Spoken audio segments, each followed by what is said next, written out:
Parliament in the Westminster system who assists a more senior minister with their duties in several countries. The position has been redesigned as assistant or junior minister. Recently, Senator Abka Fitzhenley assumed the role of parliamentary secretary in the office of the Prime Minister. Parliamentary secretaries play a vital role if often unrecognized, a role in assisting cabinet ministers and providing a link between ministers and parliamentarians, given that the role of Parliament Secretary is largely defined by the Prime Minister. Now, over to the proceedings. Dr. Tufton, Mr. Mackenzie, Mr. Chuck, Mr. Vaz, Mr. Charles Jr., Mr. Green, Mr. Morgan, Mr. Hutchinson, Mr. Terrelong, Ms. Smith, Dr. Dunn, Mrs. Cuthbert Flynn, Mr. Main, Mr. Davis, Mr. Witter, Mr. Brown, Dr. Brownberg, Dr. Charles, Mr. Chin, Mr. Cousins, Ms. Crawford, Ms. Daly, Ms. Davis, Mr. Golding, Mr. Graham, Dr. Guy, Ms. Hamilton, Ms. Hannah, Mr. Enriquez, Mr. Henry, Mr. Hilton, Mr. Jackson, Mr. Lawrence, Ms. Lee, Mr. Miller, Mr. Montague, Ms. Morrison, Mrs. Nita Garvey, Mr. Paulwell, Mr. Phillips, Dr. Phillips, Mr. Robertson, Mr. Robinson, Mr. Samuda, Mr. Shaw, Mr. Siblis, Mr. Slowly, Mrs. Vaz, Mr. Warmington, Dr. Wheatley, Mr. Williams, Mr. Wilson, Mr. Wright, Dr. Brownberg. Thank you, Madam Speaker.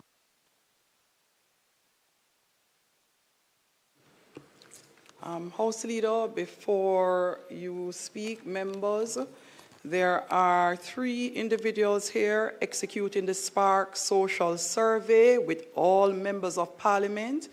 1 individual has been placed in the government's lounge, and the orderly will call you one by one, those members who have not yet done the survey, with due consideration to ministers who would be doing their statement by minister. And from the opposition side, 2 persons are located in the opposition lounge to quickly facilitate completing your surveys. Thank you, members. House Leader. Madam Speaker, I wish to join you in welcoming members to the sitting of the House, and particularly those members in the gallery who are sharing from that vantage point the proceedings of this Honorable House today. Madam Speaker, the agenda is as stated, and it will, of course, be led by statements by ministers. And today, we will have 4 statements, and I invite you to, in this order, invite the Minister of Finance and the Public Service, the Minister of Labor and Social Security, the Minister of Legal and Constitutional Affairs, and the Minister of Science, Energy, Telecommunications, and Transport to make statements in that order. May it please you, Madam Speaker. Thanks, House Leader. Let us first make welcome to his feet Honorable Minister of Finance and the Public Service. Minister?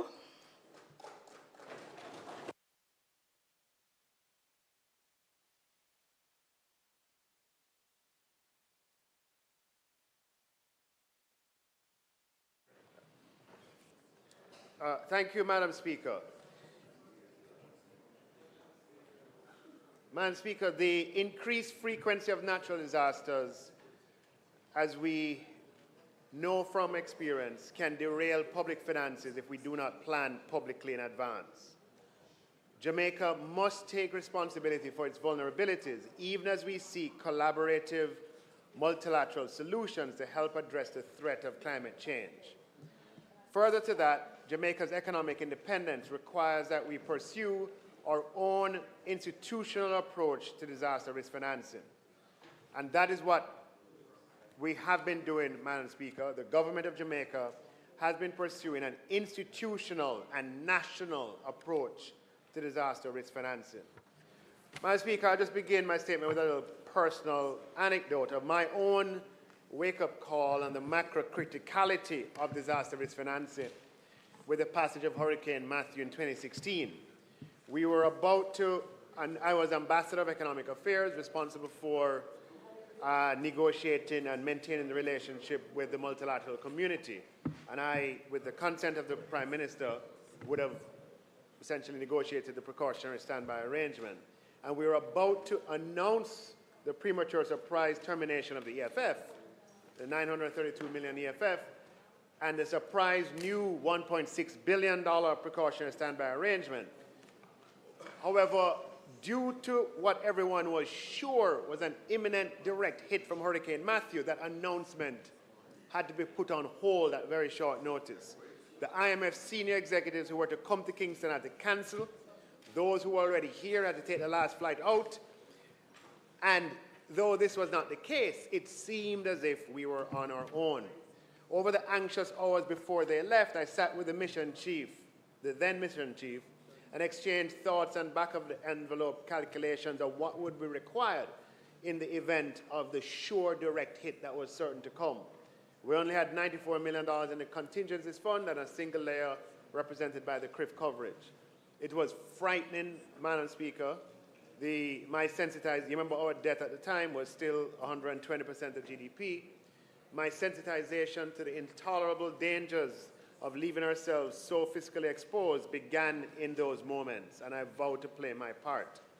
And because of that experience, Madam Speaker, immediately upon becoming, and that is Hurricane Matthew, we've never seen a hurricane take that path before, and we haven't seen, certainly in our adult life, a hurricane go up the full eastern seaboard of the United States.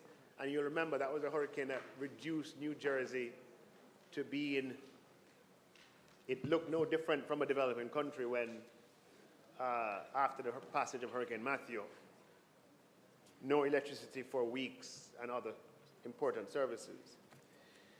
So, Madam Speaker, immediately on becoming Minister of Finance in 2018, we began putting in layers to strengthen and build up Jamaica's resilience to natural disaster and to make this a national effort, not an administration effort, but a national effort that we hope will be continued throughout time as much as we have continued the efforts of others. Because, Madam Speaker, it's going to take all of us to ensure that we build and sustain the resilience that we need. Now, the goal of any disaster risk financing, the immediate priority is relief. And while relief is underway, this is just one scheme of thinking about it. It's not the only way to think about it, but the way certainly the Ministry of Finance thinks about it. Relief is immediate, and while it is underway, recovery begins. And recovery can be thought of what is required to put the economy and the society in their pre-disaster patterns of economic activity. Doesn't mean that everything is fixed, because reconstruction is something that can be extremely costly and needs planning in some cases and can take time. So we don't aim to accumulate disaster financing resources to finance reconstruction in its entirety. That would not be possible. The idea is to finance the immediate relief, finance the recovery so you can bounce back quickly, your economy can bounce back, and then reconstruction, you plan and you program your normal budgetary activities over time. In 2022, Madam Speaker, with the approval of Cabinet, I tabled a green paper in Parliament that was titled the National Natural Disaster Risk Financing Policy, which sets out the policy framework for how we are approaching disaster risk financing. And the Ministry of Finance then engaged in public consultations in 2023 across Jamaica. We were in William Grant Park in downtown Kingston. We were in Mandela Park in Halfway Tree. We're in Old Police Station in Clarendon, in Maypen. We're in Sam Sharp Square in Montego Bay, taking natural disaster risk financing policy to the people. The same policy that was tabled here, or the same green paper that was tabled in Parliament. And this was part of the consultation process. We are able to interact directly with Jamaican citizens and discuss this real and important topic, hear their feedback, and have that feedback incorporated. We were helped and aided by, some of Jamaica's biggest dancehall stars. We had Agent Sasko, who accompanied us in downtown Kingston, and we had La Lee. I had the pleasure with La Lee in Halfway Tree. I missed the one in Montego Bay. I didn't try to sing. And, an attempt to make it relevant and, Jamaicans to be conversant and interested, a way of making it interesting.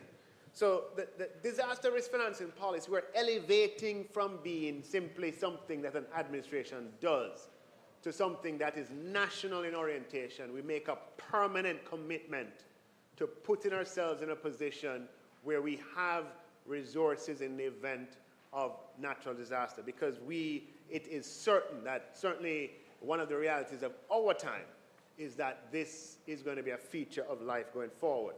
So in the consultations, the policy is explained as the Government of Jamaica's strategic guide to disaster risk financing, aimed at minimizing the impact of disasters on the national budget, the economy, and the society, and ultimately increasing the country's fiscal and economic resilience to natural disasters.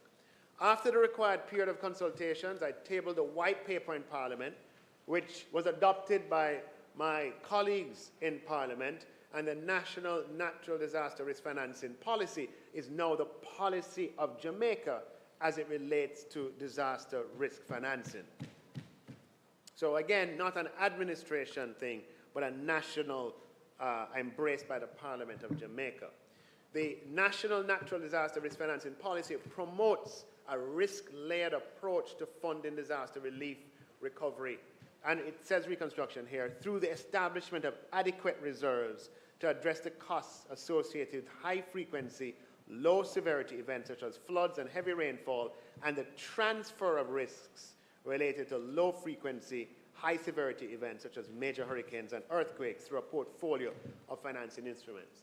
So the realization that we can't have our coffers empty, and then the further realization that we can't rely on a single layer, is imprinted in the national policy approved by Parliament.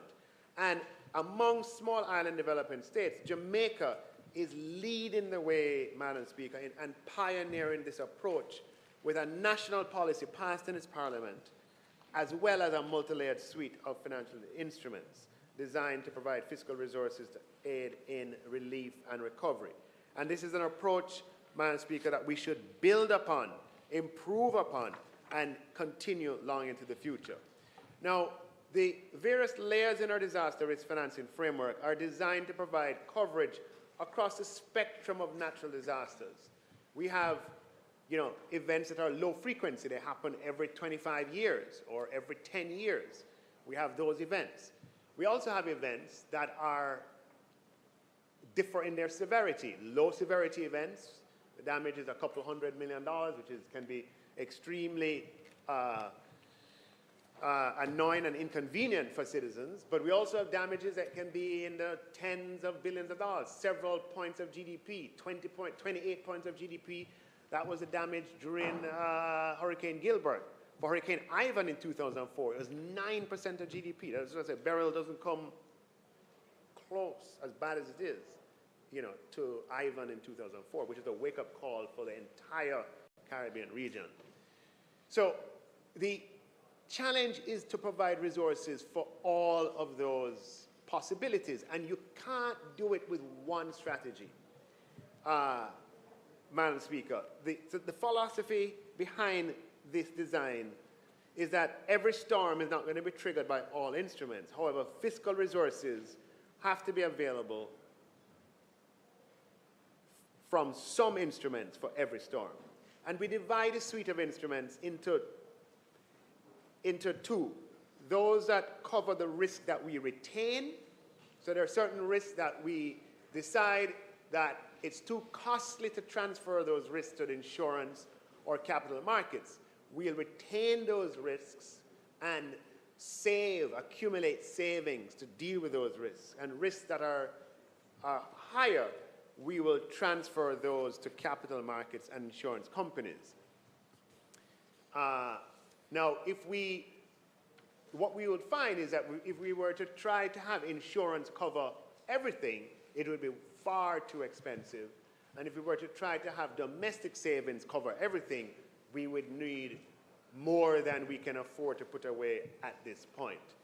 So I just want to go over very briefly the various layers and then spend some time on the catastrophe bond. It's important that the Parliament has all the details on that and how it works. So the various layers in our disaster risk financing strategy are designed to provide the spectrum, I said, the coverage across the entire spectrum. And we transfer risk and we retain risk. Now, budgetary allocation was traditionally, historically, several decades ago, that was what Jamaica relied on. You would, there'd be an occurrence of disaster, you would then recast expenditures after the occurrence of the natural disaster in order to accommodate emergency relief and recovery.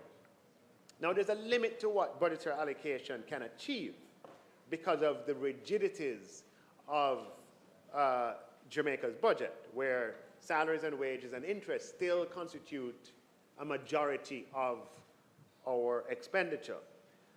So we've learned from our collective experience that as a single measure, we can't rely on budgetary allocation. However, we can't do without it. We will always, even in peril, have to have some amount of budgetary allocation as a means of responding. Now, there's the National Disaster Fund in the Ministry of Local Government allows that ministry to engage in hurricane preparation exercises, including the cleaning of drains and gullies, and to manage and monitor shelters during, before, and after a hurricane. We have the Contingencies Fund, which is provided for in our Constitution and covers the possibility of a full range of contingencies that might arise, inclusive of natural disasters. You'll recall that during the pandemic, we were also able to draw down the contingencies, having capitalized it in 2019. Just by way of history, the contingencies was set up with a maximum of $10 million in 1962. This was increased to $100 million in 1992, and remained at $100 million until we increased the limit to $10 billion in 2019, so that we could make. House Leader, the member's time for speaking has expired.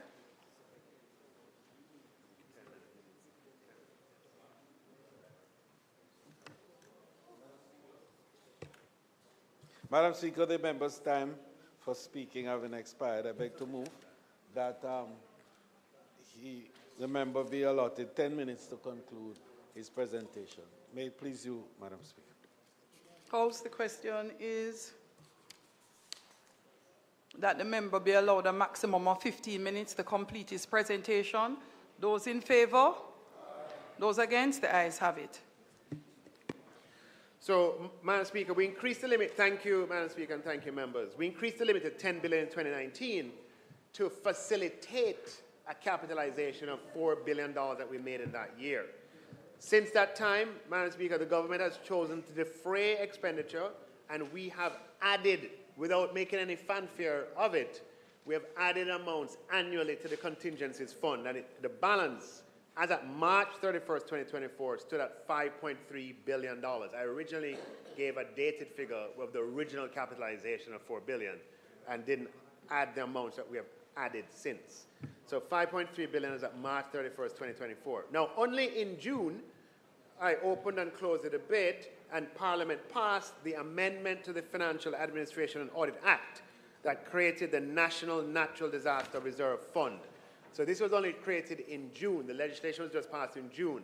And this is intended now to be the principal tool of domestic savings accumulated specifically to address the fiscal cost of natural disaster. And this is for not just your your high frequency, low severity natural disaster. This is for your medium severity, because the damage has to be more than a certain amount to unlock the NNDRF.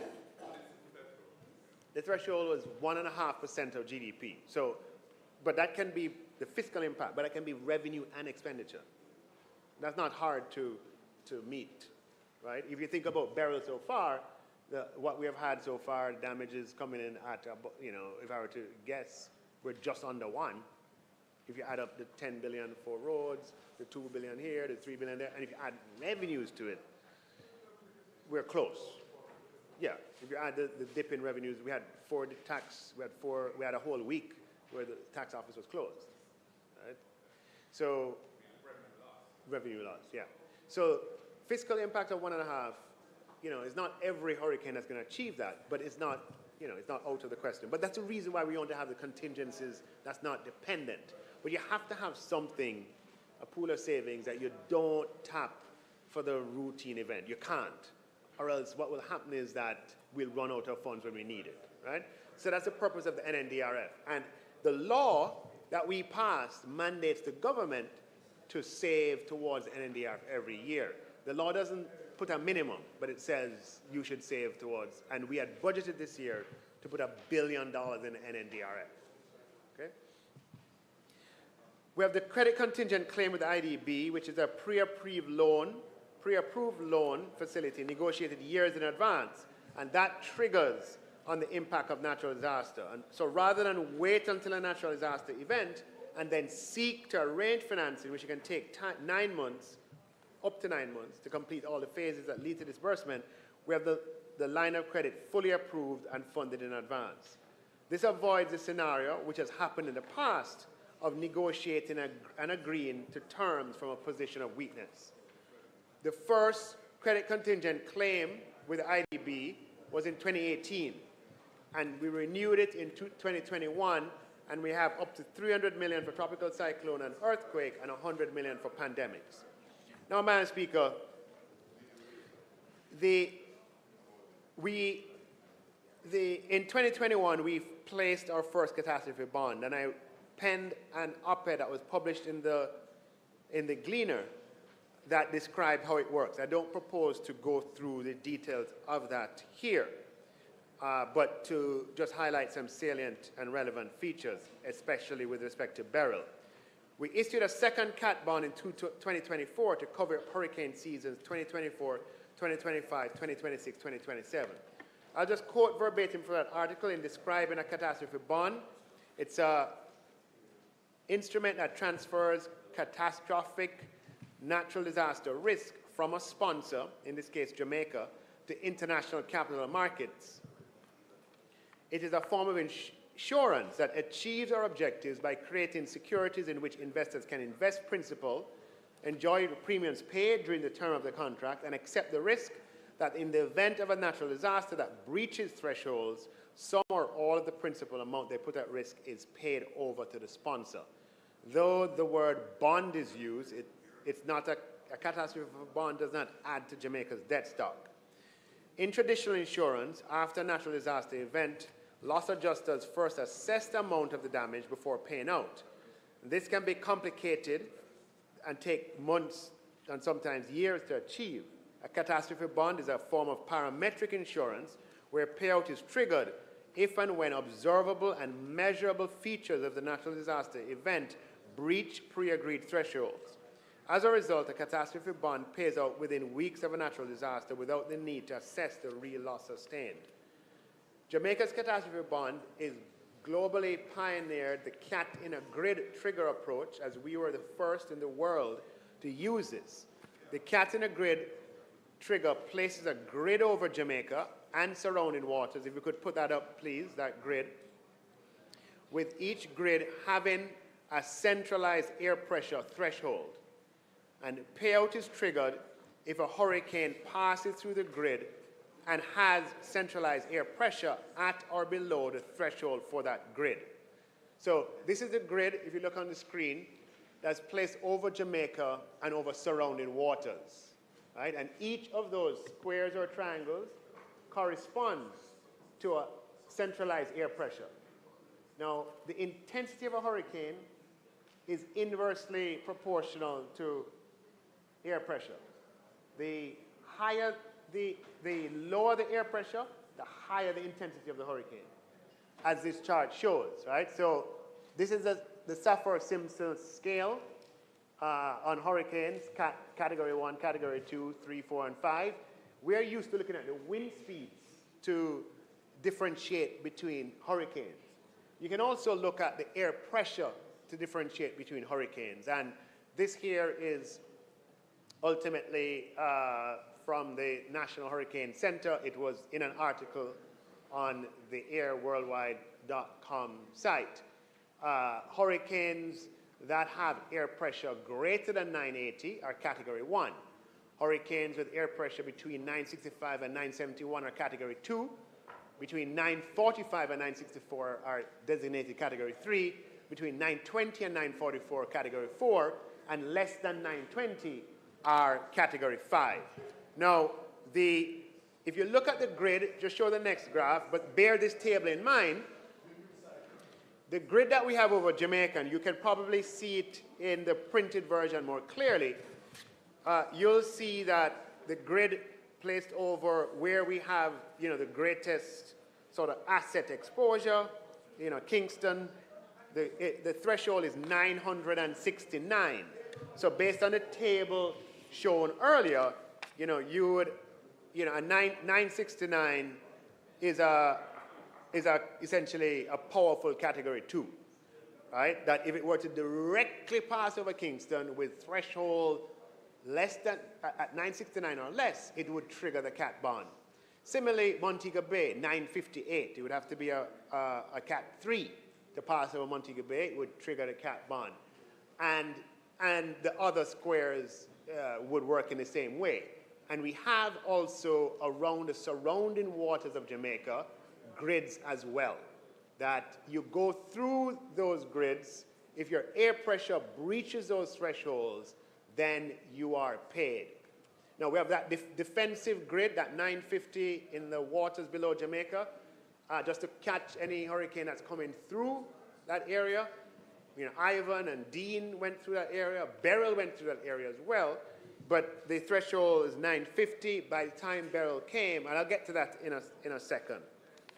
So we can go back and forth between these charts. I just want to show you the next chart to show you Hurricane Beryl and how, and these are courtesy of Swiss Re Capital Markets. They represent the Jamaican or cat bond. When Hurricane Beryl was in the Eastern Caribbean, it was, the air pressure was 957. By the time it passed over Grenada and Eastern, going into the Caribbean Sea, it went as low as 936, 935, 934 in the mid-Caribbean. And that was whenever we began to get really worried that we could have a Category 5 on our hands. As it got closer to Jamaica, it weakened in intensity, 947, 946, 952, the centralized air pressure. And by time it went through that southern grid, the air pressure was 959, just outside of the threshold.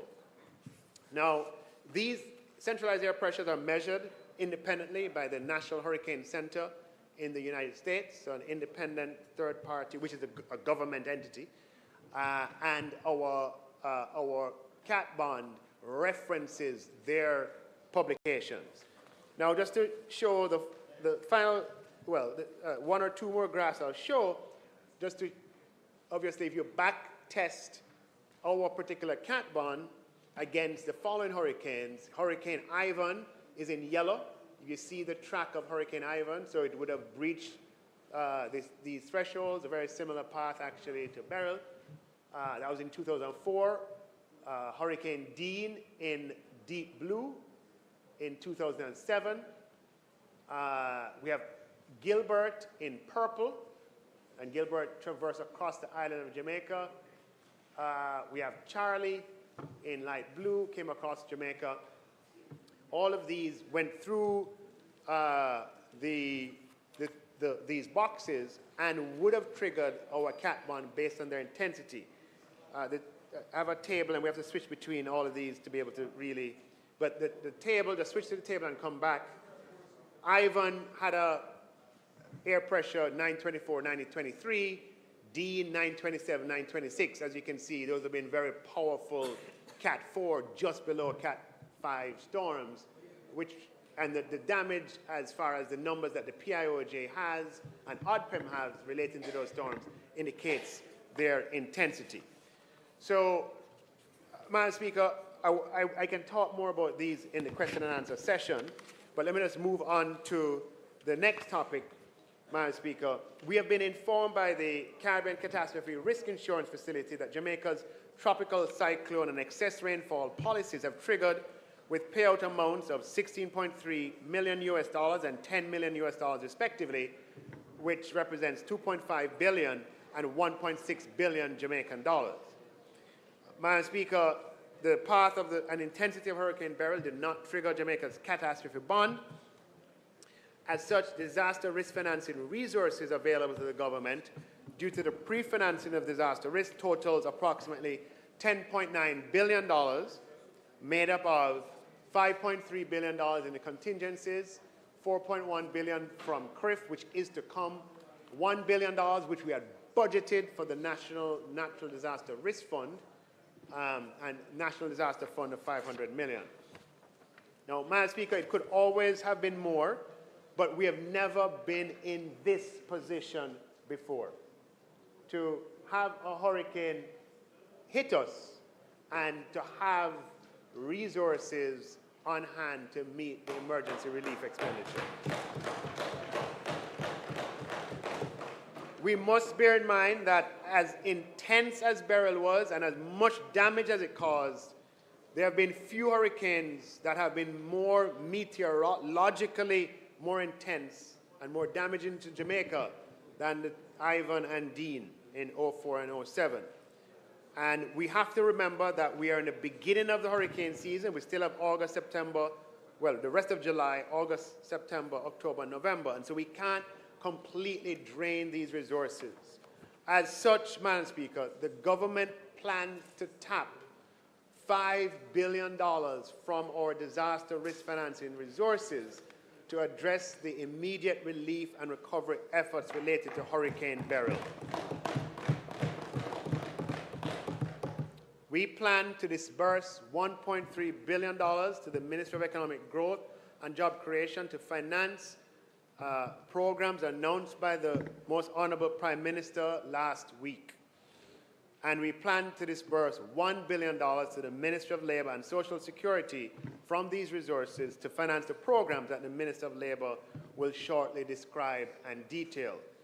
And we, as I mentioned, will disburse up to $5 billion from these resources, Madam Speaker. Any expenditure beyond this amount that falls into this fiscal year will be financed from the proceeds of donations, which are not on this chart, and the donations that have been pledged so far, if you add, from the UN, 2.5 million, 200,000 from the US government, 250,000 from the CAF,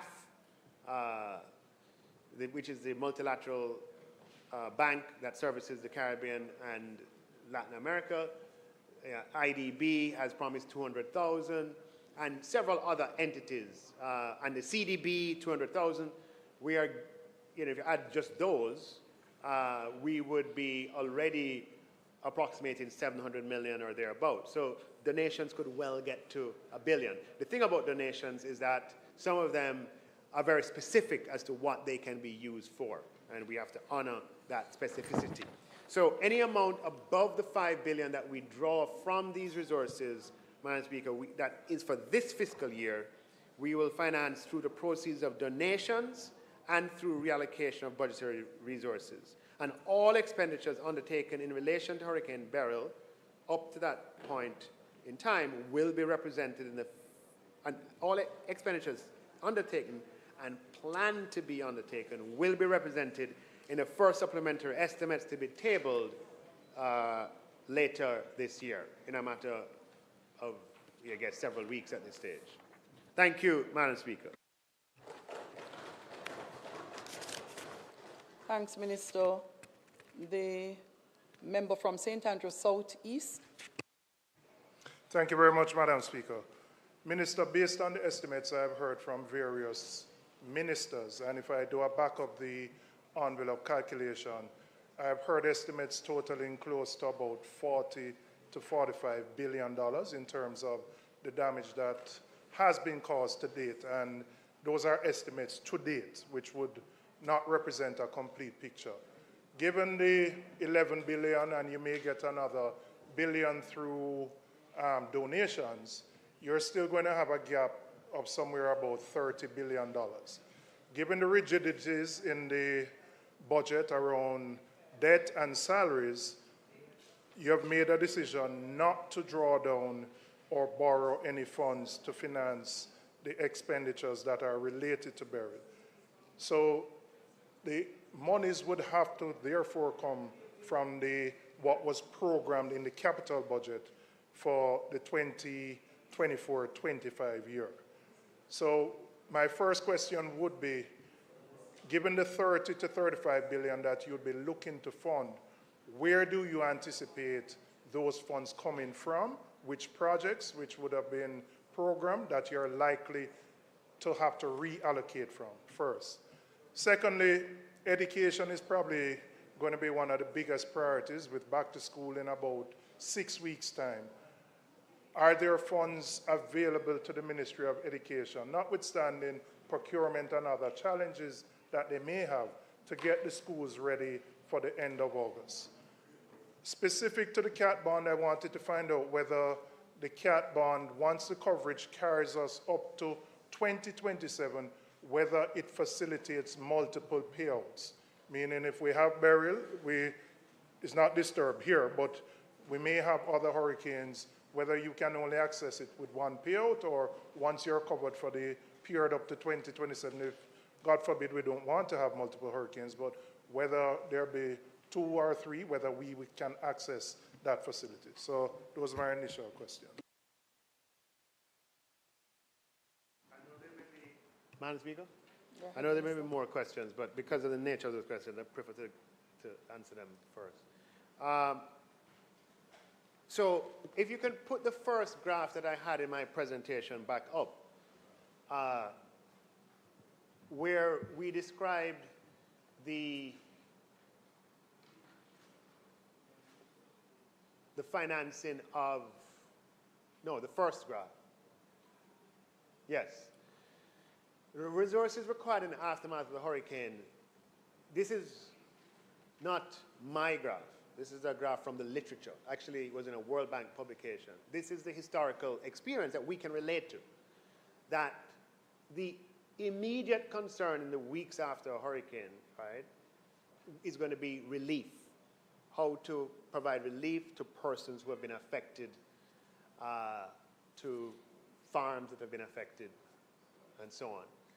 The next phase, which begins during the relief phase, is recovery, where we're just trying to get things back up to normal. So clearing the trees out of the road so that people can pass and goods can pass, or repairing a bridge that's an emergency that connects two communities, or etc. The reconstruction phase is one that takes longer, requires more resources, and fits into budgetary cycles. Now, some of the figures that have been mentioned so far cover relief, recovery, and reconstruction. It would not be possible, even if the resources were available, to address all of the reconstruction. I think the Prime Minister said as much, to address all of the reconstruction that's necessary within the remaining months of this fiscal year. It just would not be physically possible. I.e. every single road the roads have been at 10.3 billion, the estimate is, but that's for every single road damaged by Hurricane Beryl.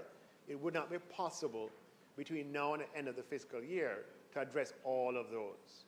So what is going to happen is that we have to prioritize, as has been laid out, where your more important, more emergency things are dealt with up front, and you program your reconstruction effort across budgetary cycles so that it can be planned properly and accommodated. However, things that are absolutely necessary and vital in the prioritization, they go up to the top of the queue. The schools that have to be reopened, as the PM would have spoken to, the hospitals where the roofs are gone, are two obvious examples of the prioritization as necessary. But when people, for example, say the damage in agriculture is X billion, you know, if you have a crop that has a 6-month cycle, you're definitely not going to replace X billion dollars of damage from the agricultural crop overnight. That is something that, you know, obviously takes place over time. What you can do up front is to help people with fertilizers and seeds so you can replace the loss, but it's going to be replaced over time. So you know, we have been through hurricanes now several times over the past 25 years, and we know from our experience that you know, reconstruction efforts will happen over time with a prioritization as outlined by the Prime Minister, by the Minister with our portfolio in economic growth, as to what the critical things are right now. And those will certainly be financed. Your second question was in relation to education, and the Minister of Education has estimated the damages. She's brought submissions to Cabinet, and certainly the Prime Minister is very keen, and the government is quite keen that schools reopen on time. So the financing is not going to be the issue. As I said, you know, that would be a priority to come from our disaster funds. The challenge is going to be to get the emergency procurement and get everything done in the 6 weeks that remain. And the Minister of Education will speak more fulsomely to that.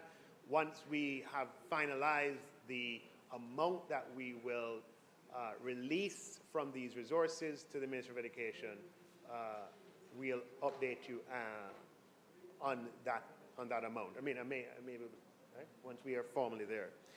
With respect to the question on the cat bond, yeah, so the cat bond is no different from other forms of risk transfer insurance, where, to give you an analogy, the CRIF, our limit is $84 million. So the maximum we can draw in any coverage period. This is a year? Yeah, is $84 million. So we are getting 16 million. This is for tropical cyclone. Okay. We're getting 16 million for tropical cyclone. Our maximum on excess rainfall is like 23 million. We're getting 10 million from the 23. So in this hurricane season, we only have 13 left on excess rainfall, and we have 84 minus 16, 68 left on tropical cyclone.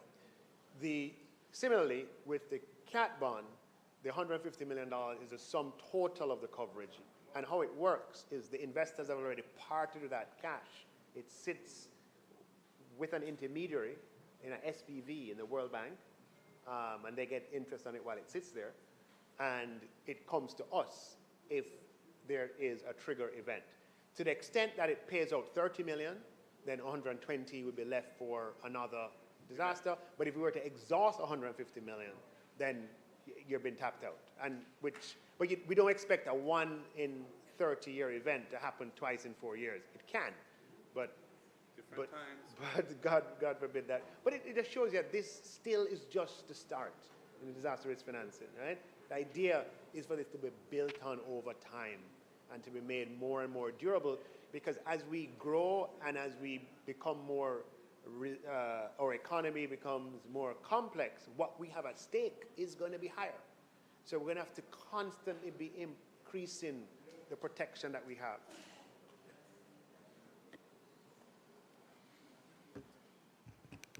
Opposition leader. Thank you, Madam Speaker. So the resources available from the disaster risk financing arrangements are 10.9 billion. And you've made a decision to utilize 5 for this event from that. So from that 5, the money is to fix the schools and the hospitals, the immediate relief to farmers, and immediate road and infrastructure repairs, and housing. I don't know how you're going to deal with the housing side of that. That will be, all of that has to fit within that envelope. So you're holding back 5.9 less 5, 5.9 for future, right. And you're choosing not to draw down on the IDB facility, so you're not looking to utilize any debt towards the restoration. So the reconstruction, as you call it, here. So the reconstruction, such as we will be able to do any of it this fiscal year, other than the donations, which roughly $1 billion, I think you indicated, would, and when the road repairs were preliminary estimated at over 10, and so on. So the reallocation of resources from within the existing budget is really going to be where it's at for any restoration that is done, I see. And, you know, where does that leave, for example, the revenue measures of 25 billion that were spoken to in the budget, which were to be financed by this assignment of receivables, which we haven't heard anything more about?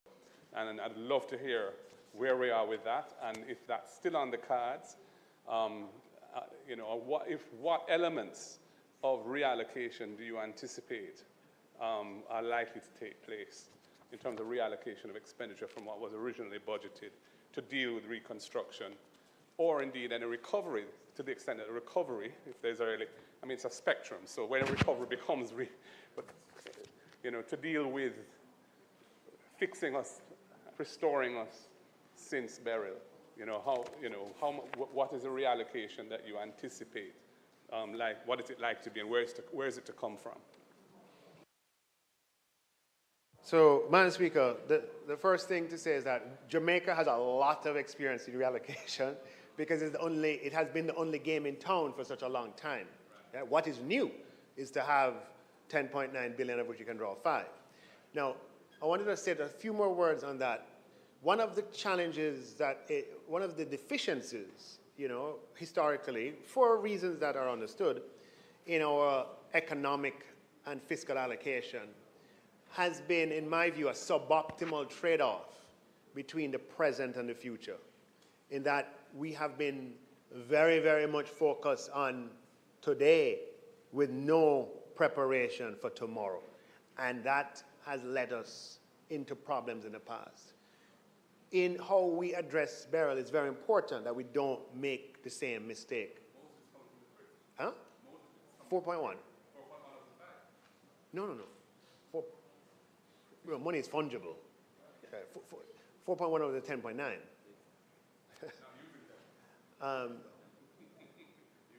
No, money is fungible. So we're using 5 because we want to have 5 left. Okay? The 5 that we're using, the CRIF money is not going to come for another 30 days.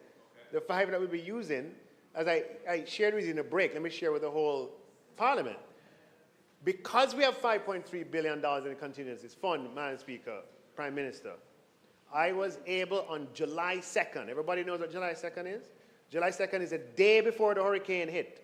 I was able to sign a letter instructing for the amount in the contingencies, the $5.3 billion, to be moved from the central bank, where it was stored, to the Accountant General, where it has been, so that we are ready once the Cabinet says go, and the procedures are in place, and the request has been of the Ministry of Finance, we are ready to disburse immediately in the aftermath. Huh? As a brick. We're able to disburse immediately, right?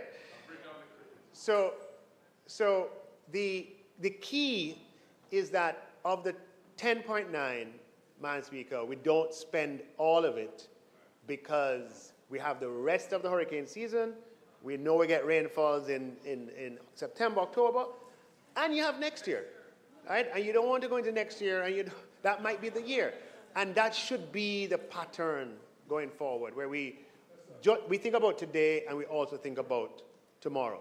Now, I can't give you a figure on the reallocation that's going to be required, but, you know, we have to make an assessment as to what we can reasonably expect to procure beyond the emergencies. The emergencies will be done, and I mentioned there's enough there for us to, you know, out of the contingencies, fund Ministry of Education with a certain amount to get, you know, schools and the Ministry of Health. We're able to do that.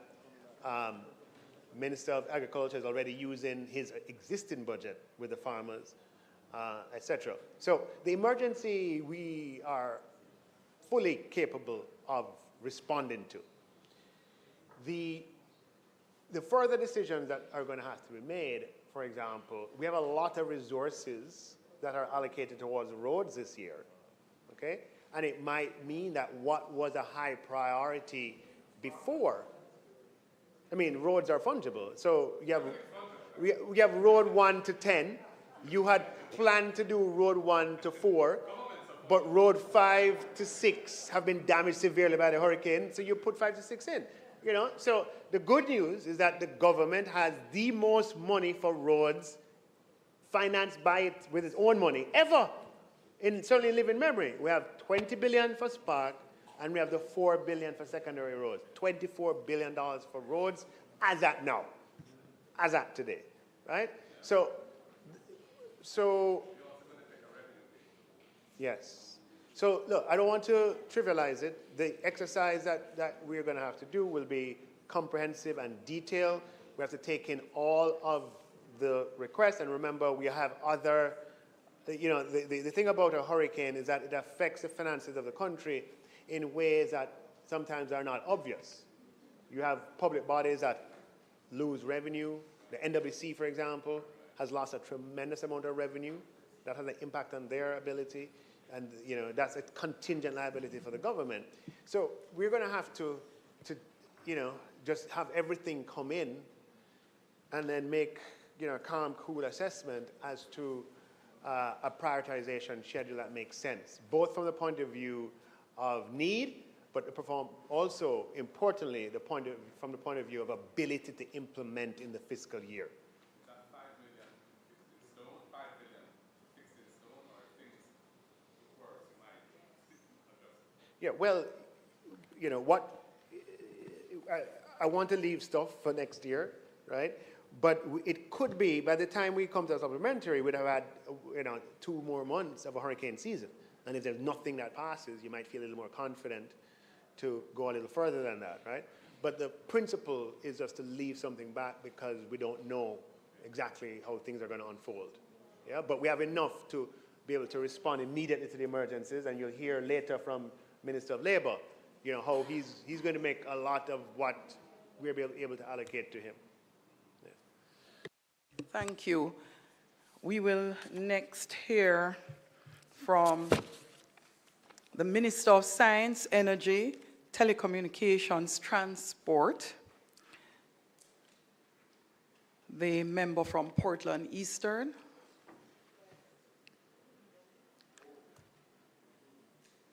Western Portland, member from Portland West.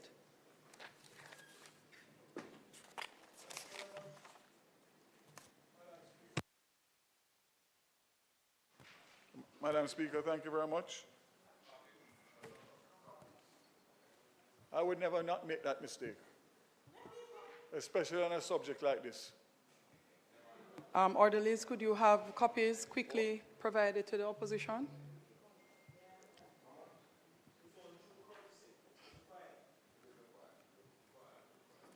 Is that practice?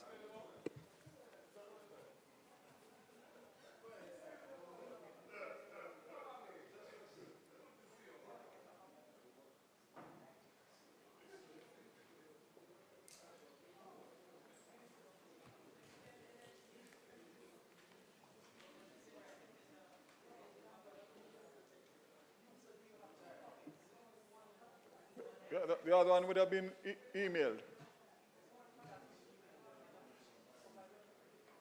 Member Paul Bell. That's one copy. You can take that and I'll print the other one. Give the opposition the copy. We will print from the email for the members of parliament. Minister, in the interest of time, please proceed. Thank you very much, Madam Speaker, again. Madam Speaker, on Wednesday, the 3rd of July, 2024, the outer bands of Beryl, a Category 3 hurricane, passed through Jamaica. Since then, many Jamaican households and businesses have been without electricity and telecom services. I have toured sections of the worst affected communities on multiple occasions and seen firsthand the devastation caused by Beryl. I have had several meetings with the management of JPS, Flow, and Digicel in an effort to fast-track the restoration of services. I am in daily communication with the leadership of these providers and will remain vigilant in the pursuit of normality for every community and customer across the length and breadth of Jamaica. Madam Speaker, I know that many JPS workers and contractors are in the field working long hours and themselves maybe have been dealing with issues in their homes and families as it relates to damage caused by Beryl. Despite the fact I have major issues with the response management in relation to where we are after 3 weeks. These include JPS's original estimate given to Cabinet for restoration 2 weeks ago that has been missed. JPS's deadlines published for parish by parish restoration, which has been missed. And let me just state, Madam Speaker, that I got JPS to agree to give 3-day schedules showing the areas that are projected to be restored every 3 days, published on their website and all over social media, and I share it with my parliamentary colleagues on both sides. Areas where the JPS has indicated that are restored, and upon checks made, they are not fully restored. What do I mean by that, Madam Speaker? They say sections, and I have a situation just yesterday where the member from North Central Clarendon showed me sections of Moko. And when I made inquiries and asked him to give me evidence, over 50% of Moko was not restored. So therefore, Madam Speaker, we have to give accurate information and detailed information to reduce the frustration and the misery index. Madam Speaker, based on the missed deadlines, the projected date for full restoration keeps moving further and further away. And again, I want to be specific. When you miss deadlines that were set for the 17th to the 19th, and you move them over into the 20th to the 22nd, which ended yesterday, then obviously the workload has not lessened, and therefore other areas that are to come back on track are pushed back. It's common sense. Madam Speaker, as of my last meeting with JPS management on Saturday morning, I was not satisfied with the answers to my many questions that JPS truly understands the pain and suffering of the people of Jamaica and the JPS customers after 3 weeks. Since then, I have taken the following steps. I contacted the OUR and asked them to convene a meeting with the JPS as the regulators. Subsequently, on receipt of the letter from JPS for force majeure clause to be introduced, I subsequently sent that to the AGC, the Attorney General's Chambers, and the OUR for their response to me.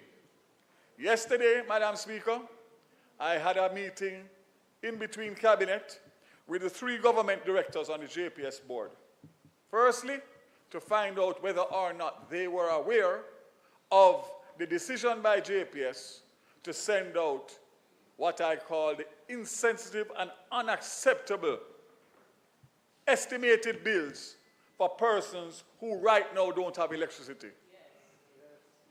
Subsequent to that discussion with them, I asked them to First of all, they categorically stated that they did not and that there was no board meeting that was held to discuss that. And by virtue of the JPS statement, you can see that they are depending on the license. So they didn't need to go anywhere and get any approval because the license that was granted in January 2016, signed by my esteemed colleague and friend from East Kingston and Port Royal, that is what they are using. So let me just say to my friend on that side, and to the members of that side, you have no moral authority on this matter. Leave it to me. Leave it to me. Let me deal with it. Okay? And finally, this statement in Parliament today is to ensure that it is recorded in Hansard and communicated to all members of the House and their constituents the current state of restoration efforts. According to the breakdown, which does not include customers in St. Elizabeth, as of yesterday, 19,000 JPS customers remain without supply. And I want to go through it, Madam Speaker. Please allow me the time. For Kingston and St. Andrew, and remember, I'm reporting from a JPS document because I know that there are many members in here who will not be in agreement with the data that I'm giving you. For Kingston and St. Andrew, the JPS says that there are 92 customers without service, and the projected full restoration for the parish of Kingston and St. Andrew is July 30th. This document is a public document. Members of Parliament, it's on the website. That's Kingston and St. Andrew. For St. Catherine, they say that there's 1,267 customers that have not been restored, and the projection date for that is July 24th. Remember, it's not me, so you know. I'm reading from a document. This document is current, Leader. This is current. As a matter of fact, it was done yesterday, so these numbers should have reduced. For Clarendon, they say 3,107, and the restoration date is July 27th. Now, those of us who are in this house and on the ground will know that as I read these numbers, the numbers that are on this document as it relates to what is happening on the ground in the constituencies do not align. In Clarendon, 3,107, it's correct. In Manchester, they say that there's 1,610 without restoration, and July 30th is the date for that. In St. Elizabeth, the projected timeline for that is August 5th for full restoration. And some parts, July 19th. So between July 19th and August 5th. They have not given me that. That's the only parish that they have not given me. Westmoreland is 1,013 with a date of between July 31st and August 5th. Hanover, listen to this one, 4,263 with a date of July 31st. St. James, 1,863 with a date for restoration by July 31st. Trelawney, 1,740 with a date of July 27th. St. Anne, 765 with a date of deadline of August 4th. St. Mary, 1,174 with a date of July 27th. And St. Mary has 3 pages. St. Thomas, 70 customers for July 24th. And last but not least, Portland, 1,562 for a deadline of July 27th. I suspect that they are talking about West Portland alone, because I can speak categorically to the fact that Portland, one of the least affected parishes, is one of the worst in relation to restoration. Now, I do know that Portland geographically has its challenges, so I give and take. However, Madam Speaker, I give it to you as I get it. Madam Speaker, on Sunday, after coming off the tour of 3 parishes and 5 constituencies in the worst affected areas, I decided to create my own online mechanism to receive feedback from the public. And the feedback has been alarming.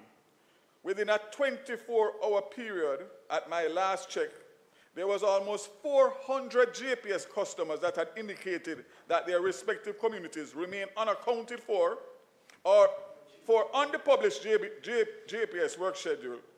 Madam Speaker, 3 weeks in to burial, it's unacceptable. JPS was asked, what about the parishes that were least affected and still have not been restored? That is the cry of the people. To be without power and feeling left out will lead to despair and frustration, as we are seeing on a daily basis. I have shared the data with JPS, and I'm demanding that every community, unrepresented or unaccounted for, be added, and that communication be made to these customers directly using whatever methods the JPS has at its disposal. Madam Speaker, I'm also awaiting the report on the outcome of the meeting between the JPS and the OUR. Based on the results of that, it is my intention to call a meeting with the management, the board, and the shareholders of JPS so they can further understand my concerns and for them to give me a detailed schedule of locations for customers still not connected and a firm schedule with timelines for them to address this. And most important in this will be what additional resources are being engaged for this to be done. Madam Speaker, with a schedule in hand to ensure conformity, then that we can monitor to see that it is done. If the JPS cannot hold themselves to the schedules that they set, then I will. Madam Speaker, let us move to the thorny issue of the estimated bills. I want to make the position of the government and this minister very clear. Jamaica should never be put in a position again where a utility license granted seemingly protects the provider more than the customers. I'm going to repeat that. Jamaica should never be put in a position again where a utility license granted seemingly protects the provider more than the customers. The bill that was sent out, and by the way, it's not just sent out, it has been received. I have gotten at least 100.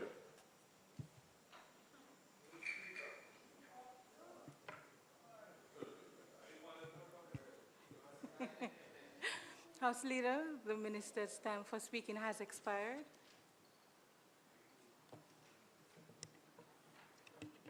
Thank you, Madam Speaker. The member's time having been expired, Madam Speaker, I beg to move that the member be allowed 10 more minutes to complete his presentation. May it please you, Madam Speaker. The question before the House is that the minister's time be extended for 10 minutes to allow him to complete his presentation. Those in favor? Minister?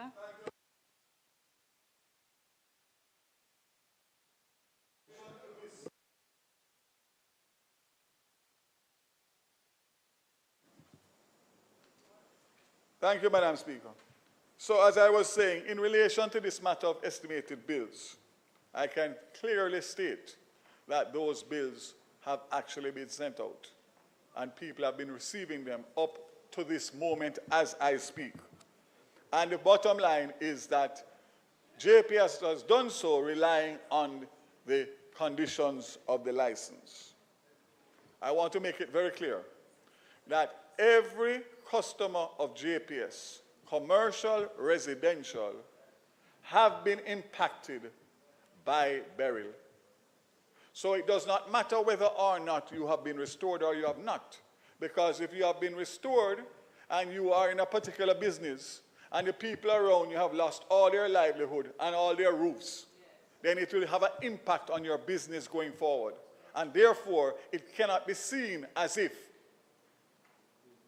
persons who don't have electricity, although they are the worst affected, that there's not others that will take time to get back on track and on their feet. And that is why I'm still at a loss to understand how they could do something like that, even with the legal side on their, the legal aspect of it on their side.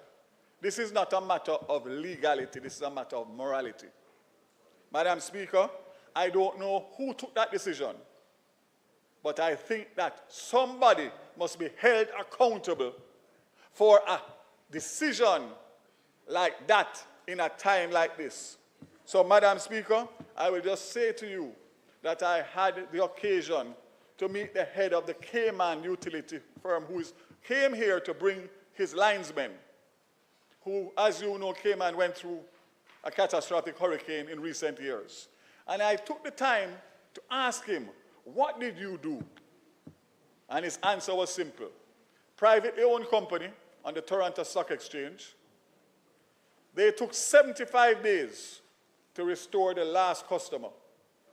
And they did not issue a bill until the 76th day. And even in issuing those bills, they gave concessions, they gave discounts, and they gave payment plans. And that is what any reasonable company would make a compassionate decision such as that. Let us be reminded, Madam Speaker, that JPS is owned 19.9% government, and its balance is owned between East West Power and Maribyrnong, two gigantic conglomerates. When I asked the gentleman from the Cayman utility, he indicated that they did not have an emergency fund as we do, but what they did was to draw down on emergency lines of credit that they established for situations such as this. We have an emergency fund in Jamaica to the value of $50 million, which comes from the tariffs that we pay every month. And therefore, there must have been some kind of arrangement that could have been made to cushion and not come to a situation where the government is at odds with the JPS.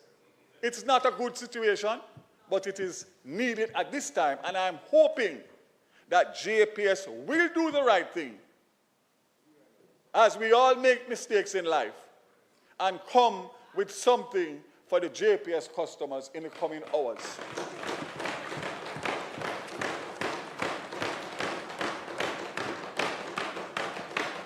Madam Speaker, the JPS has written to invoke force majeure and obtain relief from their obligations on the current license, but have yet to outline any form of restitution or reprieve for the customers who have been disrupted over the last 3 weeks. For context, Madam Speaker, Flow and Digicel have both communicated their own mitigative and restorative measures to the government and to their customers. And again, we hope and expect that the JPS will be moved to do the same and do the right thing and do it now. The JPS, Madam Speaker, stated that it's working from the terms of a condition of a license, as I indicated earlier, granted in January 2016. The JPS has further stated the license gives them the power to use estimated bills for which they have done several times before. Madam Speaker, if the JPS cannot see beyond the legal and appreciate the moral and ethical position that so many Jamaicans are expecting them to do, then it is in fact a dark day in Jamaica, literally and figuratively. The JPS license comes up for renegotiation in 2027, and we must make sure as a country that any new license protects the people and not just the JPS. Madam Speaker, the lack of electricity is not only affecting the ability of citizens to access power, but also the ability of the National Water Commission to fully service their customers across all parishes. Madam Speaker, if water is life, then the JPS must recognize the current position as life-threatening. This is not just figuratively, but also literal. Several persons are subject to medical conditions that require electricity, whether it be from refrigeration or energy purposes. This cannot continue, and with the help of our regional partners knowing the island, I urge the utility providers to pull out all stops to ensure that they meet the deadlines and expectations to restore all NWC pumps and NIC pumps for irrigation for the farmers of Jamaica. Further to this, I am in contact with the USAID for support, as I make no apologies in stating in this House that I need to make sure that JPS has the capacity to effect full restoration in the timelines needed, which is now. Now. While my powers as minister may be limited in respect to this private company and the deployment of their teams, this government will do everything legally possible to ensure that we reinforce the ability of the JPS to have power restored across the island as soon as possible. Madam Speaker, let me make it clear that I have no authority to direct the JPS as to where they must send teams or not send teams. I hear that they are saying that I am diverting people from one parish to the next. Well, if I was doing that, Portland wouldn't be in the situation that they are today. This is not about partisan politics. This is about working together collaboratively to make sure that we do everything possible to get everybody back up on track. And all I'm here to do is to make sure that I stay on top of the JPS on behalf of the citizens of this country. Madam Speaker, I first made the announcement that there is precedent for receiving external assistance in crisis as this, and I have welcomed teams from across the region who are ready and willing to hit the ground and improve restoration efforts. In the past, there have been periods of months without restoration following a hurricane, much weaker than Beryl. I remember Sandy in 2012. This is 2024, and we cannot hold ourselves and the JPS to those standards. The people demand better, and the people deserve better based on the times that we are living in. In conclusion, I'm fully aware firsthand of the pain and suffering of the people. I'm fully aware of the demonstrations taking place in several communities. I take this opportunity to assure the residents that I hear the pleas and I see the frustration. But in truth, these demonstrations will not help, they will hinder. Currently, I have the utility provider requesting leave to avoid areas for fear of safety of their teams. These demonstrations will only serve to put your communities further down on the list for restoration by the JPS, as they will think their safety and that their teams are at risk. While I understand the frustration being faced by my fellow Jamaicans, I assure that I am in contact with all 62 MPs, and the Cabinet remains committed to ensuring that we hold JPS accountable and effect the timely restoration of electricity to all communities. I must laud the efforts of many communities that have been rallying together with the NGOs and the private sector to ease the burden. Our true sense of unity and nationality has been on display with these efforts to ensure we are our brother's keeper. And if you will allow me, I'll just tell you a story that I told the Prime Minister yesterday. I went to Clarendon on Sunday, and we were driving past two ladies, elderly ladies, coming from church, one with a stick and one hobbling along, up in age. And the MP stopped and was talking to them, and they saw me in the back seat. And they said, "Who is that?" I said, "Yes, it's me." Lying down the window, speaking to them. And they were complaining that they didn't have light, they didn't have water, and they were hoping to get it back soon. And the little lady said to me, she says, "Why you look so troubled?" I said, wouldn't you? You don't see what I'm seeing and experiencing. And she said, but you have life, so you must be thankful, and God will take us through this. So the spirit of Jamaica is alive and well, and that is what is keeping us going. Why we are not having so much more difficulties getting through this. So I ask everybody, when they are in the anxious mood and frustration, to just remember what that lady said, because it will stick with me for the rest of my life. So, Madam Speaker, as stated, there's work to be done, and much has been accomplished. We are not satisfied and will not be satisfied until all customers can return to a sense of normality, and then we'll begin to chart a new way forward to ensure that these conversations are not had in the wake of every storm, but that we learn from the lessons of this disaster and put our best foot forward for the next generation to experience. Madam Speaker, I thank you, and I ask the Jamaican people once again to have some patience, despite I know that the patience has run out and come back 5 times already. You have my commitment and the commitment of the government and the commitment of all parliamentarians in here that we are going to work together to make sure and restore normality in the shortest possible time. You have my word. Thank you very much, Madam Speaker.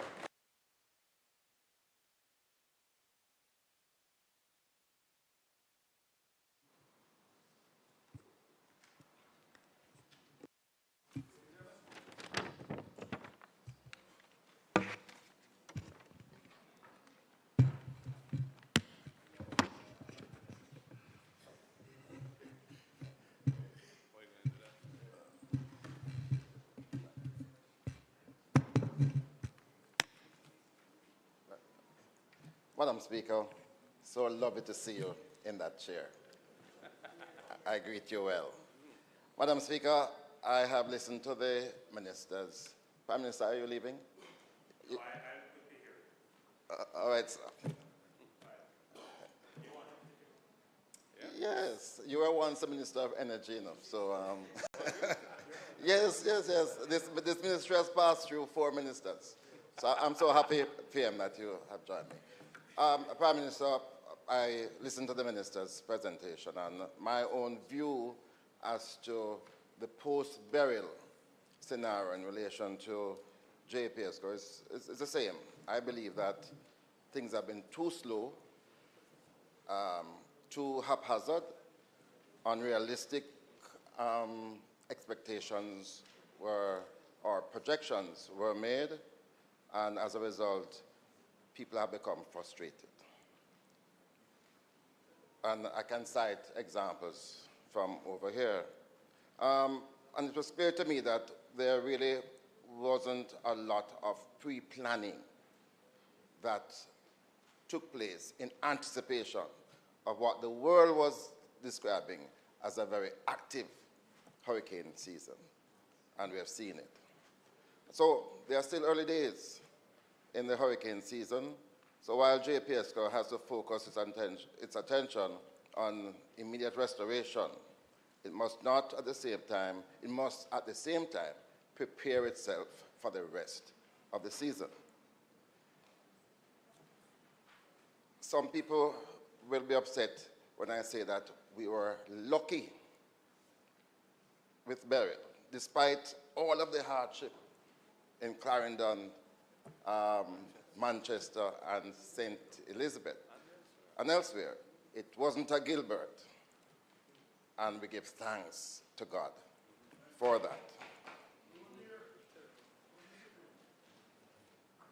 And as we go through the restoration, I want to bring one matter to the attention of the JPSCO, that as they restore electricity, people are getting fluctuations in voltage. And I have to warn the JPSCO, because the minister did not allude to the fact that some time ago, I passed a Jamaica consumer protection law that gave the consumers rights.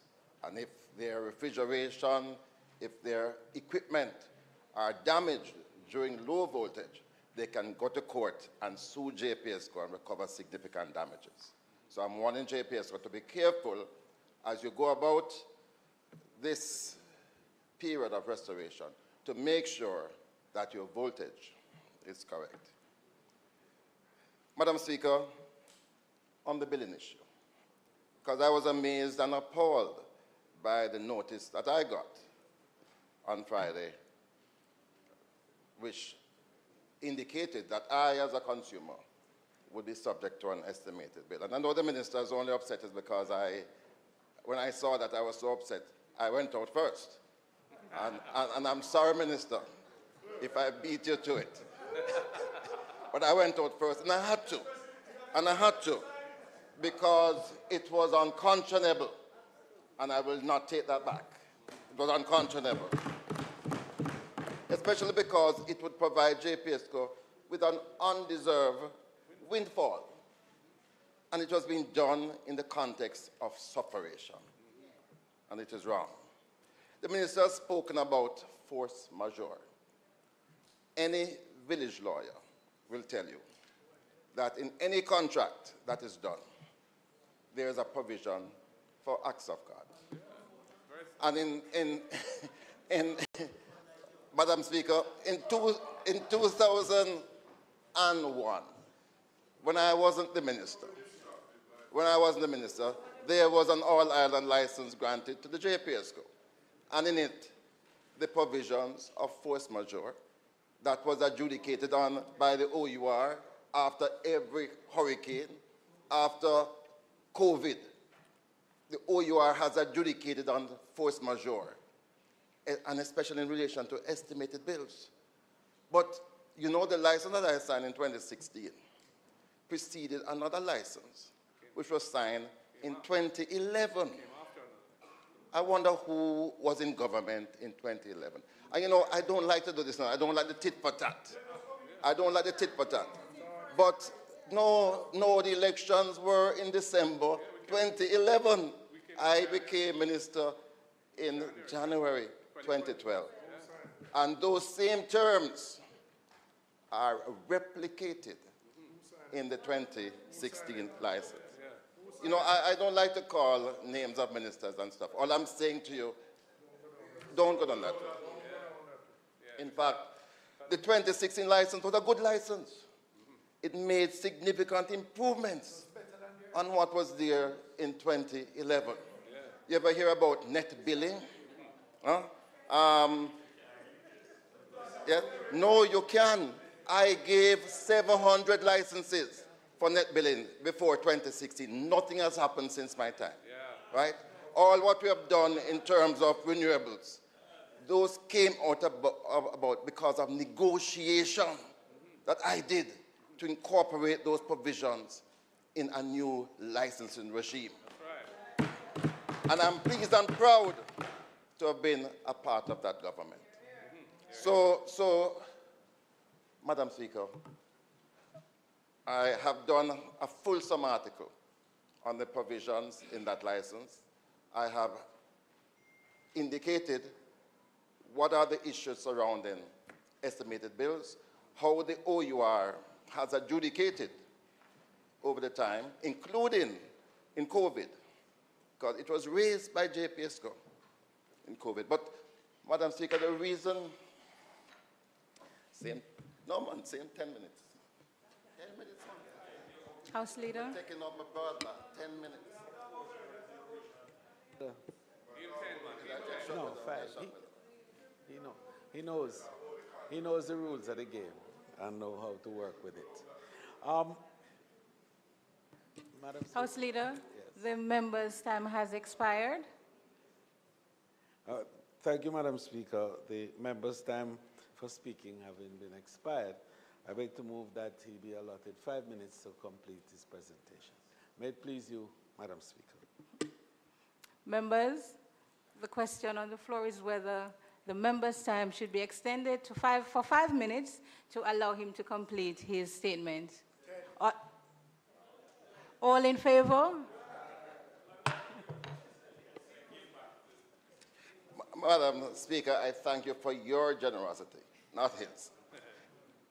So, Madam Speaker, let me get to the root of the matter, because there is a lot of resentment building up especially on the electricity side.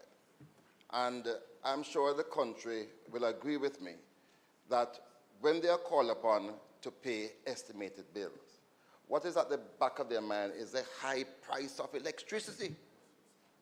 That has been a phenomenon for some time, but has gotten worse in recent times. When I was minister, we brought the price down from 40 cents to 23 cents. Yeah. In 2016, the price was 23 cents.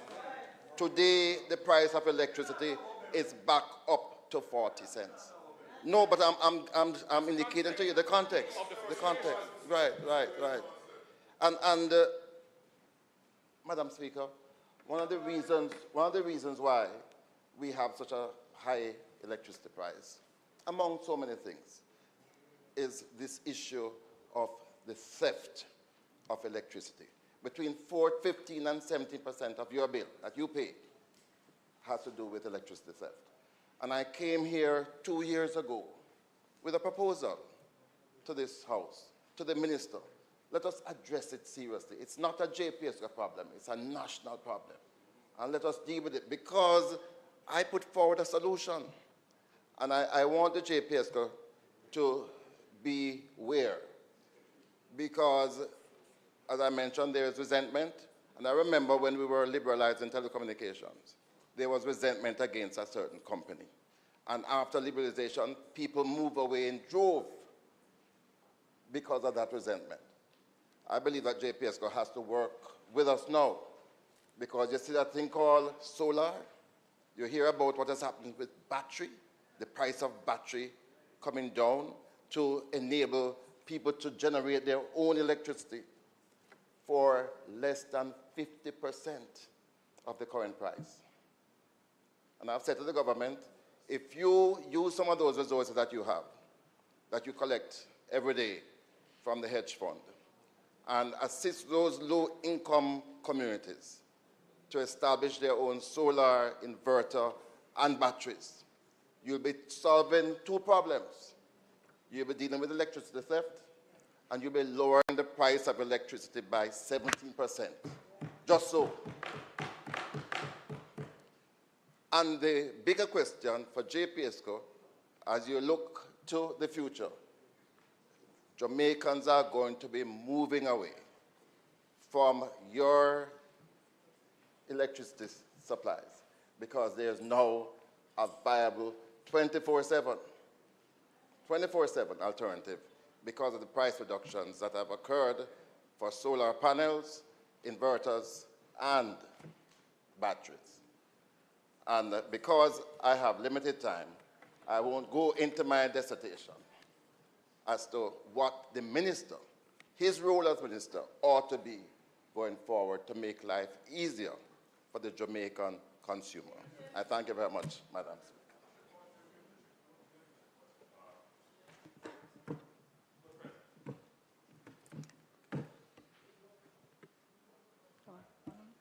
Thank you very much, Madam Speaker. Minister, you indicated in your presentation that you got JPS to give you a 3-day schedule now in terms of restoration. What, if any, sanctions do you have if that 3-day restoration period is not given, if any, is not adhered to?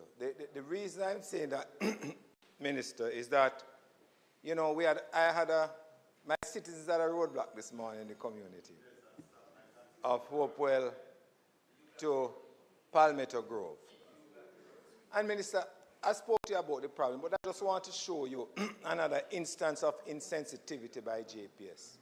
One community which people came from to be part of that roadblock had nothing wrong with the lines, the poles in that community, nor the transformer.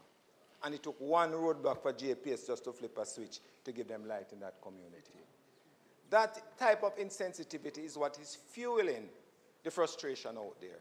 And furthermore, in your presentation on page 10 of 12, that JPS has concerns about their workers going out. They don't need to. Because whenever people have roadblock and it's a JPS crew, they're the first one that they will let through. So tell them they don't have to worry about that. The people are wanting them to come and to live up to the expectations that we have of JPS as a provider, of the sole provider of electricity in this country.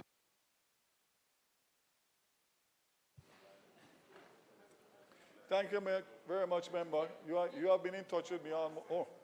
Let me answer the question first. You have been in touch with me, one of the most active colleagues in relation to your constituents. The answer to your first question is not much other than what I just did a while ago, which is basically to let them know that we're not satisfied and they need to improve and do better.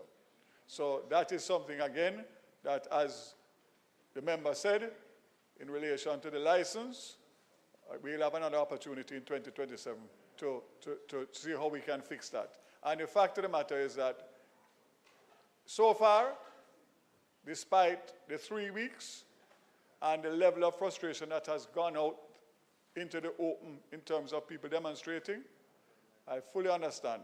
But again, I only say that, as you said, by safety protocols, they are not going to respond. And sometimes, and I think the incident you're mentioning is probably a coincidence that they were scheduled to be there. But leave that as it may. The bottom line is they need to just connect everybody as quickly as possible so that we don't have to argue about this. Thank you.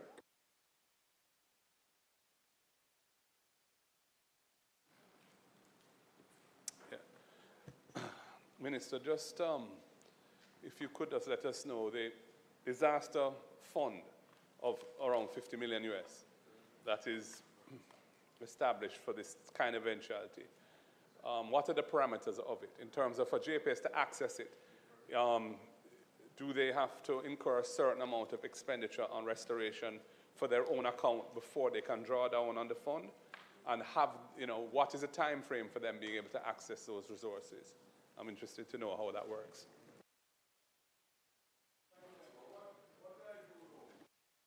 What I do know is that the OUR has oversight of the fund. As I said before, the fund comes from tariffs. So the last major hurricane we had was 20 years ago, so it obviously has built up. I know that they did draw down $5 million to prepare for the hurricane season, and I do know that in the contract they have the ability to make claims to the OUR that are vetted and, of course, assessed and paid if found and deemed within the fund.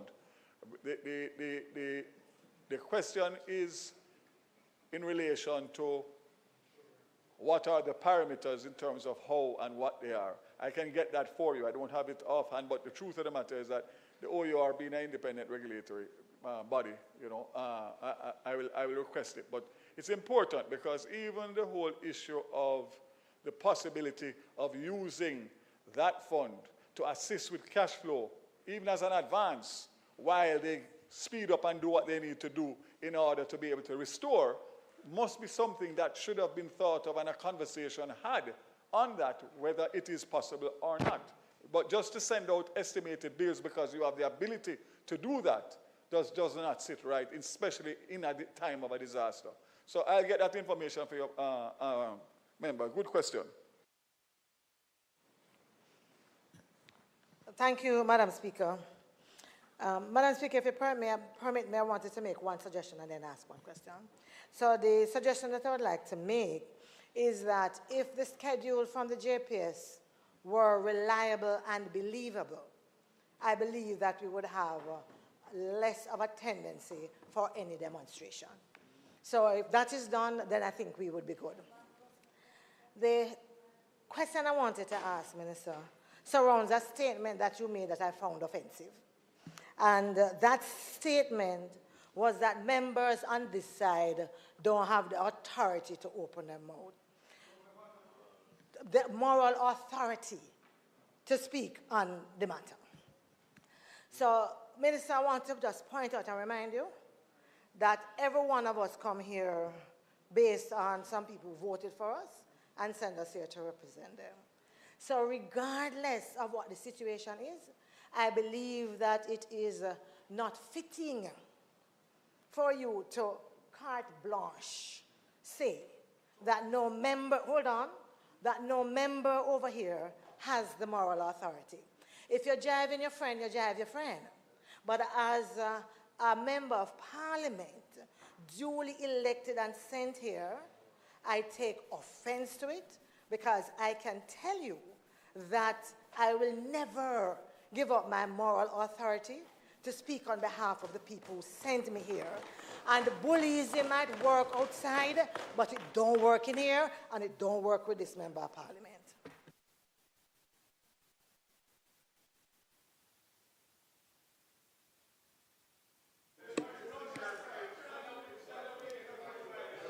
Thank you.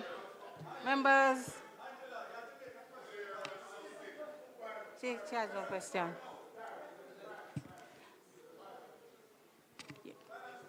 Taken. Point taken. And let me thank everybody for their contributions, and let us continue to work together on this matter to restore electricity for everybody in every nook and cranny of Jamaica in the shortest possible time. Thank you very much.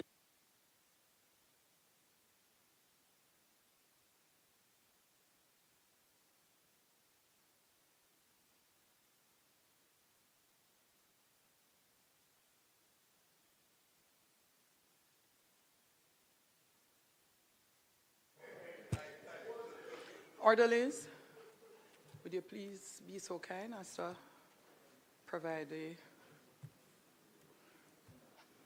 podium for Minister. Please let's make welcome Minister of Labour and Social Security, the member from Clarendon Southeastern. Members.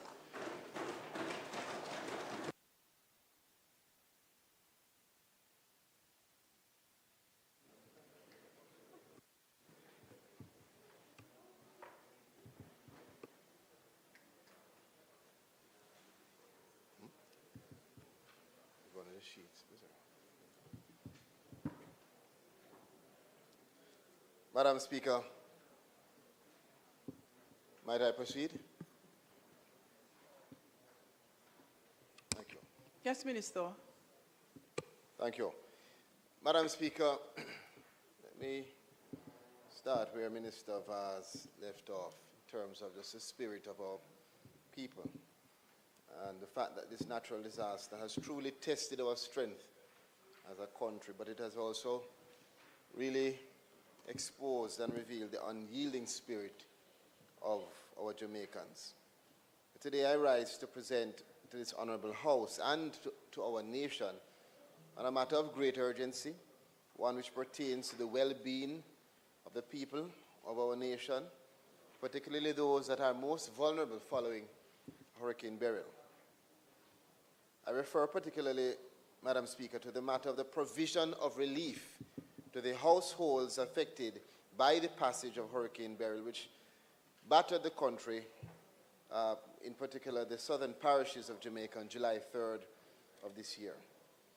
As the chair of the Humanitarian Assistance Committee of the National Disaster Risk Management Council, the Ministry of Labour and Social Security activated its disaster relief management plan. I'm going to give a background of that, Madam Speaker, of what we did, what we are doing, and what we intend to do.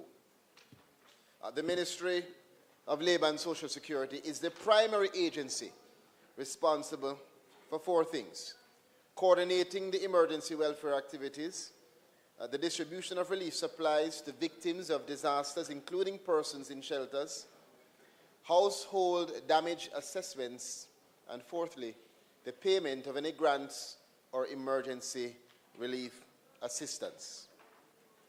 In our preparation before the hurricane, Madam Speaker, the ministry put together a response which included our parish offices being used to where there is storage capacity to store emergency relief supplies, as well as activating lines of credit for suppliers within parishes of St. Thomas, Portland, Trelawney, St. James, St. Elizabeth, Manchester, Clarendon, Hanover, St. Mary, and Westmoreland. And that is to facilitate the procurement of relief supplies to enable immediate response. Subsequent to the hurricane, the ministry initiated its humanitarian response with the deployment of a multi-agency humanitarian assessment team responding island-wide to provide relief and to simultaneously conduct household damage assessments. And this multi-agency team, which is led by the social workers of the ministry, is comprised of representatives from Food for the Poor, the Social Development Commission, Jamaica Red Cross, our municipal corporations, the Adventist Development and Relief Agency, ADRA, the Salvation Army, and a number of other volunteers, including our churches. And I want to take the opportunity, Madam Speaker and colleagues, at this time just to thank all of the stakeholders, those who are named, those who are not named, who have contributed to our efforts to provide relief to the people who have been impacted.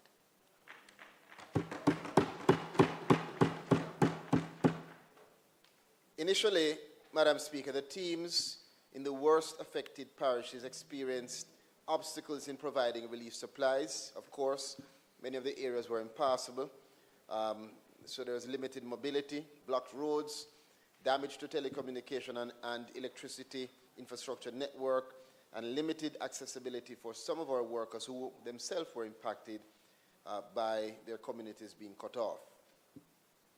We note also that on Tuesday, July 9th, the Jamaica Defense Forces Disaster Assistance Relief Team, the DART team, joined the ministry's relief activities in Clarendon and subsequently present in Manchester and St. Elizabeth. And they have been instrumental in offering support in a number of ways, in terms of logistics and also in simply presence to assist in the process of providing relief. Madam Speaker, just to detail the humanitarian assistance that has been provided and to note that the task of providing relief to affected persons has been monumental. We can report that as of July 22nd, 2024, the ministry has provided the following relief items in response to the needs of households in affected communities. And this must also be read in context of the several other forms of relief provided by those partners that we have listed.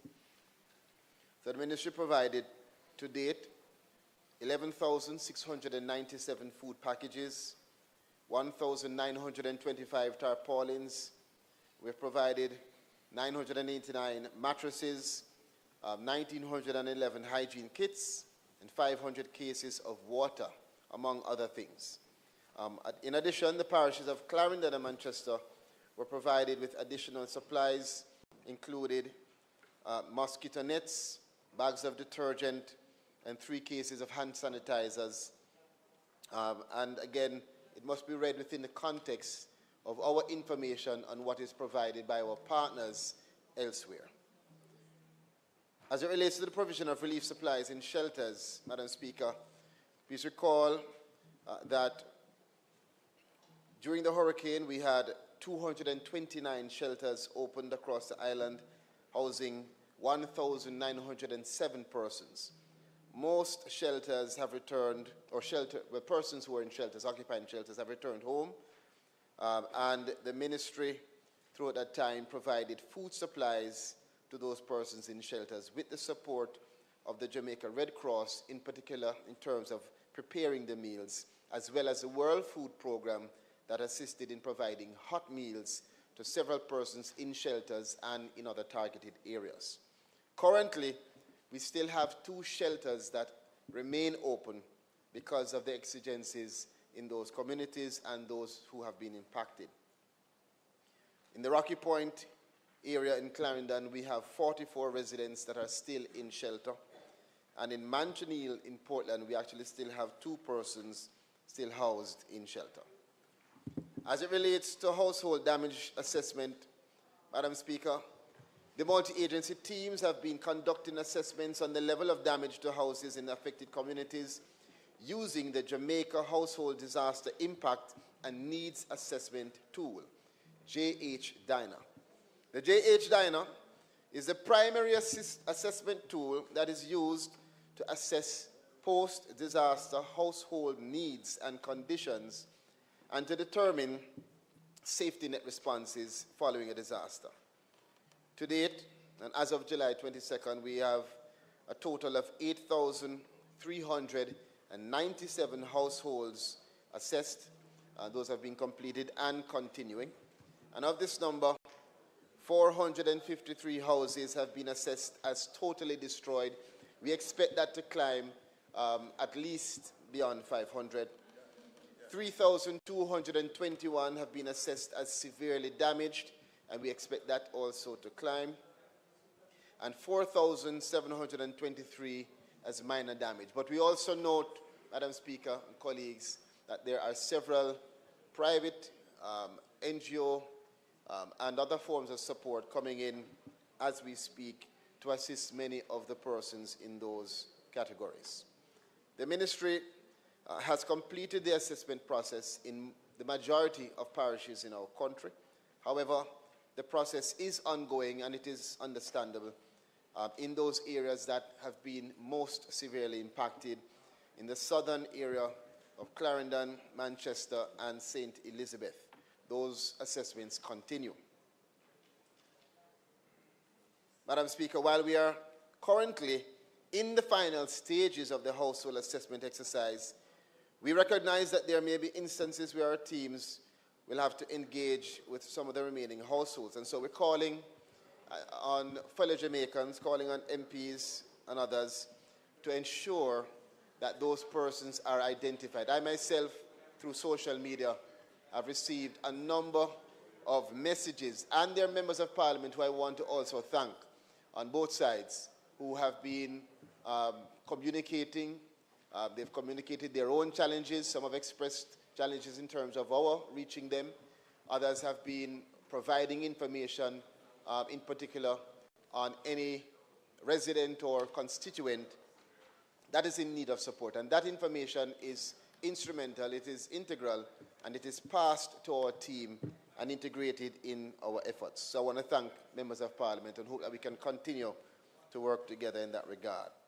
But there are several persons who need to be identified and have not yet been assisted, and we ask that the teams reach out to us, either by contacting our parish office, contact me directly, or call our customer contact center at 876-922-8000-13. I've extended, and I do so again, my personal invitation to members of Parliament to contact me if you have any constituents that are in need of support. Our goal is to ensure that no one is left behind, and we understand that that's going to be an incremental process, and we need your help in achieving it effectively. So far, based on the analysis of the assessments, Madam Speaker, the highest incidence of damage to date has occurred in St. Elizabeth, with 1,919 households to date, based on assessments, affected, followed by Clarendon, with 1,243 households being affected. Clarendon experienced the highest incidence of totally destroyed houses, with 133 houses. Another 670, nearly 50% of the severely damaged are from Clarendon, and the remaining 493 experienced minor damage. In St. Elizabeth, we experienced the highest incidence of damage and the highest occurrence of severely damaged houses, with 952 of the 1,919 being in that category, while 64 houses were completely destroyed of the 1,919, and the remaining amount for the minor damage. Against this background, Madam Speaker, the ministry will be implementing several measures and new initiatives to support the households that have been impacted by the hurricane. We are going to be leveraging existing social programs, and we have looked across the ministry to see how, as we manage our provision of assistance, we can ensure that we are increasing the targeting and identification of beneficiaries and targeting some of the support there. So we will be utilizing that also throughout this process to gear our minds towards identifying residents, citizens who need to be put onto our social pension program, who need to be registered with the Disabilities Council, or who need to be registered with the National Council for Senior Citizens. So as we do our assessments, we use the opportunity to also identify those persons. This process will have a twofold benefit, Madam Speaker. In the first instance, it will increase our ability to provide ongoing... House Leader, the member's time for speaking has expired. Speaker, the member's time for speaking having been expired, I beg to move that his time be extended by 10 minutes to allow him to complete his presentation. Thanks, House Leader. The question is that the member's time be extended by 10 minutes to facilitate completion of a presentation statement by Minister. Those in favor? Those against? The ayes have it. Minister. Thank you, Madam Speaker. Thank you, colleagues. So, it's going to increase our ability to provide ongoing assistance to those vulnerable groups. And secondly, in the event of other emergencies, it will allow us to more readily respond, since we will have the records of who these persons are and where they are located. And that has been our effort even before Hurricane Beryl. The Ministry's Rehabilitation Grants Program, which provides a range of benefits that includes funeral grants and micro-business grants and school assistance, will also be targeted towards micro-business operators and others identified using our tool as being impacted. As well as our social intervention programs, we'll also be targeting households across the country. Minister, I will allow you the leeway. Member Warmington, would you be so kind as to take a seat? Thank you.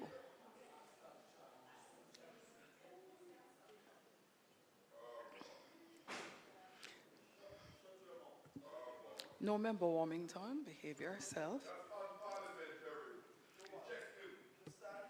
No, we will not go there. Members, we will not go there. Minister, you may proceed. Thank you, Madam Speaker. I'll imagine that those that are speaking don't need to hear this next part about No, members, both members speaking, I'll ask you to stop. This is the first. Thank you. Warning. Allow the minister to speak uninterrupted and undisturbed. Madam Speaker, as I said, we are going to be utilizing all of the comprehensive programs we have to, in addition to the support that will be given in that $1 billion that was allocated, to ensure that we are giving a comprehensive support for households to rebuild. And a part of that will see our social intervention program allocating the provision of grants to students targeted in areas most greatly impacted. Madam Speaker, as it relates to the emergency grant assistance for rebuilding of houses, which I know is of interest to colleagues and to the nation, at this stage, the government of Jamaica has allocated $1 billion to support the rebuilding efforts. Madam Speaker, based on the analysis of the damage assessments completed so far, we are projecting that approximately or more than 8,700 houses island-wide will require some level of support from the government to aid in their recovery and rebuilding. And I note, and I say for clarity, that we will not be able to provide support for a total rebuild, but this will be sufficient support to assist in the process of the recovery.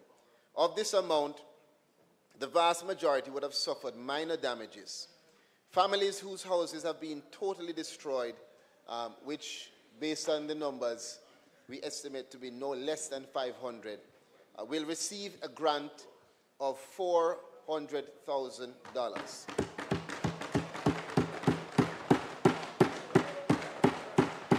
And we will, Madam Speaker, give further details as necessary on the specific mechanism, as it is thought that we may provide it in 2 tranches. Those whose homes have been severely damaged will receive a grant of up to $150,000, and those who experienced minor damage will receive up to $50,000.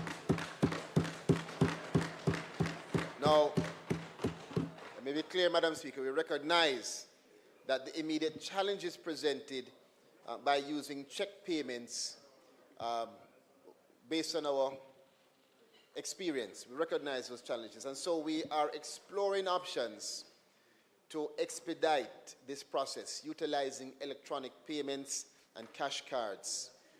And we expect that this will assist in us in terms of accountability, as well as being able to provide these grants and improve the service of delivery in a timely manner.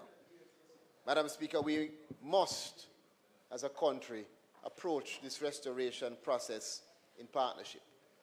And that partnership must include all of our stakeholders. It is therefore expected that these grants will be supplemented by a range of other initiatives, including donor funds, including contributions from the diaspora, including private sector initiatives such as the recently launched National Commercial Banks Foundation Building a Better Jamaica Fund, including the CDF, which members of Parliament have, and including the support from the Food for the Poor. And I want to, at this time, acknowledge and specifically thank the Food for the Poor. We have received a report, Madam Speaker, and out of our discussions, we know that they have initiated a roofing program to assist with replacement of roofs across the country. And so far, we are assured that at least 20 roofs in some of the most affected areas have been already replaced. And they have mobilized to extend this across the country. So we want to thank Food for the Poor for that program. Madam Speaker, the government of Jamaica, through the Ministry of Labour and Social Security, through the Ministry of Foreign Affairs and Foreign Trade, the Planning Institute of Jamaica, as well, has been in dialogue with a number of international partners to provide assistance to persons affected by Hurricane Beryl. Specifically, Madam Speaker, we have been in discussions with the United Nations World Food Programme and UNICEF. And so far, these talks have led to a few pledges of support. Let me detail these, Madam Speaker. Through a collaboration with the World Food Programme, the Ministry of Labour and Social Security will be implementing a cash assistance program to provide food support. This will provide support to severely affected families with meeting their basic needs, especially for food, over a period of 2 months. Priority will be given to households that meet specific criteria as established by the World Food Programme, as well as the calculation of a vulnerability score using 4 criteria specifically: the level of damage to the home, the economic vulnerability as determined by the employment status, the number of persons with disabilities in the household, and additional vulnerabilities, including gender, age, and whether the person is alone or with a family. The actual benefit size, Madam Speaker, will be calculated once the number of persons to be assisted and the available grant funds have been finalized. Madam Speaker, some offices of the Ministry of Labour and Social Security have also been impacted by disruptions in electricity and telecommunication services.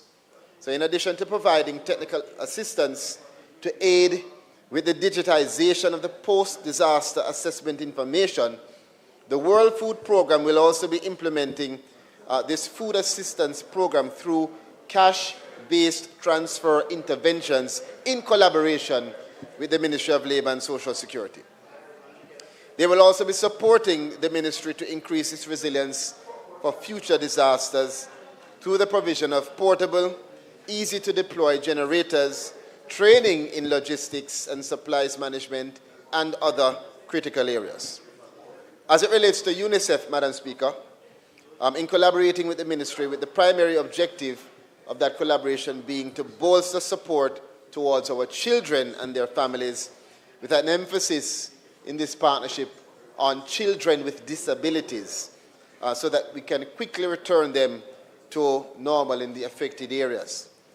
Benefits will be targeted to households within the most affected parishes who are registered on PATH, with a special focus on households with children with disabilities from 0 to 6 years old and pregnant and lactating mothers. The intervention will also provide cash and care packages for children and their families registered with the Jamaica Council for Persons with Disabilities and those participating in the Early Stimulation Program, which is a program that supports our children with disabilities under the age of 6. UNICEF, importantly, Madam Speaker, will begin by topping up PATH benefits to the above-mentioned groups in the August PATH payment, and the value of the benefit and duration are now being finalized. In conclusion, Madam Speaker, the level of dislocation occasioned by the passage of Hurricane Beryl requires our most urgent response. While the Ministry's response has provided and continues to provide relief, a strategic response providing a safety net to prevent impacted families from falling into worsened socio-economic status must be paramount on the national agenda, and that is our effort today. The Ministry of Labour and Social Security remains steadfast in continuing to provide relief to those affected. And let me thank the team, the permanent secretary and team at the ministry, and all our parish offices, particularly our parish managers, who have been working to achieve these outcomes. We will continue, and we continue to boost, Madam Speaker, the nation's recovery efforts, and I ask each member of the Parliament to support this critical exercise. This is the time for us to make a tangible declaration, Madam Speaker, towards our commitment to the well-being of our people. Thank you.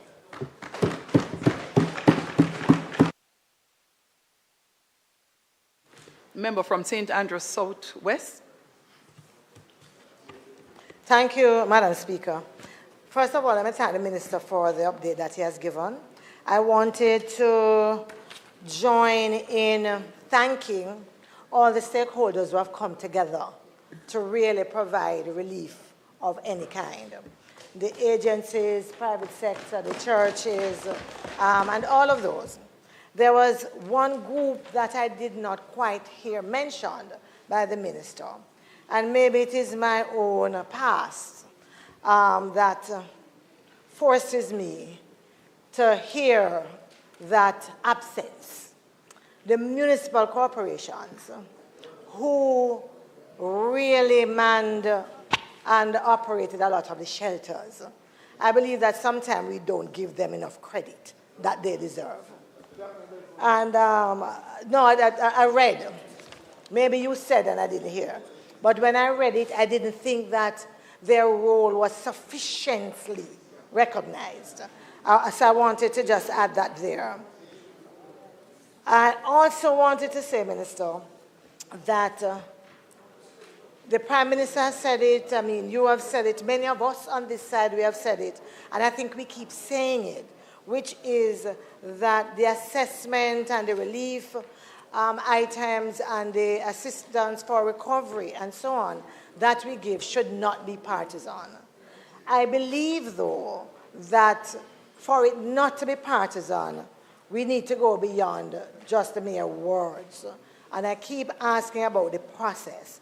So I heard you in the statement that you made, making reference to the Ministry of Labour and Social Security, your parish offices.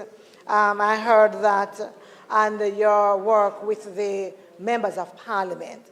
I also believe, because I've spoken to councillors as well, that we could also ask the councillors to also be a referral point. Yeah?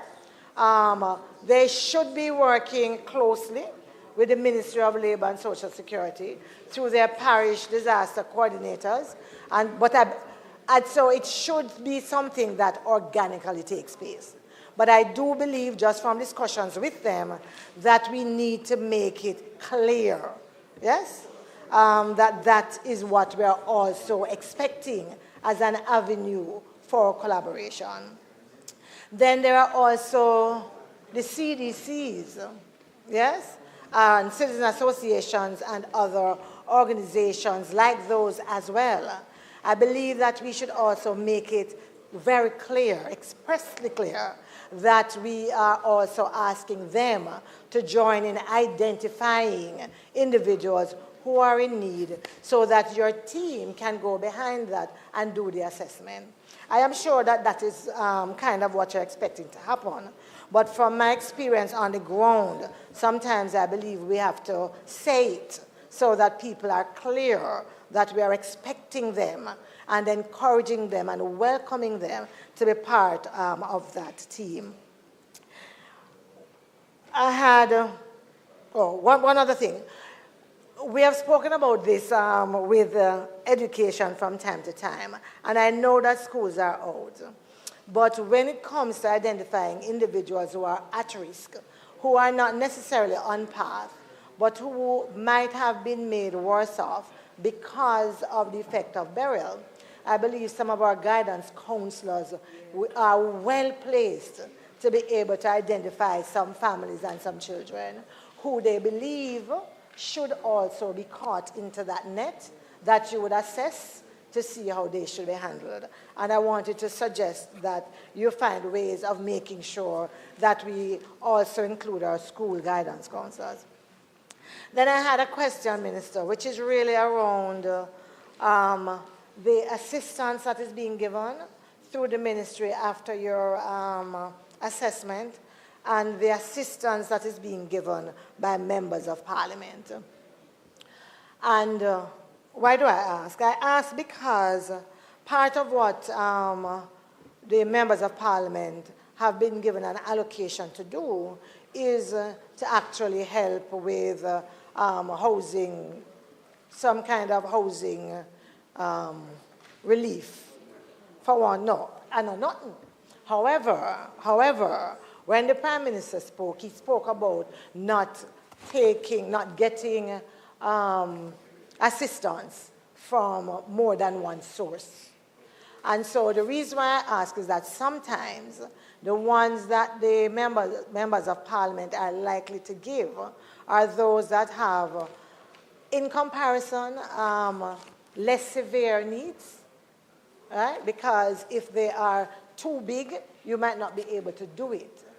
Now, as we, as members of parliament, are doing our assessment and doing our relief, is there a period of time that you have identified by which you would expect all of those assessments to be done, which would therefore mean that as members of parliament, we also would have...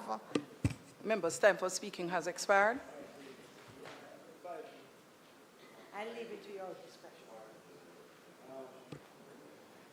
I leave it to your discretion. So member Brownberg, member from St. Andrew Southwest. And for the benefit of the other members, when I have a script, it is actually very easy to identify how much additional time persons will need. But without a script, it is very challenging. And we would want to ensure that you have a reasonable extra time. And so I'm asking the member to give us a little idea as to how much time you would need. 5 more minutes. So, House Leader? So Madam Speaker, in keeping with how we have been trying to facilitate extra time, we've given the ministers usually 10 minutes and 5 for the... It's 12. 12 No. 12 for 12 the and original 5. statement. And then we allow them 10 after to complete the statement. And so in the same instance, we would give 8 minutes and then 5 minutes. So, Madam Speaker, the members' time having been expired, I beg to move that it be extended by 5 minutes to allow her to complete.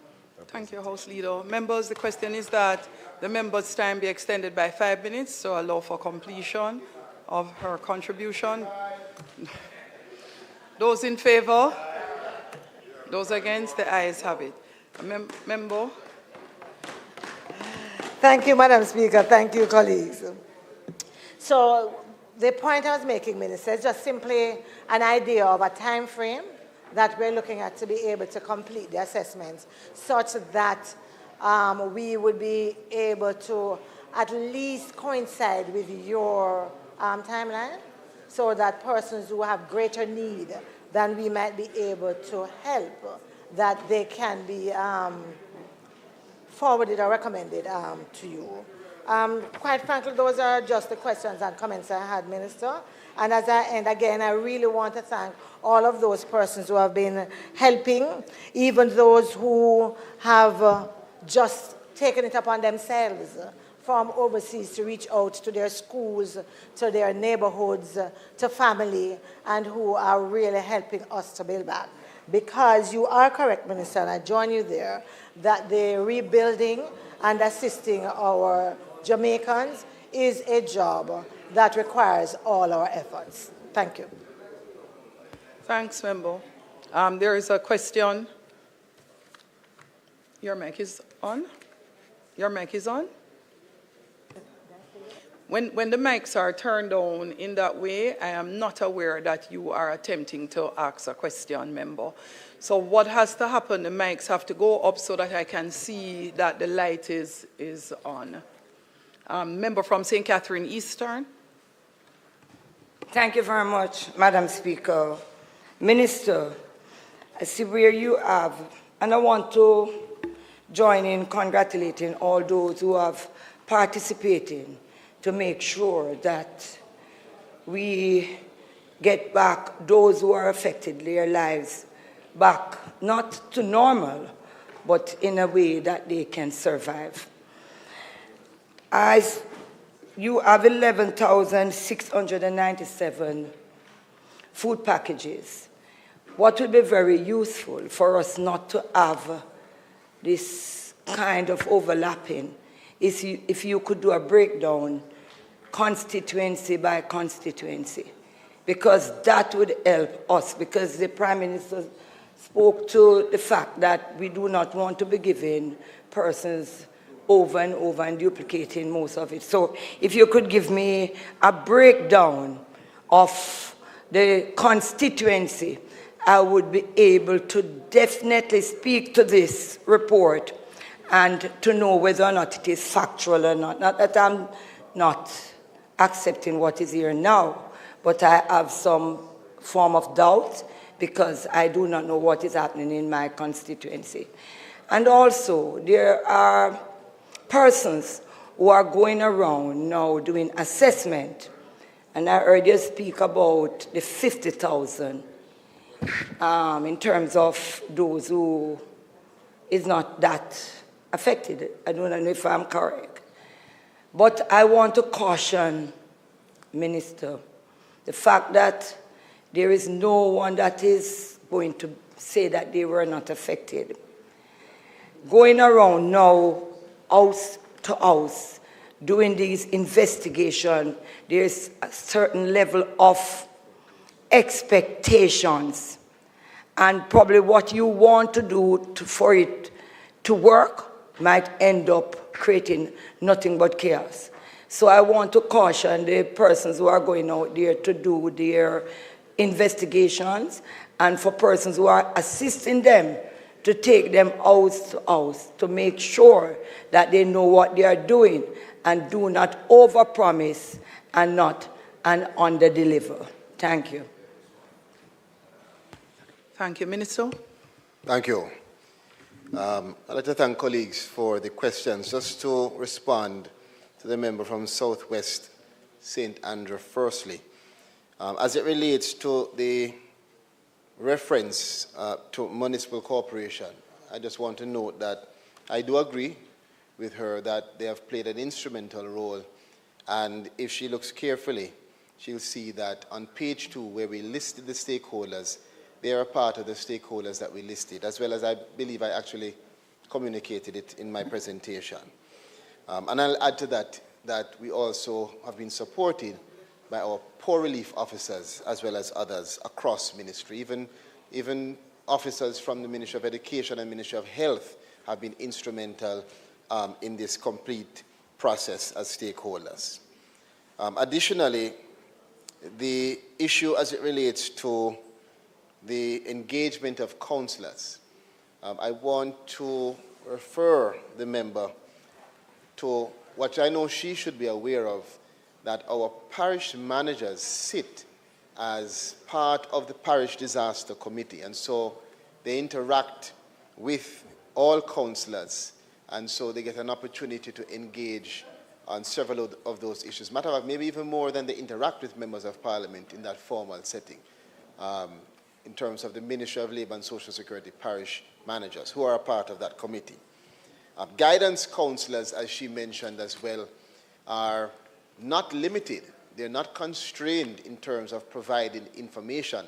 And I can tell you, in my own experience, I have had guidance councillors provide, whether it is through an email, correspondence, or calling us to provide information. And that information, as with any information that we receive, is assessed and integrated into our response. Remember that I made a national call that if there is anyone that needs support, anyone that needs to be identified, we have given a number.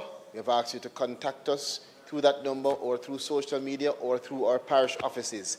And that would include guidance counsellors, pastors, and anyone else that is in a position to identify someone in that situation. The assessment, which the member asked about, we are in the process of completing our assessments. I would say, based on information, that we are about 95% complete. The difficulty is that for spaces like St. Elizabeth, because of the nature of that geographical space, the assessments are taking longer.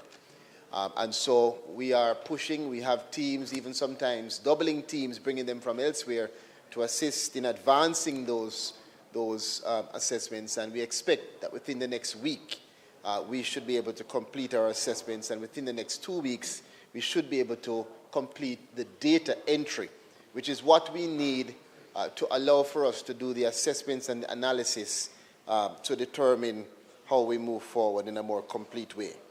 So hopefully, if we can finish before that time, we will do so. But members would understand that it's almost a moving target.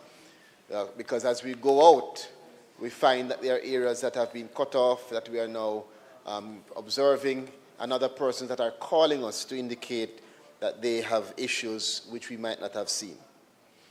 To the member from St. Catherine Eastern, we are, as the Prime Minister had requested, a constituency breakdown as well.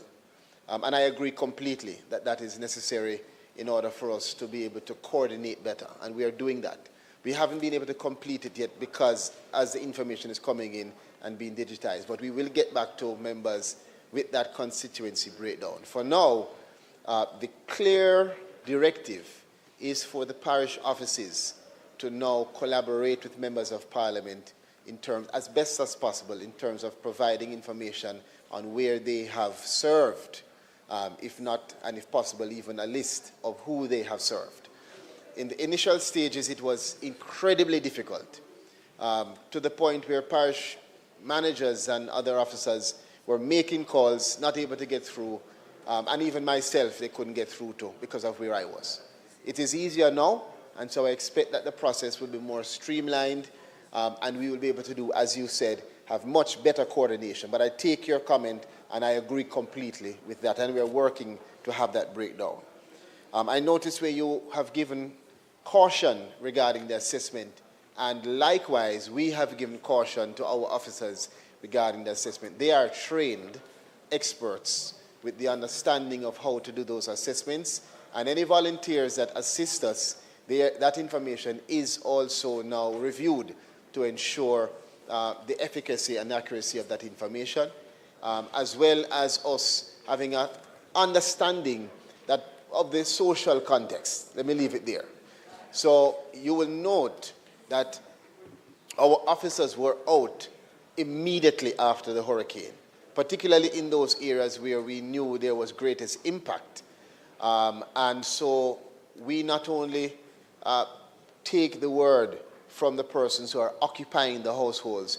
That's why we have the JH Diner tool.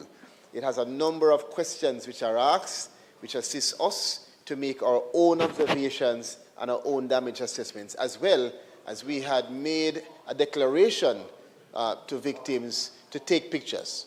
So we ask victims, make sure that you take pictures before, particularly for those persons who are already making rectifications or rehabilitation to their home. So we are aware of that, and again, I want to thank you for your 2 comments, and we agree, and we're doing what we can to assure caution in how we assess. Thank you. Minister, announcements.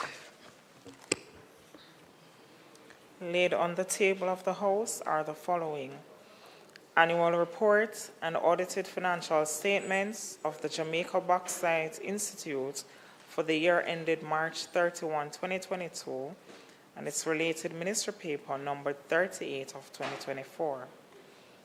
Annual report of the Casino Gaming Commission for the year ended March 31, 2022, and its related ministry paper number 39 of 2024.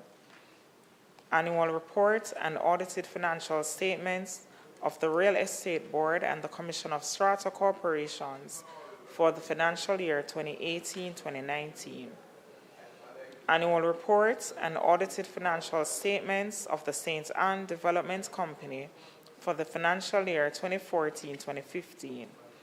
Annual report and audited financial statements of the Housing Agency of Jamaica Limited for the period ending March 2021.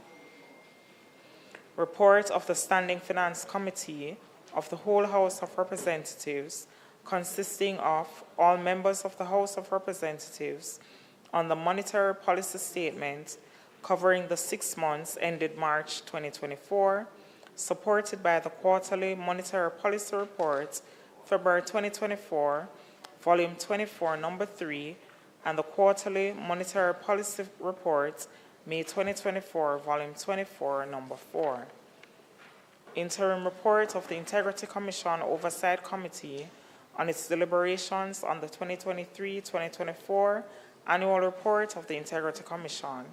And finally, the Auditor General's Department certified appropriation accounts for head 19,000 recurrent for the Ministry of Economic Growth and Job Creation and for the year 2020-2021.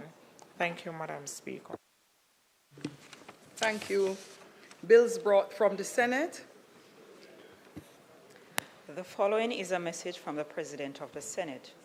To the Honorable House of Representatives, I have the honor to advise the Honorable House of Representatives that on the 19th day of July 2024, a bill entitled An Act to Amend Section 61 of the Constitution of Jamaica to provide for new words of enactment was passed in the Senate without amendments. Signed, Thomas Tavares Finson, OJ, CD, KC, JP, President of the Senate. Thank you.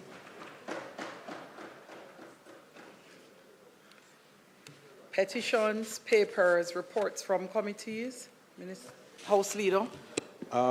Madam Speaker, I beg to lay on the table of the House a copy of the interim report of the Integrity Commission Oversight Committee on its deliberations on the 23rd for the year 2023 to 24, being the annual report of the Integrity Commission. Minister of Finance and Public Service.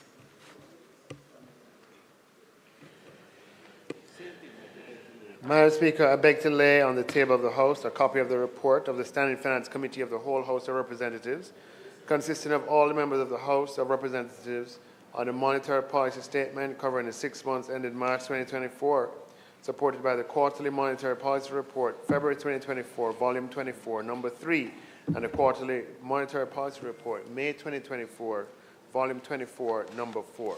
Minister, you may just remain standing. Notices of motions given orally. Madam Speaker, I beg to give notice at the next meeting of the House. I'll move, be it resolved, that the report of the Standing Finance Committee of the whole House of Representatives, consisting of all members of the House of Representatives, on a monetary policy statement covering 6 months ended March 2024, supported by the quarterly monetary policy report, February 2024, volume 24, number 3, and the Quarterly Monetary Policy Report, May 2024, Volume 24, Number 4, which was laid on the table of the House on the 23rd day of July, be adopted. Madam Speaker, I further beg to give notice that at a later stage today, I'll move for the suspension of the standing orders to enable me to take this motion. Thank you, Minister. House Leader. Madam Speaker, I beg to give notice that at the next meeting of the House, I will move, be it resolved that the interim report of the Integrity Commission Oversight Committee on its deliberations on the 2023-2024 annual report of the Integrity Commission, which was laid on the table of the House on the 23rd day of July 2024, be adopted. Madam Speaker, I beg to give further notice that at a later stage today, I will move for the suspension of the standing orders to enable me to take this motion. Madam Speaker, I beg to give notice that at the next meeting of the House, I will move to introduce and have read a first time a bill shortly entitled the Representation of the People's Amendment Act 2024. Thank you, House Leader. Questions and answers to questions. House Leader.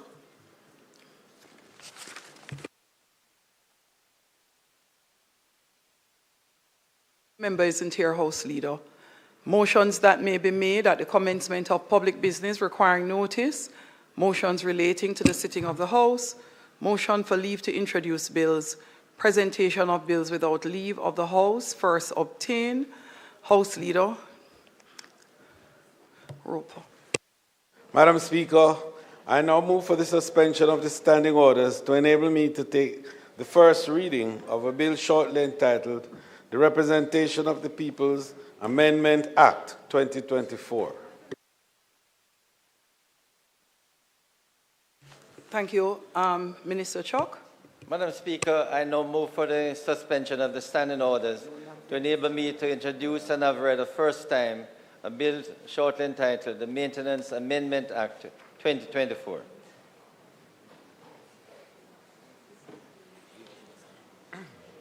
Madam Speaker, just in continuation of the bill that I presented for first reading, I await your guidance.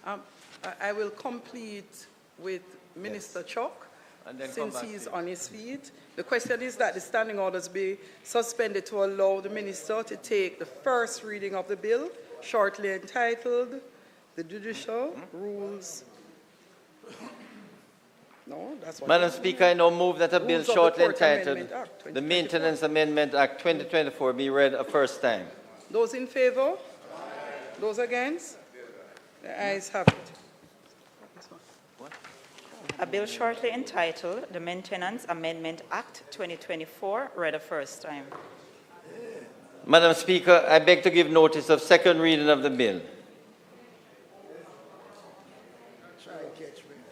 No, Madam Speaker, I further beg to give notice that at a later stage today, I will move for the suspension of the standing orders to enable me to take second reading of the bill and to take it through all its concluding stages. Okay, Minister. House Leader.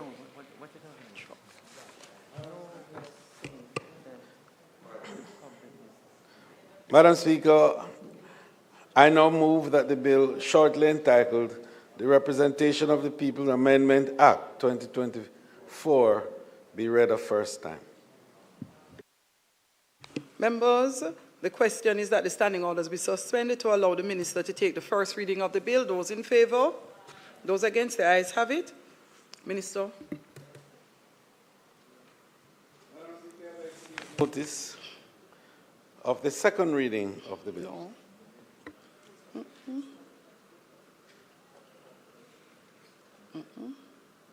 So it's still the first. So House Leader, so it's a suspension of the standing order to enable first reading, and then that the bill shortly entitled to be read a first time.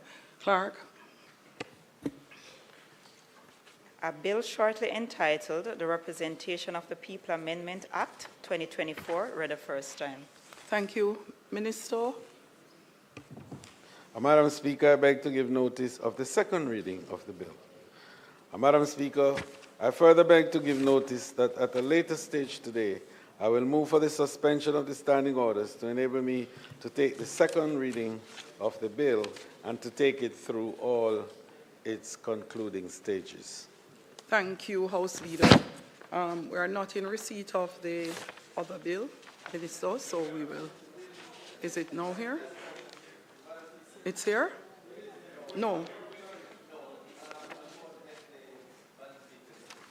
I had a second bill, the rules of court, to add the DPP to the committee. Yes, it's not here. Right, but the short form has not yet arrived. Yes. I mean, I'm amazed. So we will proceed, Minister. But we'll proceed with these two bills. If it come in time, we'll just ask for it to be dealt with. Right. So, House Leader, public business. Madam Speaker, there are a number of matters to be dealt with on public business. The Minister of National Security has a matter to be dealt with, as well as the Minister of Justice, and of course, I will then take the representation of the People's Act Amendment 2024. May it please you, Madam Speaker. So, members, you will work in keeping with the direction provided by House Leader. So, Minister, I'm not seeing Minister. Oh. Deputy Prime Minister and Minister of National Security. Will you need a podium? Orderly? Short, what should be used for? Thank you.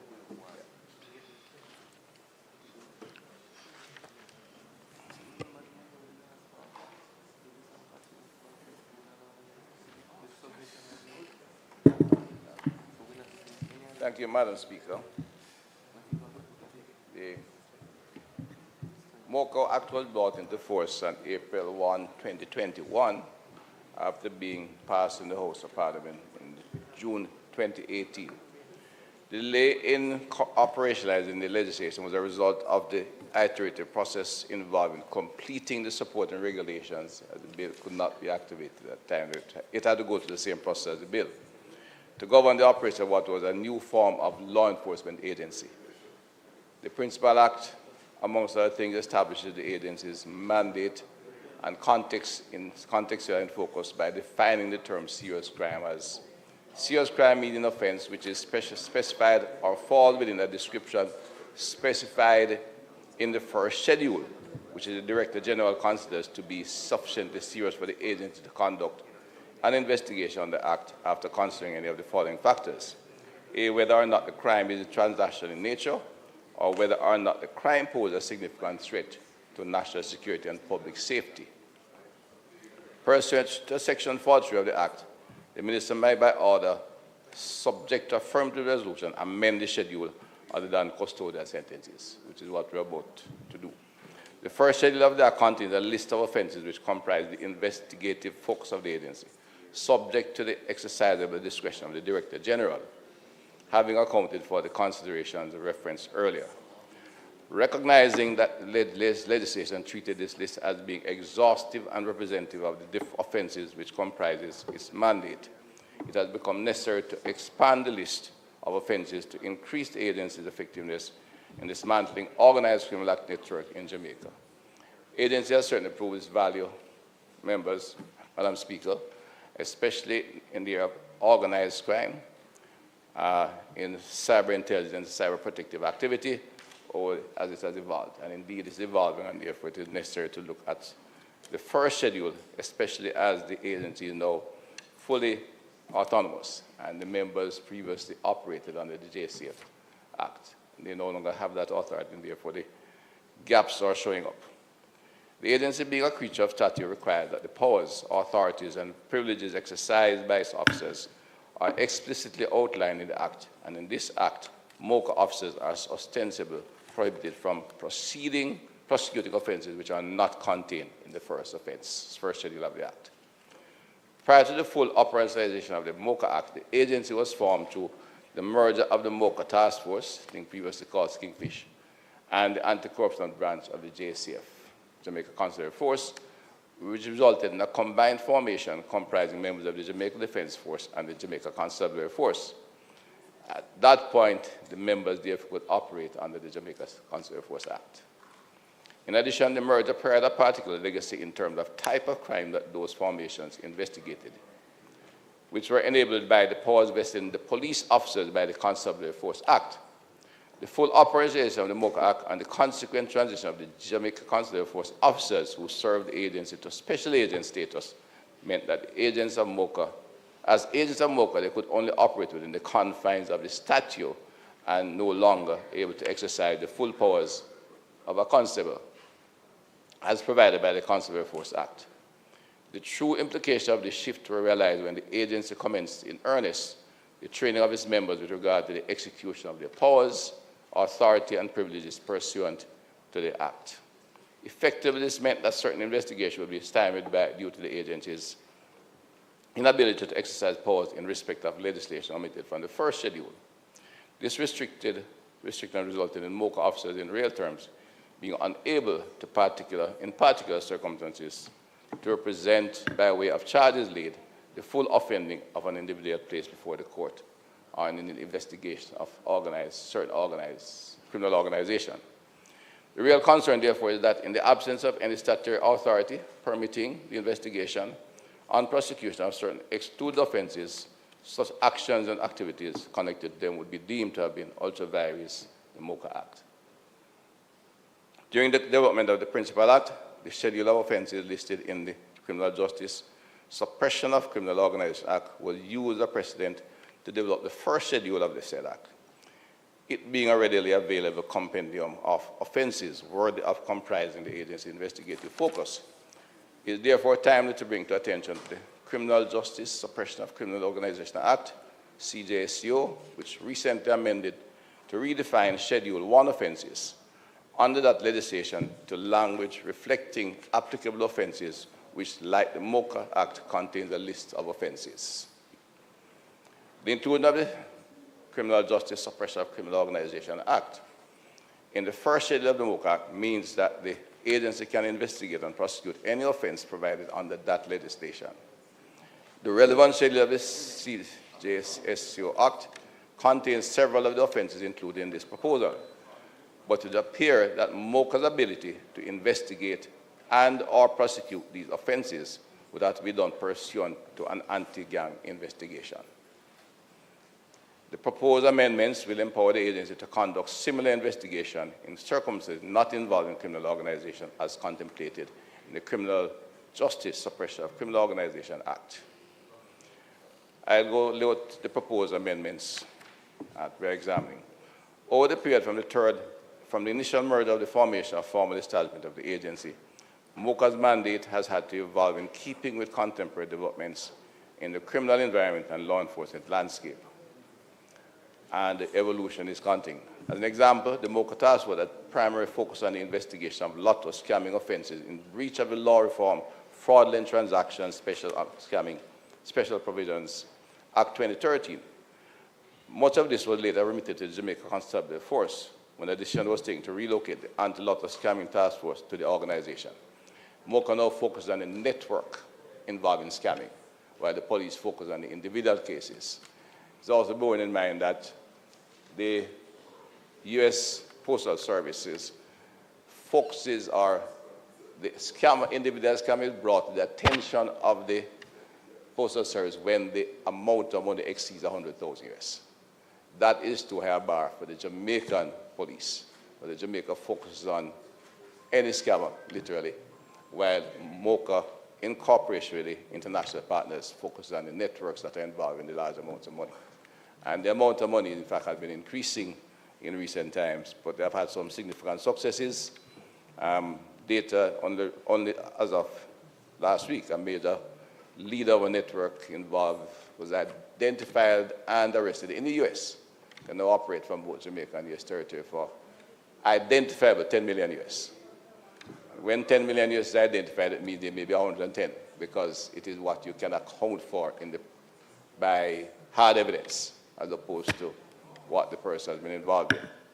There's also a major case, I think it was Willocks, back in very recently, another 12 individuals were involved in a network. So the MOCA now focus on network rather than the individual lot of scammers, so to speak, or individuals involved in network activity that deal with huge amounts of funding.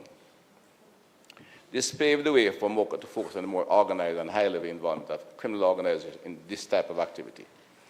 As another example, there was a shift in focus from corruption matters involving members of the JSTV following the establishment of the Inspectorate and Professional Standards Oversight Bureau of the JSTV to more high-level involvement of police officers in criminal organizations.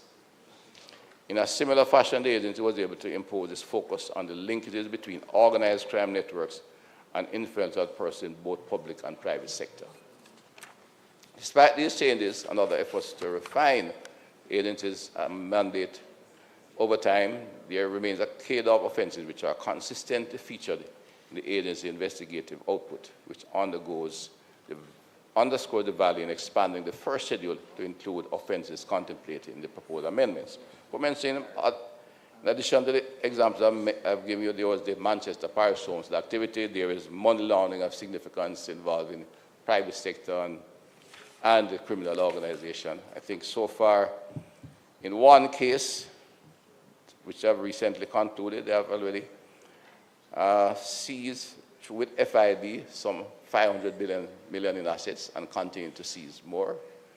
There is currently, in terms of real estate value, maybe near $10 billion, depending on how we value them, the real estate valuation, that has MOCA in collaboration with the agencies have in fact forfeited on behalf of government. The amount of money involved in that aspect of operation is huge, and the effort has to be, in fact, intensified in dealing with it. It not only feeds money to criminal activists who are involved in buying guns, which they use to kill people. In fact, they become their own gangs. But when large amounts of illegal money enter the economy, it's a threat risk to the entire society. And that aspect of their work is being expanded and intensified. But in dealing with networks, we have to expand the number of activities and offenses, because the networks, once they acquire funding and employ their gangs, participate in a number of what you'd call common law activities and regular offenses as part of the activity, and oftentimes it is the best way to catch them is to get them in the other predicate offenses. The proposals include both statutory and common law offenses, summarized and discussed as follows. The last in the Act of 1942, as indicated to me, the last Act of 1942 has reference to, say, computer fraud. Well, doesn't do anything in cyberspace, sorry. And the Forgery Act of 1942 as well has no reference to forgery using a computer. So in fact, someone who can forge a document, but until they use it, the law have no locus. Debater will say lawyer word, but that's why I'm told that advice because of the age of the law. But these are being brought into the MOCA schedule that MOCA can in fact investigate, and MOCA has in fact developed quite an impressive capacity in dealing with cyber protection, cyber investigation, and cyber intelligence, which we want to preserve and allow them to use to its maximum. The Criminal Justice Administration Act 2014, the Road Traffic Act 2018, which is new, the Firearms New Prohibition, Restriction, and Regulation Act 2022, Betting, Gaming, and Lotteries Act 1966, the Fisheries Act 2018, again, one area where organized criminals are getting involved and therefore requires support. While the Coast Guard does its regular work and the police, it requires a level of focused, organized activity as they involve in arms and of course, raiding of fisheries, lobster and spiny lobster and conch. Pre-Loss Prevention Act 1983 and common law offenses to include misconduct of public office, conspiracy, cheating the public revenue, and inchoate offense. The last Act 1952, this legislation contains a number of offenses that are consistently featured in matters investigated and prosecuted by the agency. The agency also seen where fraud-based offenses have been constant, year-to-year occurrences. The inclusion of the proposed offenses would provide the inherent wisdom of allowing the agency the proverbial more than one way to skin a cat. An inadvertent result of the narrow focus in the first schedule was the omission of particular larceny of violations, which form part of the core suite of offenses utilized by MOCA's investigators. It's against this background that the following sections are being proposed for inclusion. Section 5, simple larceny. Section 13, predel larceny. Section predel larceny, in fact, interesting, although we have the new predel larceny act in a particular parish, the member from Clarendon can attest, organized criminals are heavily involved in predel larceny and requires more than just the regular approach. And farmers have been killed, and much activity goes between our neighboring Haiti and Jamaica from there. Larceny of postal articles. Larceny and embezzlement by clerks and servants. Section 22. Section 24, fraudulent conversion. Section 27, frauds by directors, etc. Section 28, fraudulently inducing persons to invest money. Section 29, falsification by accounts. Section 35, obtaining money by false pretenses. Section 36, obtaining credit by fraud. And Section 46, receiving. The Forgery Act, offenses on this act from a practical perspective ought to be included. Currently, the first schedule only lists Section 4 as having sufficient activities, gravitas, to qualify as a serious crime, thereby limiting the ability of the agency to levy charges for other serious offenses, including legislation. It is proposed that all offenses under the Forgery Act be included in the schedule. Of course, as I said, the act itself is defective, it's old, and needs to be upgraded at the current time. Criminal Justice Administration Act 2014, a common occurrence in anti-crime operation is the attempt to destroy or compromise the integrity of evidence gathering and investigation process. For this reason, the following sections are considered critical for inclusion in the schedule. Section 39A, offense of tipping off. And Section 39B, offense of falsifying, concealing, destroying, or otherwise disposing of documents relevant to an investigation. Road Traffic Act 2018, the recent repeal and replacement of the old Road Traffic Act of 1938 requires that the schedule is amended to reflect the legislation that is currently in force. In this regard, it is being proposed that reference to Section 35B of the Road Traffic Act 2018 be inserted to replace the existing reference to Section 46(1)A of the Road Traffic Act of 1938. It is further proposed that the following new offenses under the relevant provisions of the specified legislation also be included in the first schedule. Betting, Gaming, and Lotteries Act 1966. Section 48, offense in connection with lotteries, proposal for the amendment of the first schedule, and Section 49, a licensing of lottery agent, and Section 56, offenses in relation to pick-up power and drop-on. B, the Fisheries Act. Section 25 of the Fishing Section 25 of the Fishing Act refers to without a license, authorization, or permit, and non-compliance with the conditions of the Fisheries Act. Section 26 refers to prohibition of activities that undermine and contravene international or regional conservation or management treaty or agreement. Section 75, duty to comply with fisheries inspector.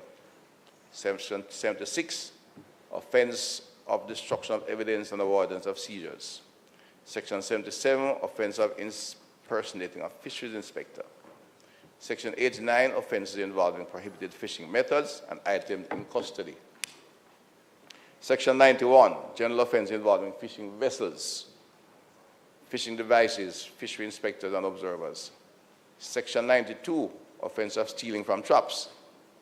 Section 94, offense related to fishing in fish sanctuary or habitat. With the Larceny Prevention Act, Section 11, powers of search. Section 13, assaulting or obstructing or threatening an agricultural warden. Section 14, 8, disposal of perishable agricultural produce, livestock, and fish. Section 15, penalty on possession of clothing, etc. by persons not agricultural wardens. In other words, impersonating an agricultural warden, uniform, etc. Section 16, penalty on unauthorized use of agricultural water uniform. Common law offenses to include misconduct of public office, conspiracy, and cheating the public revenue, incoherent offense. Madam Speaker, those are the sections to be included in Schedule 1 that we are proposing and seek the House's approval in affirming resolution that was moved and tabled in the House on June 5. Well, I explored, you guess, before. Go ahead.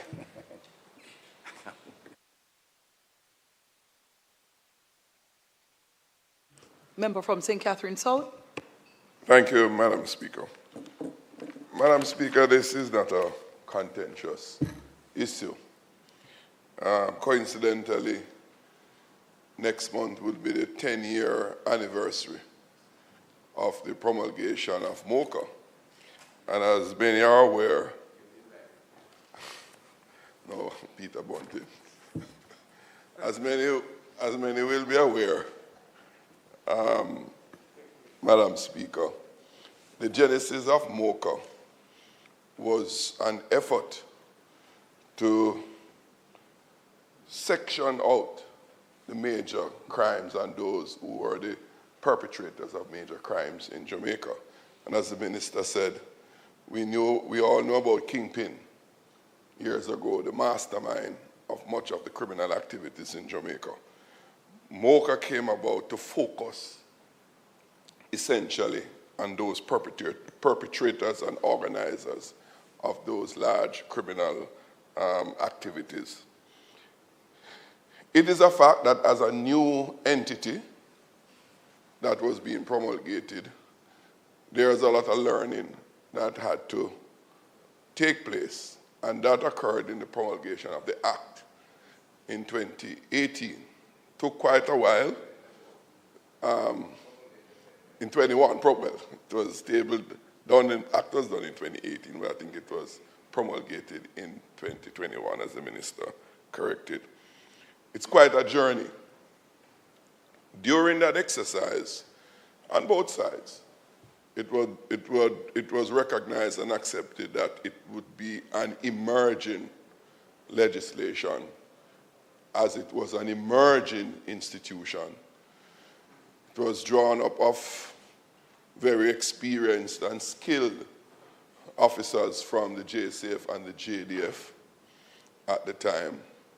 And of course, it stumbled a bit because it wasn't sufficiently resourced to make adequate recruitment as is necessary to make it as effective as we would have wanted and as the country had demanded it to be at the time. So what the minister has brought here is an expansion of the breaches of the various legislation and the breaches under those legislation that MOCA would be empowered to pursue. And we commend that. We want MOCA to become a strong and feared criminal investigative authority. And we want it to be as independent as can be, so that no one so engaged in criminal activities and of that magnitude can ever escape. So, Minister, you have our full support. Whatever you need to do, we have oftentimes said on this side, we are a ready and willing partner in the fight against crime to enhance the quality of life of our people. So don't be hesitant, Minister, to call upon us, and we'll be your partner in that pursuit. I thank you, Madam Speaker. Opposition Leader. Just a quick comment on the order. As the member for South St. Catherine's indicated, we support it. I'm just wondering whether at this stage we should be considering, rather than having an approach where we attempt to schedule the minutiae of offences across all of the statutes that create criminal offences, those which MOCA can and those which MOCA can't, which is a painstaking exercise and fraught with possibilities for error, insofar as you might leave something out which you wish you had included. Yes. I'm just wondering whether we shouldn't just allow MOCA to investigate any offense, at least any offense punishable by maybe a certain threshold of penalty, and rather than, so we don't have to keep updating that schedule. I'm not sure we need to have the approach where we have this lengthy and very detailed schedule, which attempts to sort of pass out those offenses which MOCA can look at and those that we don't want to, for whatever reason, we don't think need to be included. I think that on reflection at this stage, we could consider just a more general approach, which would enable them to do what they have to do without having to concern themselves whether or not the specific offense happens to be in that schedule or not. That's our thought. I just want to share with you as a suggestion for going forward. Minister. Thank you for your support. The matter raised by the Leader of the Opposition, Madam Speaker, we have looked at, and we have to look at it again, but the Solicitor General advised at the time that to give anybody, any organization that they've brought with a power, they should come under the Jamaica Constitutional Force Act. And, well, this is it. Once they come under the JCF, they come under the Commissioner. I'm not in dispute, and we'll look at it again, because that was, I had discussion with the legal mind when this was being done, why we could not just... I will not pretend to be a lawyer. I want to be a lawyer, so I take the advice of my chief legal counsel in it. But yes, this is something we will have to look again, if it is feasible, to ensure MOCA, which has, as I said, it will not be competing. I think we have defined them in the particular area. We have established with these 500 highly qualified individuals, the terms of service established, and they're supposed to focus on complex cases.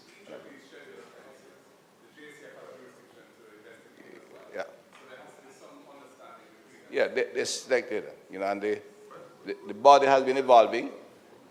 Just last week, Thursday, when we had the IT failures, they have involved considerable capacity and strength in cyber protective measures and service investigation. At 2 a.m. in the morning, Thursday morning, they're up, and by morning they had the patch to call our agents that might be affected by a cold strike to, you know, correct the problem, at the same time in touch with the international body to see that, you know, what was happening and inform and educate our people. Their capacity there is excellent, and in addition to the JCF members who have joined, we have excellent young team coming out of UTEC in particular and the university who have joined the force, got the training in these areas and are performing at an extremely high level at which the country can be quite proud that we have this capacity at this point in time. So, Madam Speaker, I move that resolution recited as the Major Organized Crime and Anti-Corruption Agency Amendment of 1st Schedule Order 2024, resolution. The Major Organized Crime and Anti-Corruption Agency Amendment Act of 1st Schedule October 2024 is hereby affirmed.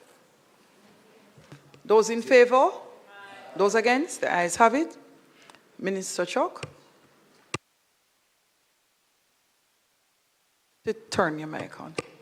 Madam Speaker, I now move for the suspension of the standing orders to enable me to take second reading of the bill, notice of which I gave earlier, and also for me to take it through all its concluding stages.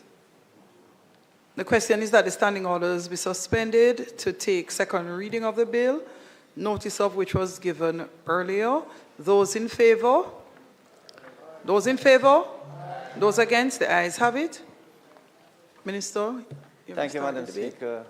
Madam Speaker, the bill before the House today is an act to amend the Maintenance Act and to provide for connected matters.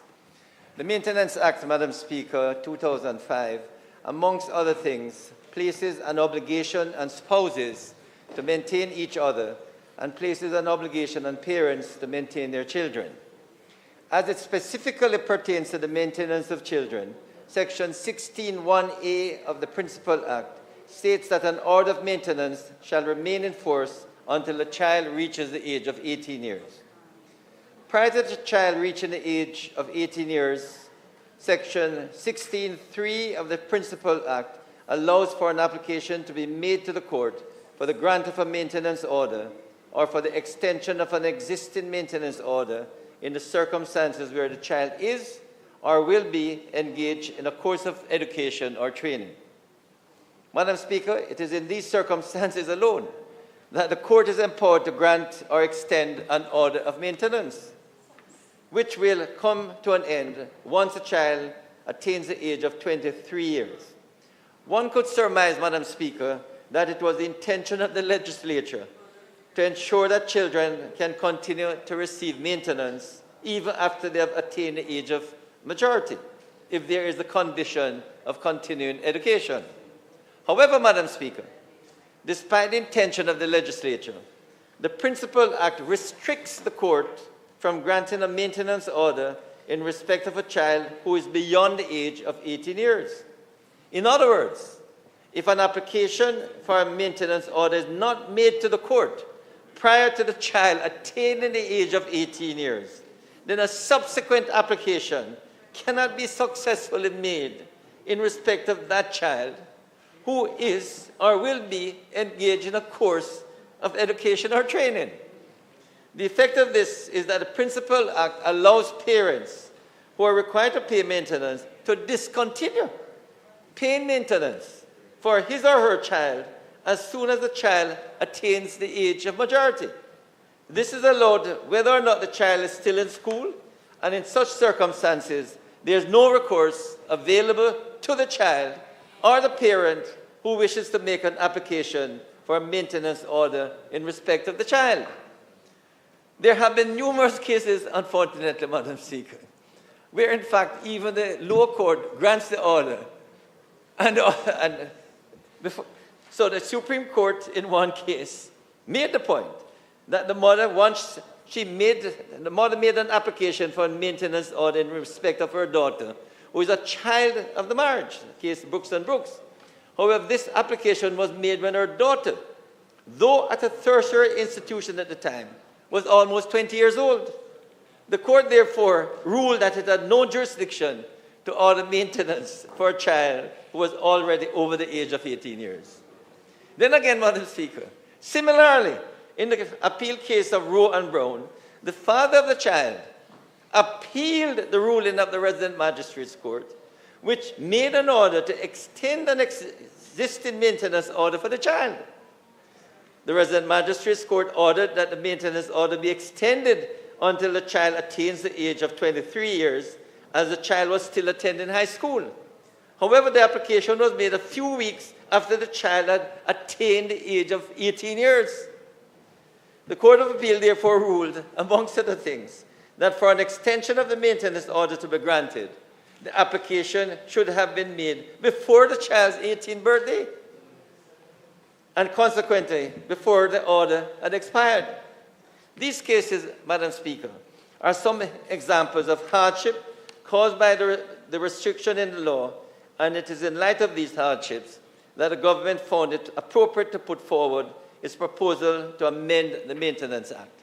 Madam Speaker, I must thank a number of attorneys who brought it to my attention, and sadly, you know, things move too slow. This should have been done 3-4 years ago when it was brought to my attention. I want to thank one particular lawyer, Sherry-Ann McGregor, at Newnes Schofield, who had many of these cases where she had advised the wife, because the child is now 19 or one day over 18, you can't get any further maintenance if the father refuses. Really, really sad. So, Madam Speaker, the amendment to the Maintenance Act seeks to allow for a maintenance order to be granted by the court if the child attains the age of 18 years for the purpose of engaging in a course of education or training, whether or not an order of maintenance had been issued prior. Such order, however, would not extend for any period beyond the child attaining the age of 23 years.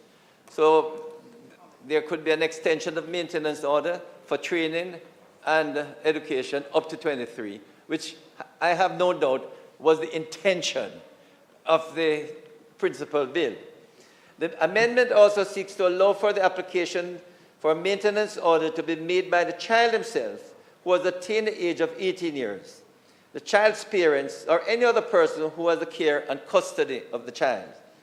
Finally, Madam Speaker, it should also be noted that the amendment to the Maintenance Act results in a consequential amendment to the Children, Guardian and Custody Act in order to achieve consistency throughout the legislations. Currently, the period in which a court may grant or extend a maintenance order pursuant to the Children, Guardianship and Custody Act is a period not beyond the date on which a child attains the age of 21 years. So we're extending it to 23. As such, the government seeks to consequentially amend this period, which is the period not beyond the date on which a child attains the age of 23 years. Madam Speaker, it is with all of this in mind that I commit this bill, which seeks to amend the Maintenance Act and consequently amend the Children, Guardianship and Custody Act to the House for approval. I will now take us through the clauses of the bill. Clause 1 of the bill makes it abundantly clear that the bill shall be read and construed as one with the Principal Act. Clause 2 of the bill proposes an amendment to Section 81A of the Principal Act by placing an obligation on every child to maintain his or her child, every parent to maintain his or her child who is a minor or a child who is or will be engaged in a course of education or training after attaining the age of 18 years, but before attaining the age of 23 years. Clause 3 of the bill proposes to amend Section 16 of the Principal Act to allow for maintenance order to remain in force until a child attains the age of 18 years or until a child attains the age of 23 years if that child is or will be engaged in a course of education or training after attaining the age of 18 years. Clause 4 of the bill, Madam Speaker, proposes to amend Section 18 of the Principal Act to allow for the variation, suspension, or cancellation of the maintenance order applied for by the child who has attained the age of 18 years. Clause 5 of the bill proposes to consequentially amend Sections 7U, A, and 7V1 of the Children, Guardianship and Custody Act to provide that the period in which the court is empowered to grant or extend an order of maintenance in respect of a child is to be a period not beyond the date on which a child attains the age of 23 years. Madam Speaker, I look forward to the support of the members for this critical piece of legislation which will address an unfortunate lacuna in the original legislation to allow children who want to go to tertiary institution and apply late, that they can get the maintenance from usually a father who can afford it. But over the years, fathers have been told, you don't have to maintain the child. And so the mothers, when they go to the attorney, and the attorney see these two cases, which were decided a decade or so ago, they say you have no case once the child has reached 18 years. So this piece of legislation, Madam Speaker, is to address this very unfortunate gap in the legislation.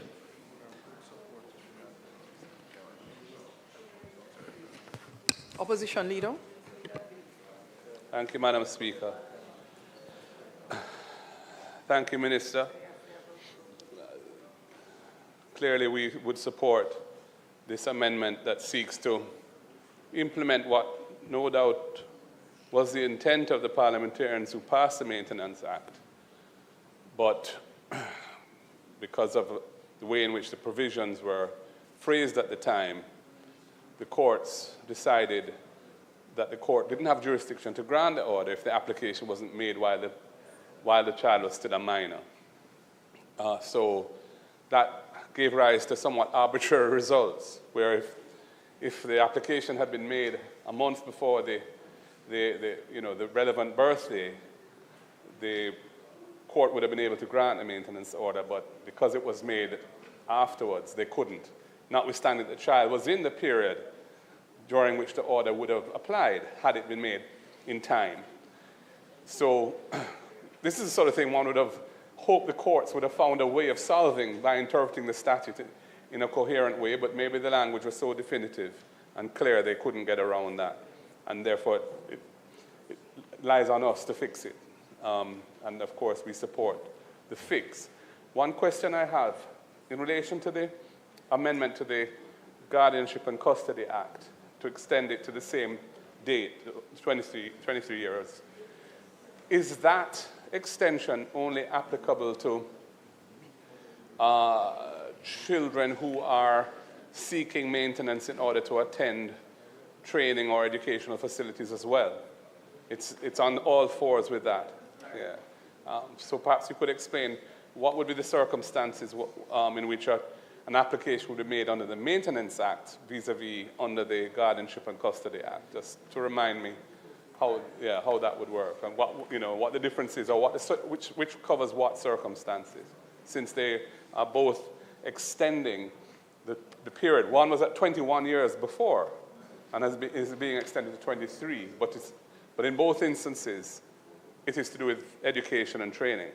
Yeah, so just if you could explain in what circumstances you'd be making an application under the Maintenance Act as opposed to the Guardianship and Custody Act. That would be just my own understanding of it. Thank you.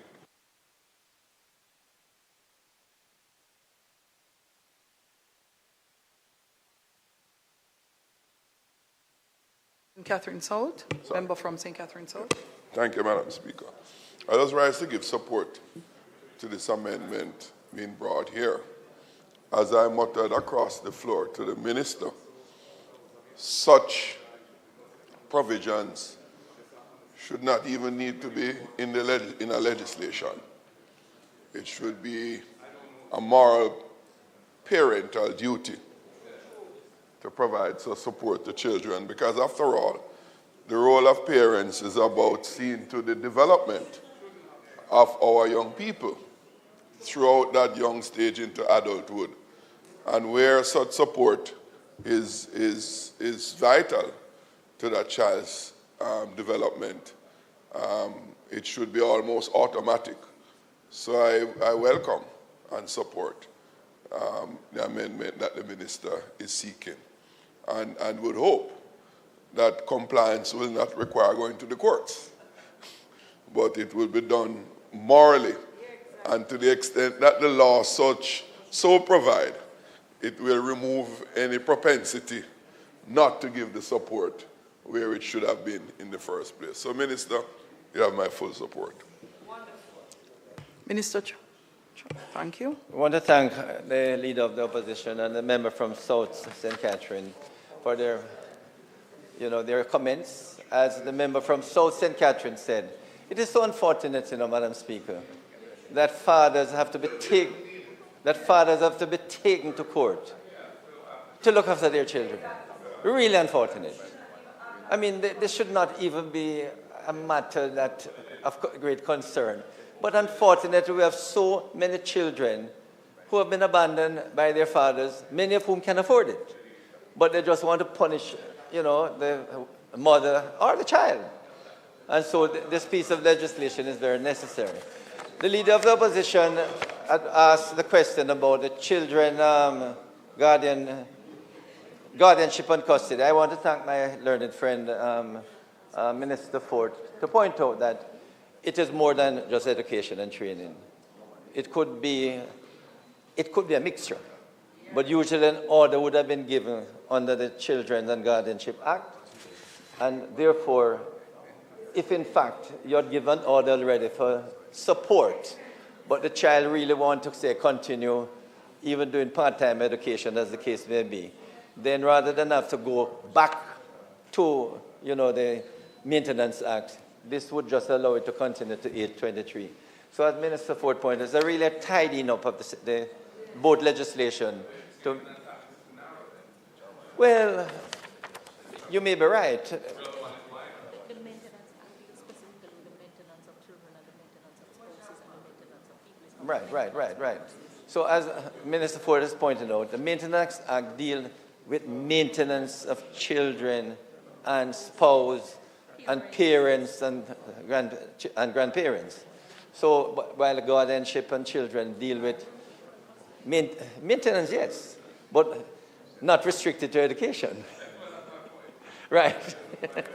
Well, it may need some tidying up. So, Madam Speaker, with those few comments, I would ask for second reading. Question is that the bill be read a second time. Those in favor? Those in favor? Aye. Those against? The ayes have it. Clerk. A bill entitled An Act to Amend the Maintenance Act and to Provide for Connected Matters, read a second time. Thank you, Clerk. The House will now resolve itself into a committee of the whole House to consider the bill clause by clause. Yes, Minister? Madam Chairman, I'd ask that the bill be, there are no amendments or alterations, so could we ask for the bill to be put en bloc? Members, the Minister is suggesting that we put clauses 1 through to clause 5 and also put the title and enacting clause as we have no amendments. Those in favor?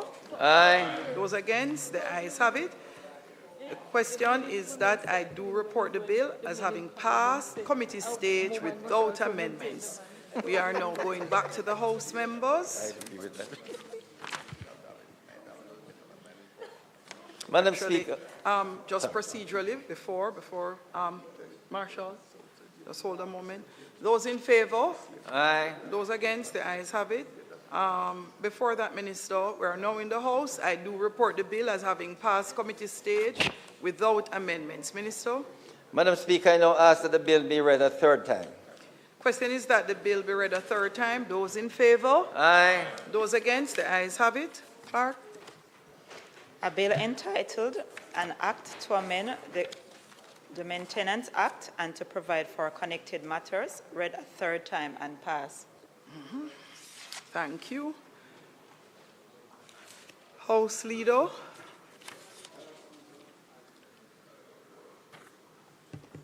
Madam Speaker, I now move for the suspension of the standing orders to enable me to take the second reading of the bill, notice of which I gave earlier, and also for me to take it through all its concluding stages.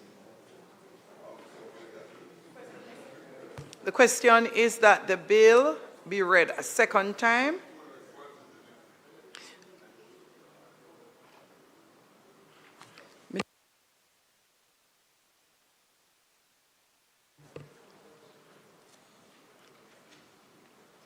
The question is that the standing orders be suspended to enable the minister to take second reading of the bill, notice of which he gave earlier. Those in favor?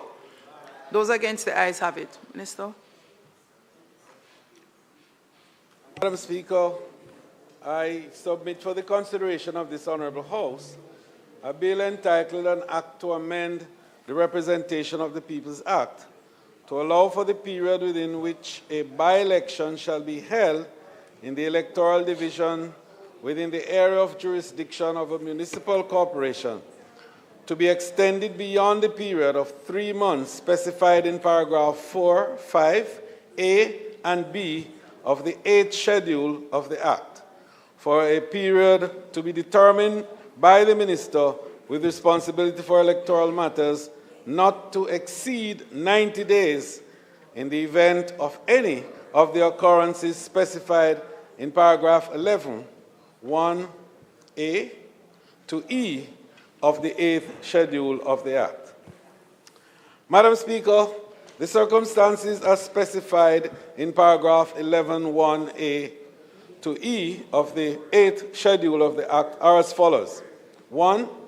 The government having become engaged or being likely to become engaged in any war. 2.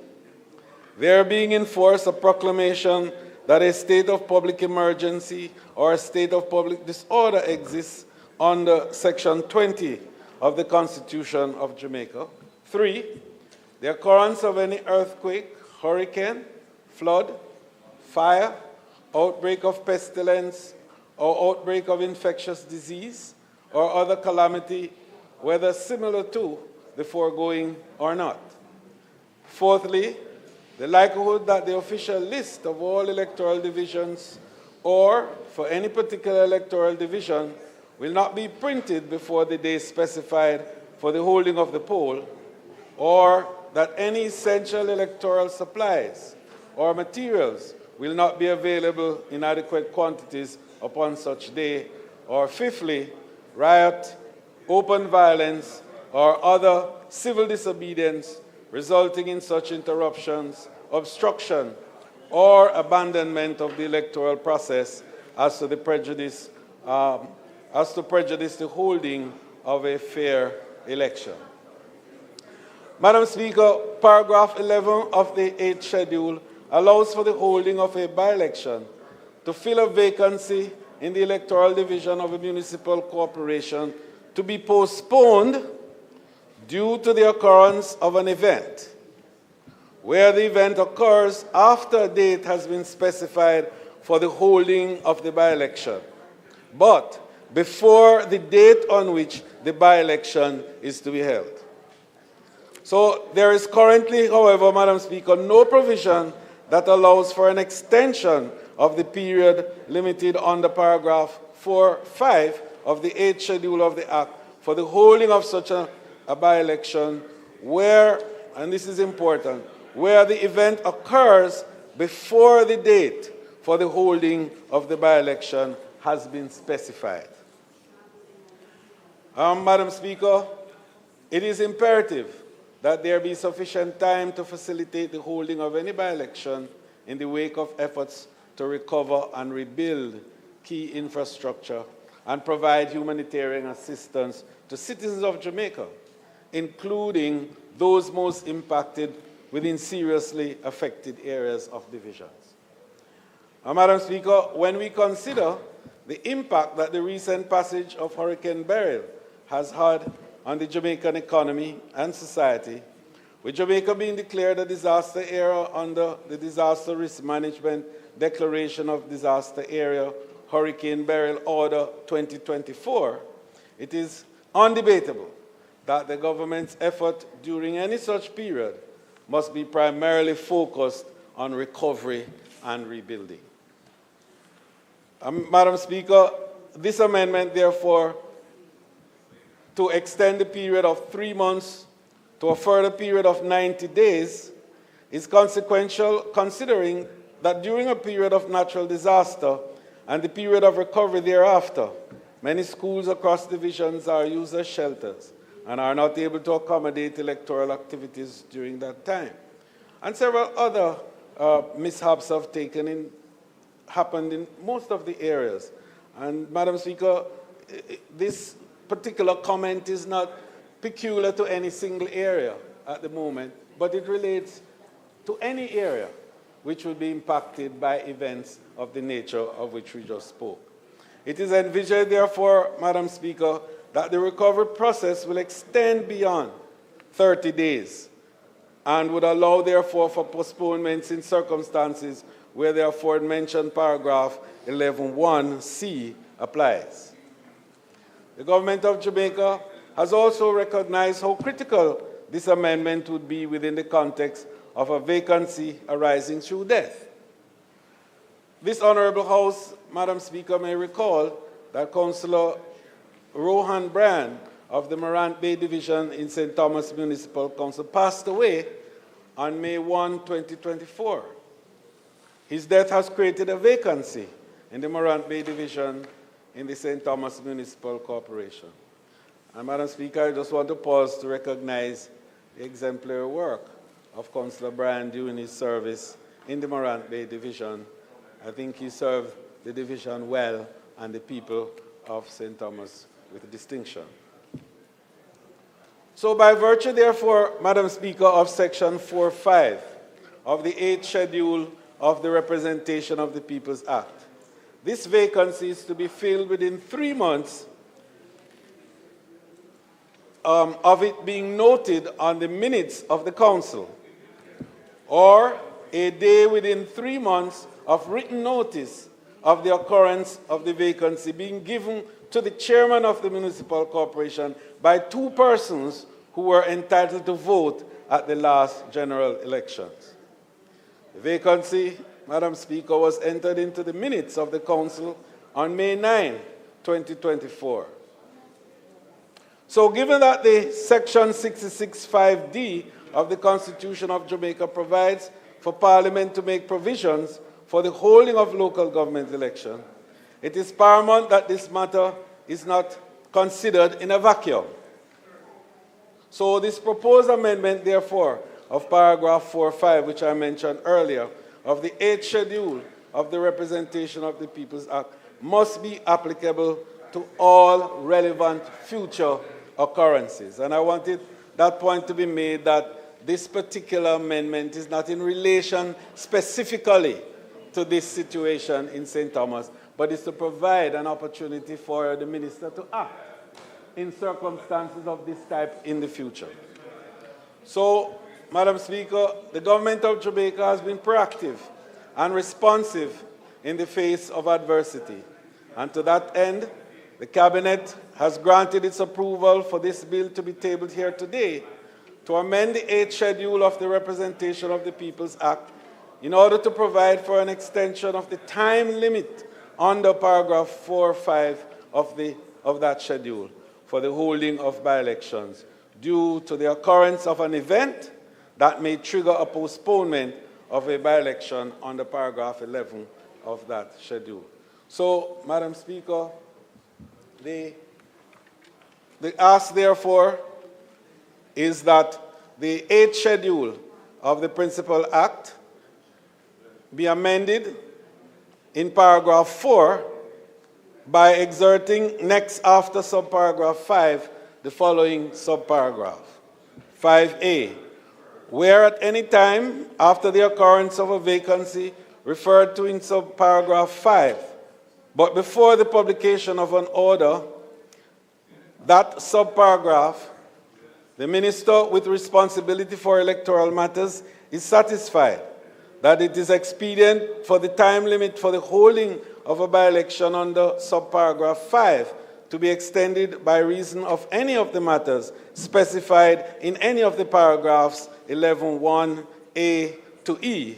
A, the minister may, by order published in the Gazette, extend the time limit under subparagraph 5 for such further period not exceeding 90 days, as shall be specified in the order. And B, an order made under this subparagraph shall be without prejudice to the provisions in subparagraph 5, that no such by-election should be held if a vacancy occurred within 1 year before the next general election to be held in accordance with subparagraph 1.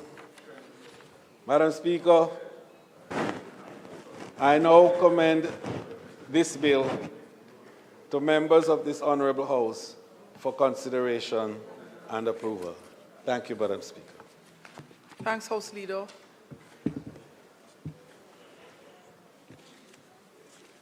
Madam Speaker, I'm responding to the Leader of Government Business have regard to the fact that as the Leader of Government Business, he has put full responsibility for the operations. I used to, so why are you doing it then? I used to be the minister responsible for ROPA. The Prime Minister is the minister responsible with responsibility for ROPA. Madam Speaker, we have very strong objections to this bill, and in particular, the way that this matter has been dealt with. First of all, I want to pay tribute to the former councillor for the Morant Bay Division, Mr. Ron Washi Bryan, who served the people of Morant Bay with this distinction. He was entering on his 3rd term in the parish council. And I think it is true that both sides, those who worked with him, and I know that the members of Parliament for St. Thomas, all his councillor colleagues, have paid tribute and did turn up in their numbers to honor him on his unfortunate passing.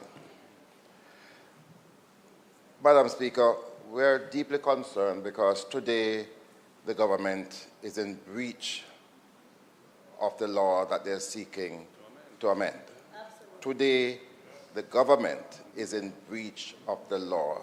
The government is operating unlawfully in relation to this matter. And let me say why. The current law allows for, on the death of a councillor, for the municipality to be notified, and on notification, within 90 days, an election to replace that councillor must be called and held. And held. The notice was given to the St. Thomas Parish Council on the 9th of May, Councillor Bryan having passed on the 30th of April.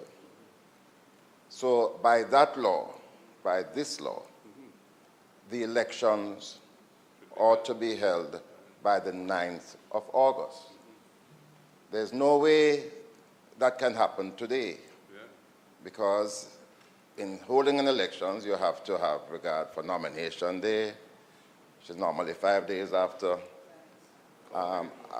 announcement, and then within 16, minimum 16 days for the elections to be held. It can't be held now. 23rd of July. Can be called today on the 23rd of July for it to be held on the 9th of August. So the first thing the government should do today, in the minister addressing this parliament, is to acknowledge that as a government, we are in breach of the law.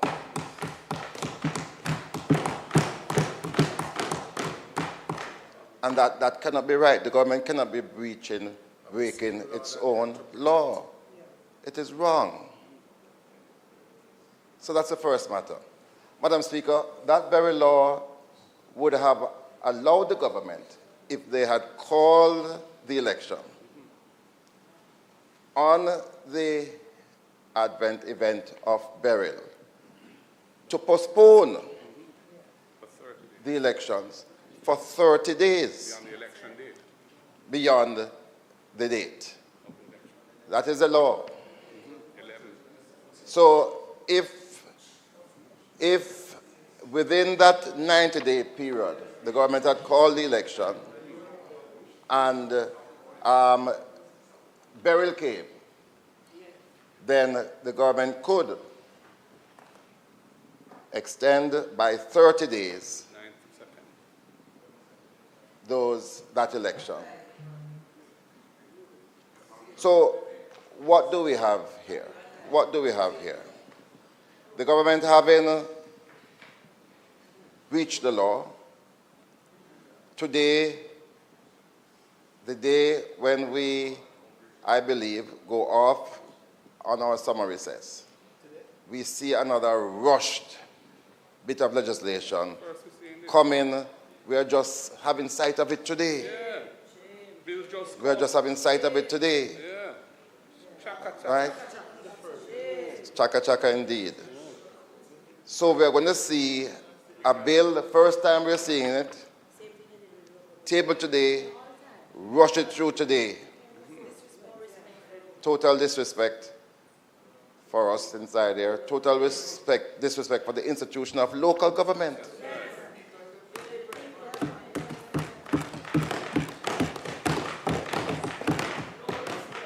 But it's more than that, Madam Speaker. This bill is seeking not to give an extension of 30 days, but 90 days.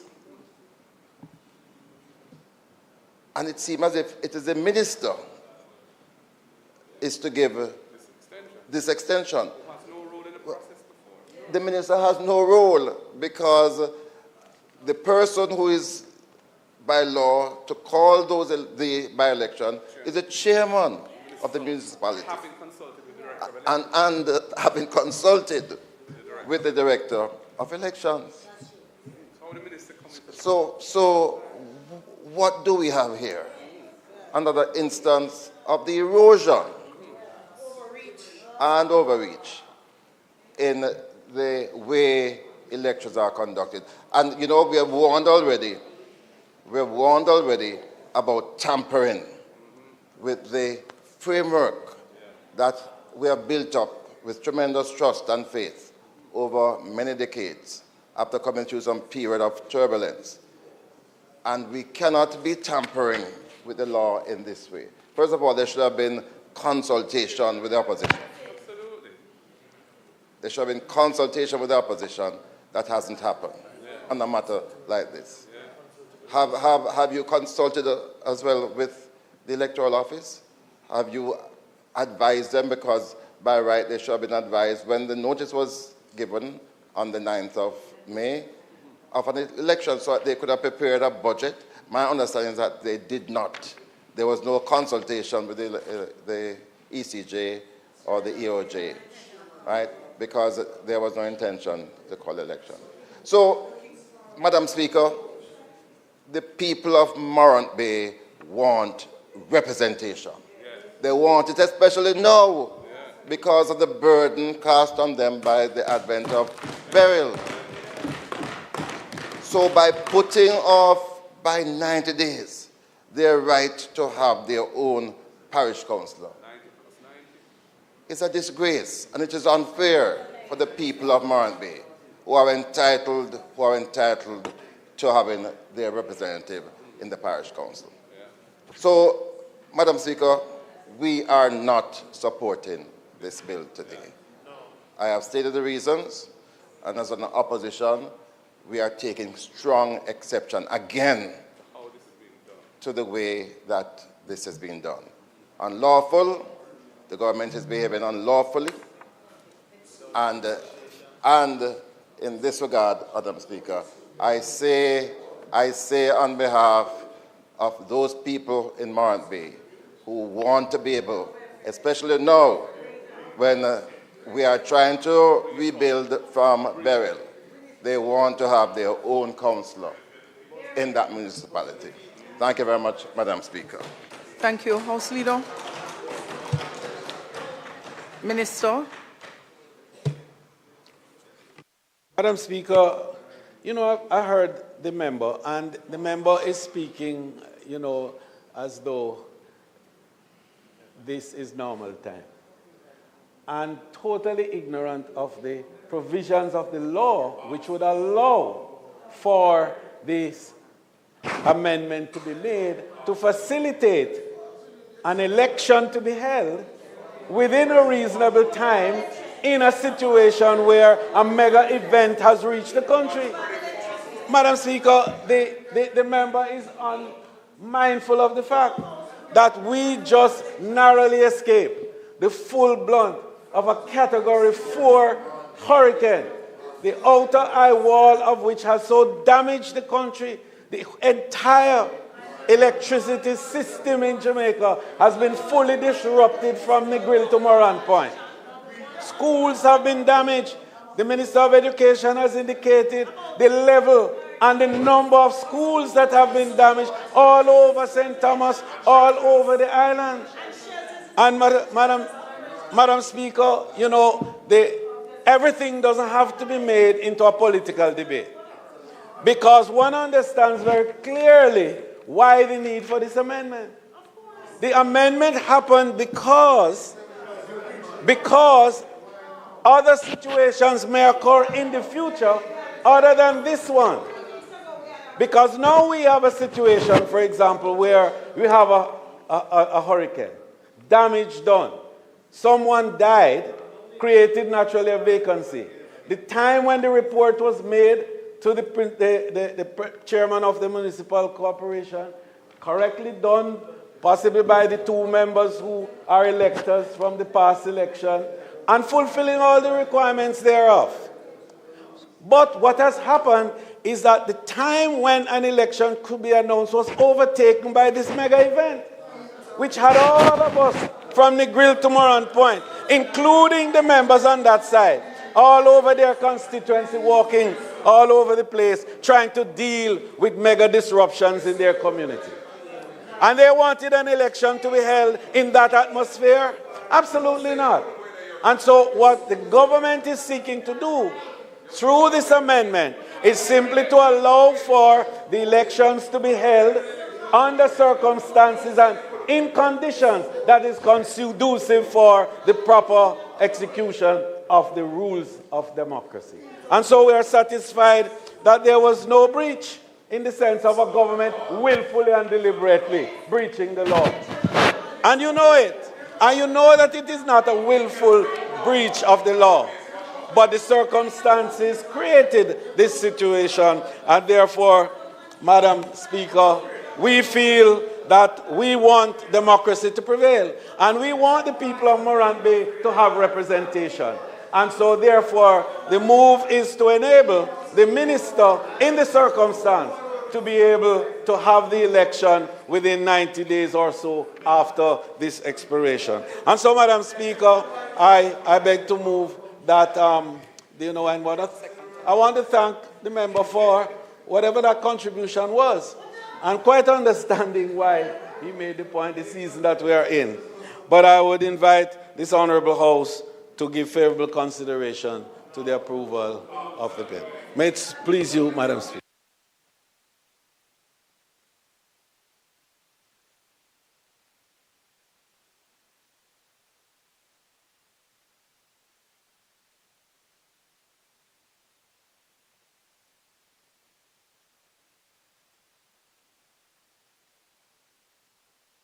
Madam Speaker, I beg to move that the bill be read a second time. Those in favor? Those against?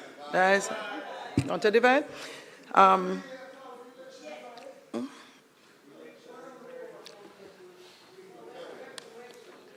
Mr. Bartlett. Mr. Brown. Dr. Brownberg. Dr. Chang.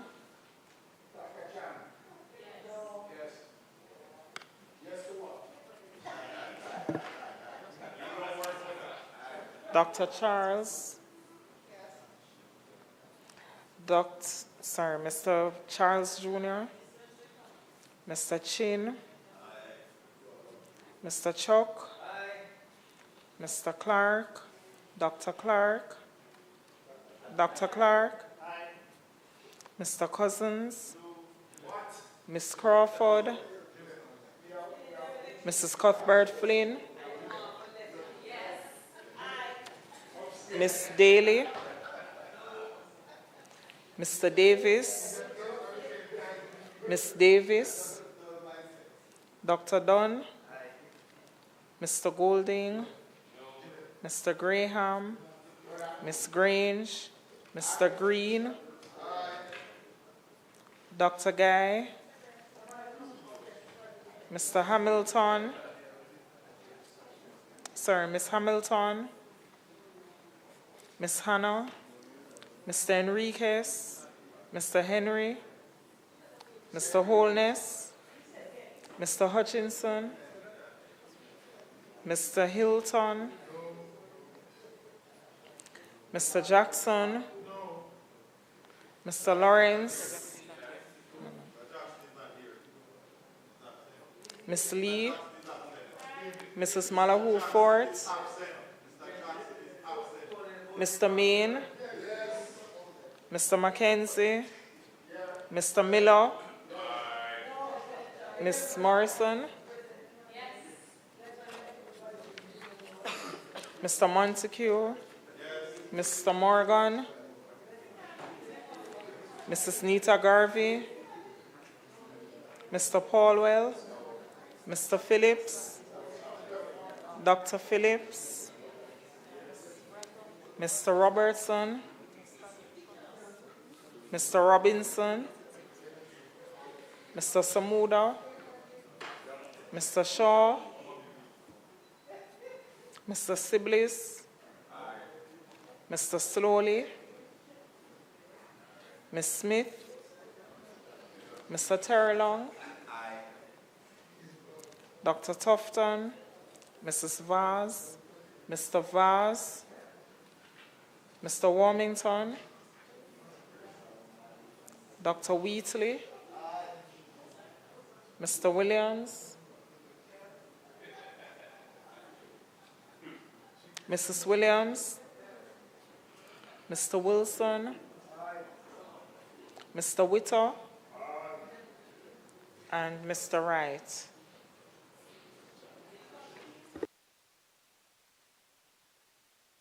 Mr. Charles Jr.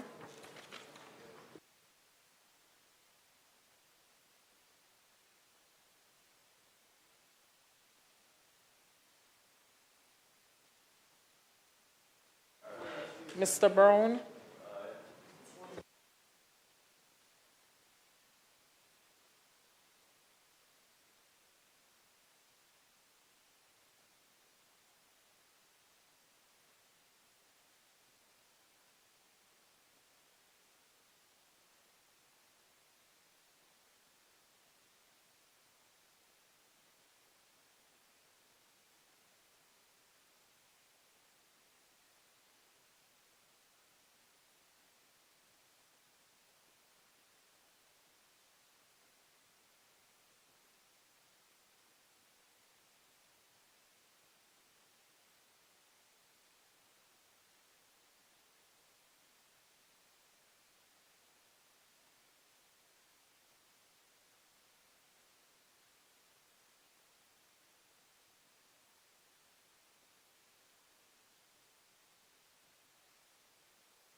Members, the tally of the vote, 25 ayes, 8 decline or nay, and 28 members are absent, a total of 61.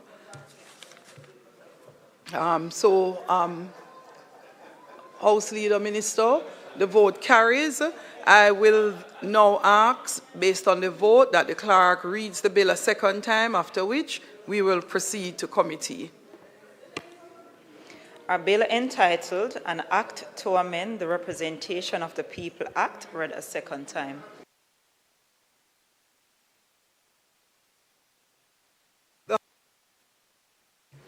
The House will now resolve itself into a committee of the whole House to consider the bill clause by clause.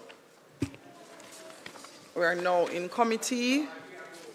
Minister, would you provide some guidance as to how you'd like to proceed?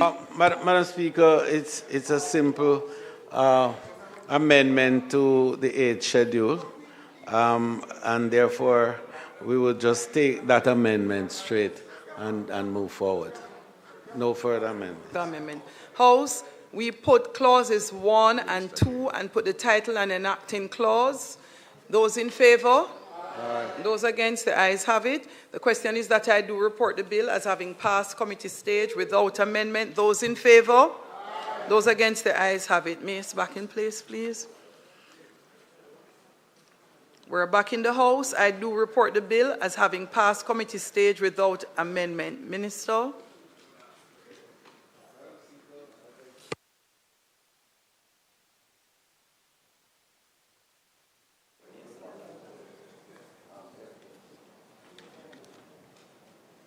Madam Speaker, I beg to move that the bill be read a third time. Clerk? Those in favor? Those against, the ayes have it. Clerk, read. A bill entitled An Act to Amend the Representation of the People's Act, read a third time and pass. Thank you. Minister of Finance?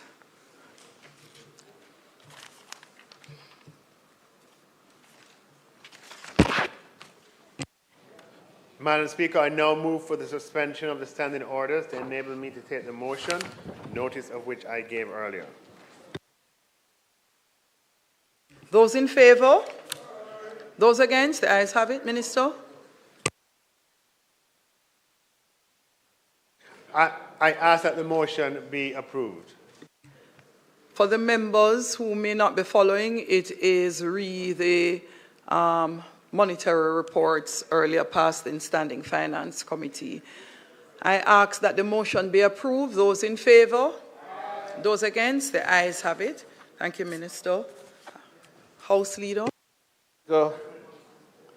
I beg to move for the suspension of the standing orders to allow me to take the motion, notice of which I gave earlier with regards to the report of the Integrity Oversight Committee of the House of Parliament. Thanks. Those in favor? Those against? The ayes have it. House Leader. The report having been tabled, I just wanted to indicate that your committee met once, received the annual report, and resolved to invite the commissioners to the next meeting, and at which we would interrogate them fully and to get further and better details with regards to the annual report that was tabled.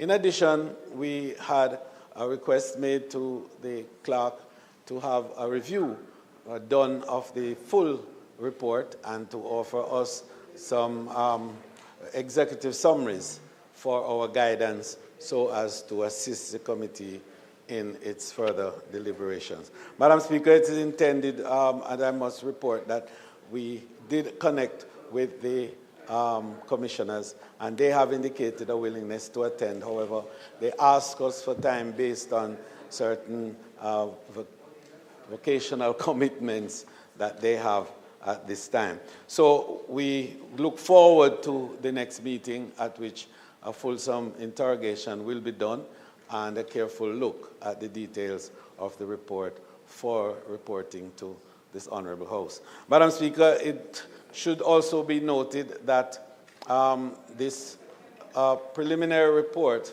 would partially fulfill the statutory requirements to report back to the House within 30 days, having regard to the fact that we go on recess today, and then the interregnum period wouldn't allow for that 30 days. We will move the appropriate motion in time to allow for the House to receive the fulsome report after the 30 days without a breach of the standing orders. May it please you, Madam Speaker. Madam Speaker, it is not intended... Sorry, go ahead. Question is that the motion be approved. Those in favor? Those against, the ayes have it. House Leader. Madam Speaker, I have to make two motions. One is I have to beg for the recommittal of the item questions and answers to questions, and further to move a motion that the House be allowed to take questions after 3:15 as is required by the standing order. So may it please you to consider those two motions at this time. House Leader, I'm quite impressed that you are so accommodating to the opposition. The question is that we recommit questions and answers to questions to facilitate a question.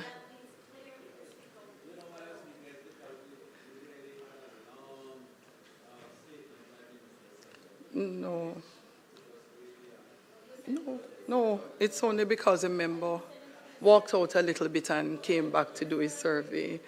So it's not a lengthy one, so I ask the members to receive the question. It is typed, written, and will not be read in the House, and will be included on questions to be answered in the near future. Those in favor?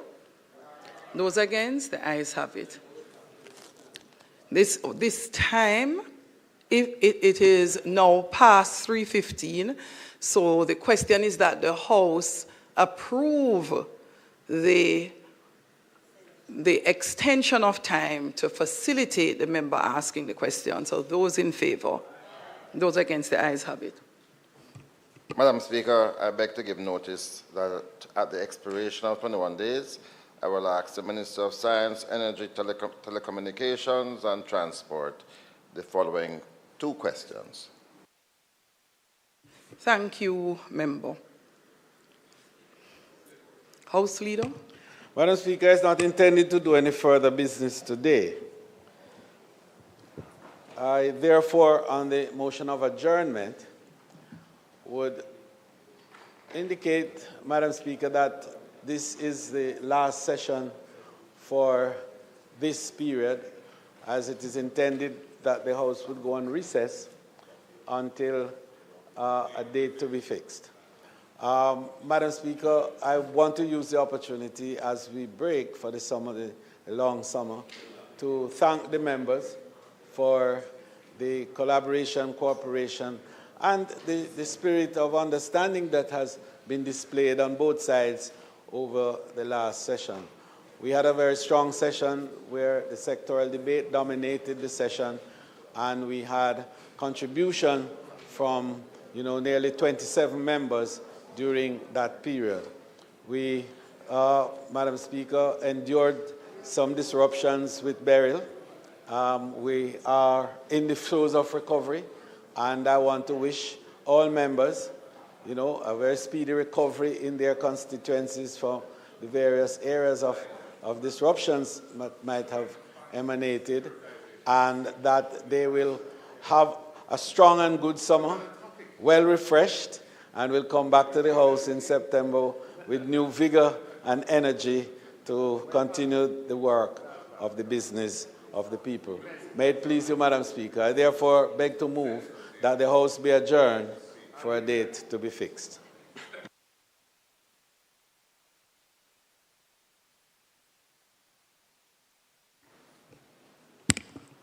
On the motion of adjournment.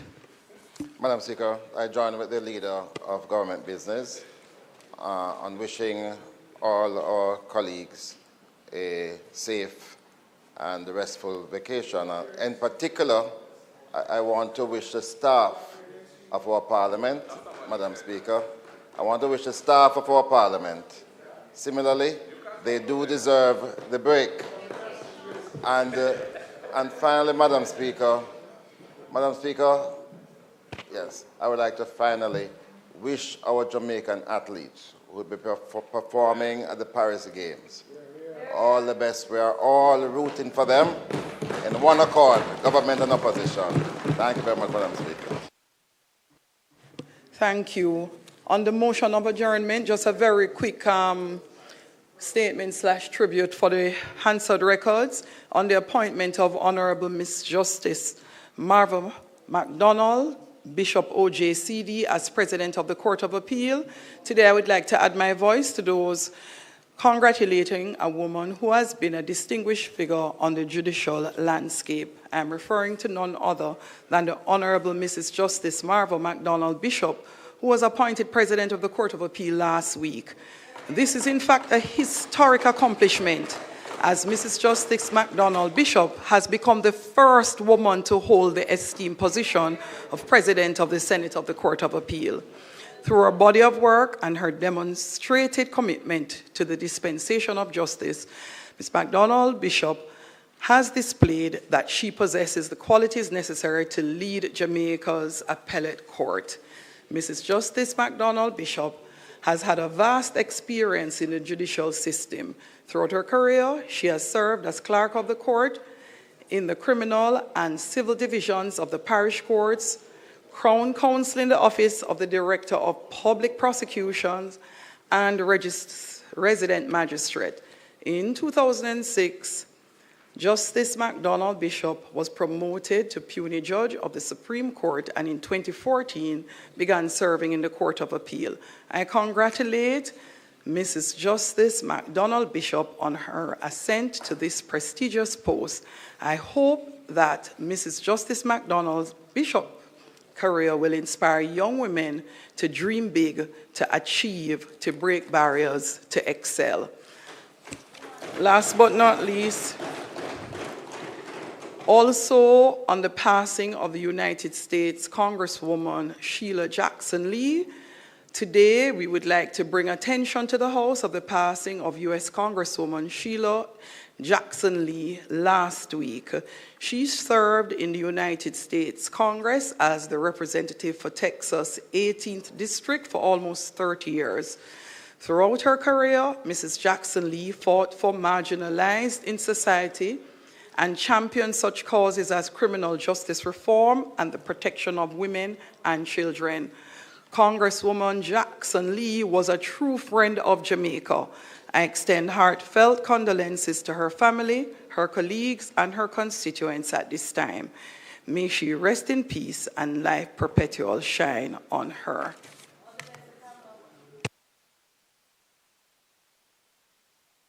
This honorable House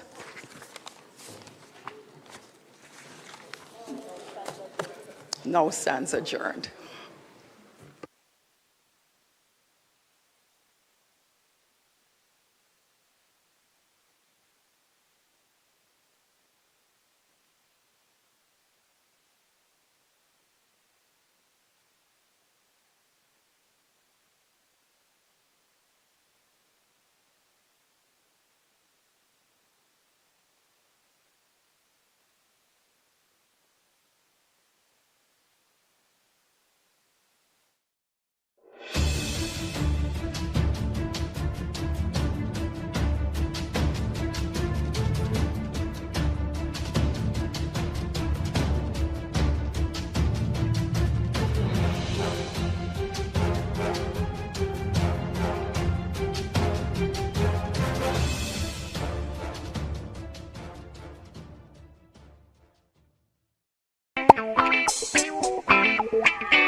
Jesus, you're amazing.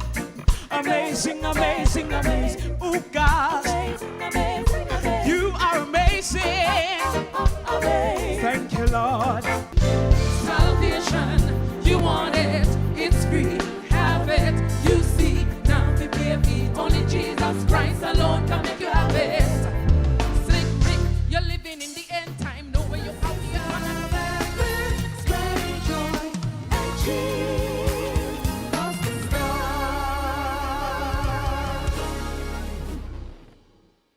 Turn the Children's Corner and check into the Burchester Hotel. Help Super Grover save the day. Order a snack and even learn to bake a cake with Cookie Monster and Chef Gonger. It's Elmo's wonderful world, and we're living in it. Friends, food, and fun. It's always a great time. Sesame Street, Monday to Saturday inside Children's Corner on PBCJ, the People's Station.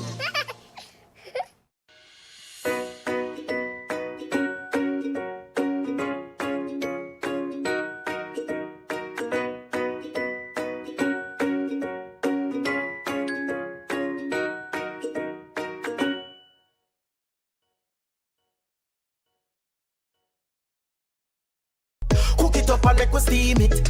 Fresh so me need it. Tilapia a real fish. Cook it up and make we roast it. Farm fresh so me need it. Tilapia a real fish.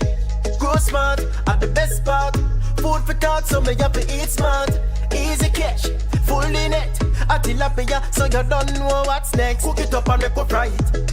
Fresh so me need it. Tilapia a real fish. Bring home the best in freshwater fish. High content of vitamin B3, protein and potassium. Tilapia, simple, healthy, delicious. Jamaica, across the sky. God is standing by. God is there. He's standing by. I know your heart's been torn. You say there's no point in carrying on. Big God, God, you answer whenever I call. You catch me whenever I fall. You're just that big love. Oh, yeah. Again, and I said, open up the gates and let the king come in. Open up the gates and let his majesty come in. Nation tremble, enemies surrender to the one who births the kingdom from within. Well, it's the way we say, Christ is the way yesterday and today. Live by every word, but could I never go astray. Shut it on the mic when I night and day. I saw me turn, I saw me stay. Jesus, you're amazing. Amazing, amazing, amazing. Oh God, amazing, amazing, amazing. You are amazing. Amazing. Thank you, Lord. Salvation, you want it, it's free. Have it, you see. Now we pay fee. Only Jesus Christ alone can make you have it. Slick Rick, you're living in the end time. Know where you're out here. Spreading joy and cheer. Across the sky.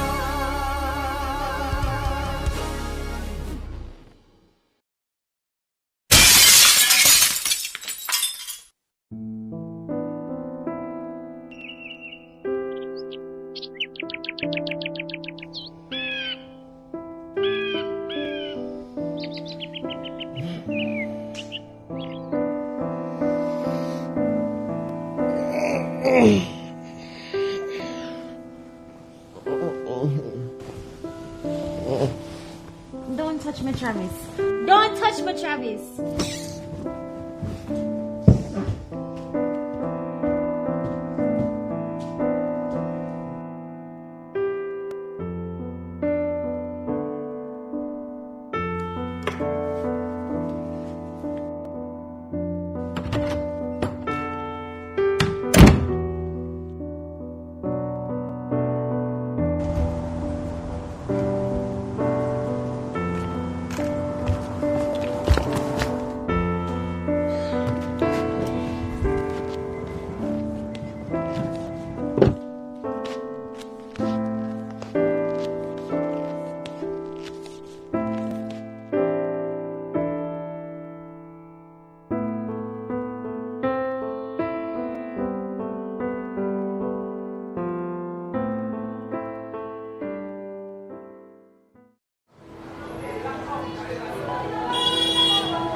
Hi, Travis. I'm at the salon.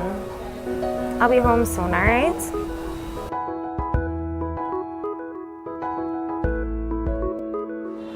Steve, is that you? Mona, how are you doing, girl? Hello. It's been so long. Guys, since college days, I mean, that's the one for that young man. What's his name again?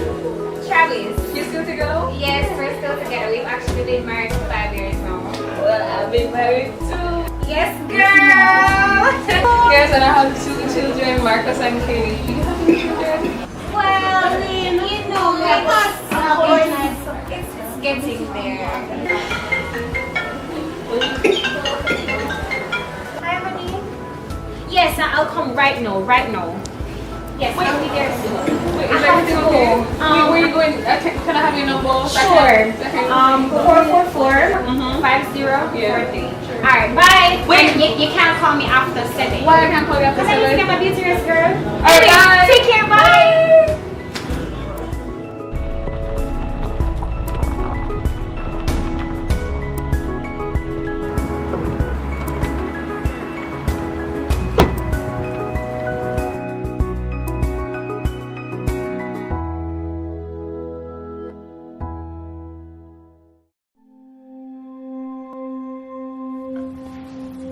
You look lovely today, honey.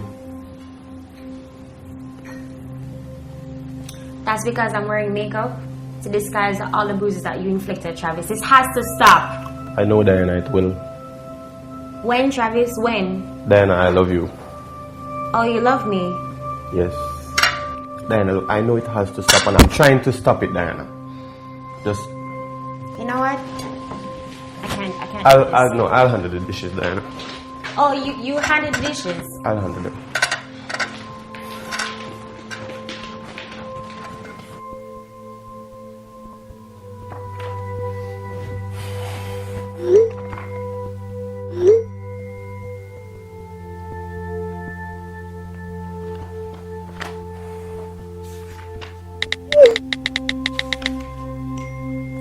Dan, give me your phone.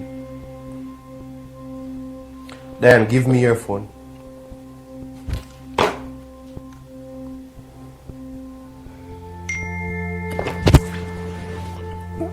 Don't do this again.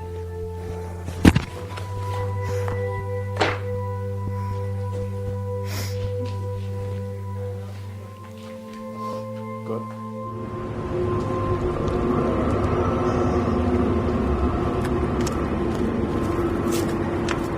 Diane!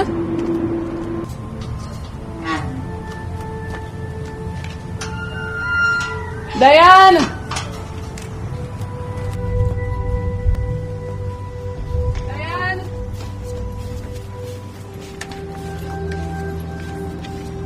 Diane!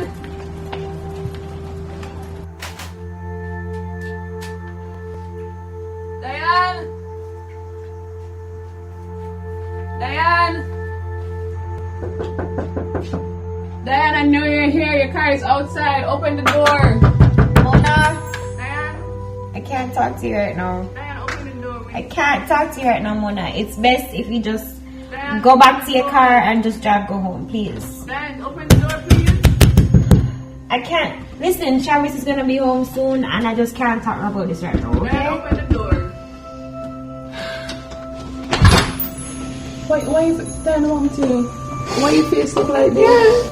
Travis has been beating me. You want to sit down? Let's sit down. Hey, wait. You have to take off your shoes. Diane, what happened? He's been beating me for months now. Years and... Diane, you can't live like this. Come and stay with me. I have enough room. You can stay till you get back on your feet.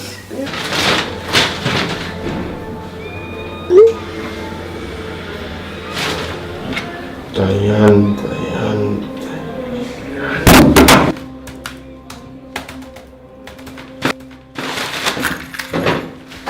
He isolates me from my family and from my friends and takes away my phone from once, and I just can't do it anymore. You need to talk to somebody. I can't live with you living like this. That you can't come to my place. No, it's okay. I just don't know what to do anymore.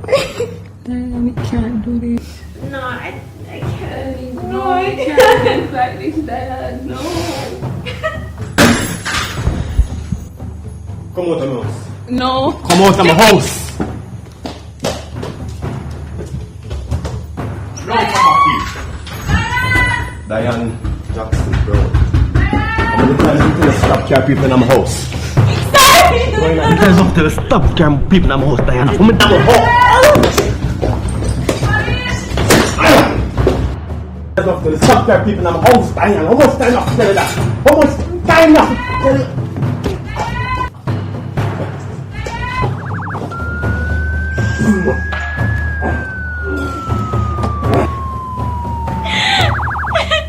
No, me.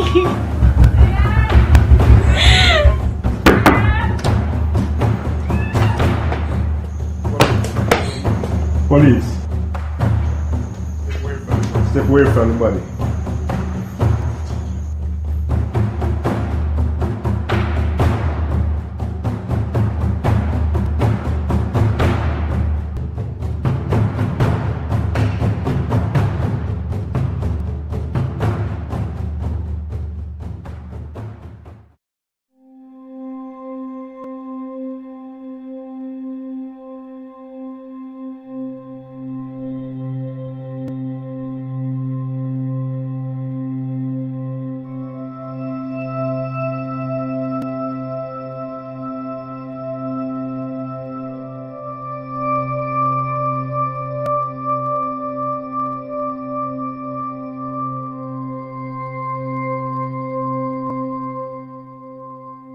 Hi Diane, thank you for agreeing to do this interview. You are very popular on social media. With that public platform, what advice do you have for men and women who are experiencing domestic abuse? You have to leave at the first sign of abuse. And the thing is that you cannot say that, oh, this person is just having a bad day, because they're going to have a bad day every day. So you have to just leave. Just leave, no matter how hard it may be, because the longer you stay, the harder it is for you to leave this person. So you might be saying, oh, when I met this person, they weren't like this, what happened? And you're probably blaming yourself, but you cannot blame yourself. This is all on the person. And another thing is that you cannot allow your abuser to isolate you from your friends and family. You have to really let them know what is going on with you, because they can't be psychic and just know that, you are going through this at this time in your life. So my best advice is to just break the silence and end domestic violence.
Jesus, you're amazing, amazing, amazing, amazing. Oh God, you are amazing. Thank you, Lord. Salvation, you want it, it's free, have it, you see, now the baby, only Jesus Christ alone can make you have it. Slick Rick, you're living in the end time, know where you are.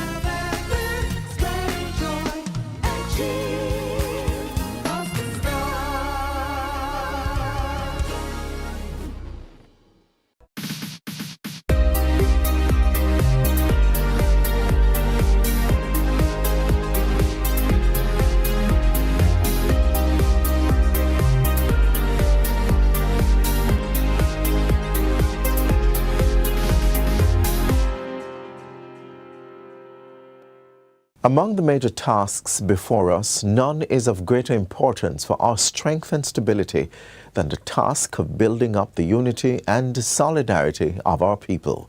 Hello there. Welcome to another edition of Jamaica Magazine. It's Tuesday, the 23rd day of July. I'm your host, Adrian Atkinson.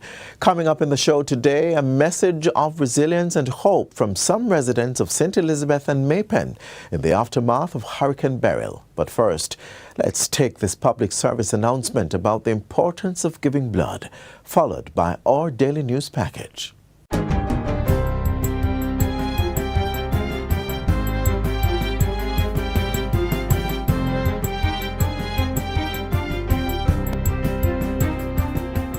Good day, I'm Theodore Henry, and this is your JIS News for Tuesday, July 23, 2024. Jamaica has received financial support from the Cayman Islands to assist Hurricane Beryl recovery efforts. Premier Juliana O'Connor Connolly made the contribution of $200,000 to Prime Minister Andrew Holness during a visit to his office on Thursday. This is not a small contribution. It's a deposit. 200,000 United States dollars. It's significant, and we appreciate it. And I can guarantee you that this will be used to assist the families who have been displaced and dislocated. In fact, this will go into our disaster preparedness fund. Although this was a quick trip, just to extend a small token of gratitude for your country and yourself, we want to bring a more fulsome Cayman Airways overfilled to the brim. So when we go back, that's a job we keep in mind by Cabinet Secretary. He's already been informed that his sleep is going to continue to diminish each night because we will return. Premier O'Connor Connolly has also toured sections of Clarendon that were severely impacted by the hurricane. Meanwhile, in a gesture of solidarity, the government of Japan has extended a helping hand to Jamaica by donating essential relief supplies in the aftermath of Hurricane Beryl. This support, delivered through the Japan International Cooperation Agency, JICA, includes 220 large tents, 100 plastic sheets or tarpaulins, 1,000 sleeping pads, and 2,200 polyester tanks. Both governments signed a cooperation agreement for the supply of items and shared the importance of bilateral partnership to a country's development. We have been working odiously together with our Jamaican counterparts to tackle environmental and climate change issues, as well as mitigating our vulnerabilities to natural disasters. We rolled out the JICA communication system during the hurricane season, and I must tell you that we are pleased with the results of the system, and I want to use this opportunity to express much thanks and appreciation. The Jamaica Public Service Company JPS is being warned not to inflate the bills of customers to recover losses sustained by Hurricane Beryl. Minister of Energy Darrell Vaz revealed last week that the power company could access contingency financing for this purpose through the Electricity Disaster Fund. He said the value of the fund was $50 million and the Office of Utilities Regulation, OUR, had approved a $5 million drawdown by the JPS. The $50 million fund, which is built into the tariffs, is also specifically to make sure that those funds can be used by JPS, and JPS doesn't have to fund the recovery, which would drive up the price of electricity. So we can expect, based on the fact that they will be drawing down on this fund, that the OUR would not be in a position to approve any increase in JPS utility bills on the heels of Beryl. After this was issued by Minister Vaz on Wednesday, the JPS on Friday issued a notice to customers that June-July bills may be estimated. This prompted another response from the minister, who indicated that estimated bills should be less than the previous bill, and the OUR would meet with the JPS this week to discuss the matter. In relation to what can be done to ease the burden of the JPS customers, in relation to an extension on the timeline when the bill is due, some kind of moratorium, as Jamaican people are suffering. Most persons, especially in the affected areas and other areas, have lost their livelihoods due to farming and other activities that have been damaged severely. So I think it is, in my mind, a bit insensitive in the way they communicated that, especially in light of the fact that they still have a lot of work to do to restore electricity across the island. And as we speak, there are thousands of persons that still do not have light. Minister Vaz says this is being monitored to ensure equity and justice for persons who are impacted by Hurricane Beryl. The Jamaica Constabulary Force JCF is reporting a continued downward trend in crime and violence. Between January 1 and June 30 this year, all categories of major offenses showed an overall 12% reduction. Murders went down by 14.5%, while there was a slight upward movement of 2% for shootings. A decline of 32% was registered for rape, with the downward trend continuing for robberies with 15% and 6% for break-ins. The details were presented by Commissioner of Police Dr. Kevin Blake last week at the Jamaica Constabulary Force's monthly press briefing. Another success, according to Dr. Blake, is an overall increase of 14% in the seizure of illegal firearms over the same period. This represents the removal of 422 illegal firearms from the streets and communities. While sounding a call for persons to report criminal elements, Dr. Blake says there are far more lawful and law-abiding persons in the country than the lawless and criminal among us. The JCF urges anyone with information on the whereabouts of criminals to come forward as part of a collective effort to ensure justice and restore peace. Commissioner Blake also warns perpetrators of crime that the JCF will be unrelenting in bringing them to justice. We will disrupt your criminal activities and isolate you. We will come for you. When we do, we encourage you to lay down arms and surrender willingly. If you meet us with aggression, we will respond with superior force and we will win, because we are smarter, we are better trained, and better resourced. Still on crime, Police Commissioner Dr. Kevin Blake is also reporting the seizure of counterfeit goods worth billions of Jamaican dollars. This was done by the Intellectual Property Unit of the JCF between 2022 and 2024. So pre-COVID, the JCF Intellectual Property Unit destroyed over $3 billion worth of counterfeit goods. Post-COVID, between 2022 and 2024, JCF seized approximately $3.35 billion worth of counterfeit goods. 14 persons were brought before the court and convicted for breaches of the Trademark Act, which resulted in over 10 million Jamaican dollars in fines imposed by the court. The Intellectual Property Unit is within the Counterterrorism and Organized Crime Investigation branch of the JCF. It enforces intellectual property rights laws in Jamaica, primarily the Trademark Act, the Customs Act, and the Copyright Act. And finally, the public is being encouraged to share feedback or recommendations on the protected area policy as the government moves towards the finalization and implementation process. Persons have until July 30, 2024 to make their submissions to ermb@megjc.gov.jm with the subject line, Overarching Protected Areas Policy for Jamaica. You may also drop off your submissions to the Environment and Risk Management Branch at the Ministry of Economic Growth and Job Creation, 16A Halfway Tree Road, Kingston 5. The draft policy was approved by Cabinet and tabled in Parliament as a Green Paper in March of this year. It emphasizes the partnerships between entities responsible for regulating and managing protected areas, as well as the general public. Speaking at a virtual town hall meeting recently, Minister with responsibility for the environment, Senator Matthew Semuda, encouraged Jamaicans to let their voices be heard on the matter. And to further refine the draft policy, we recognize the importance of engaging and educating Jamaicans about the importance of protected areas.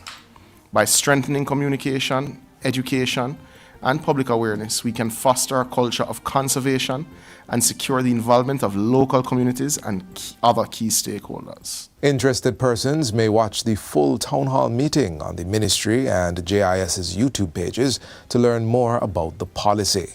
The document can also be found on the Ministry's website at megjc.gov.jm. And that's it for JIS News Today. I'm Theodore Henry. Thanks for watching.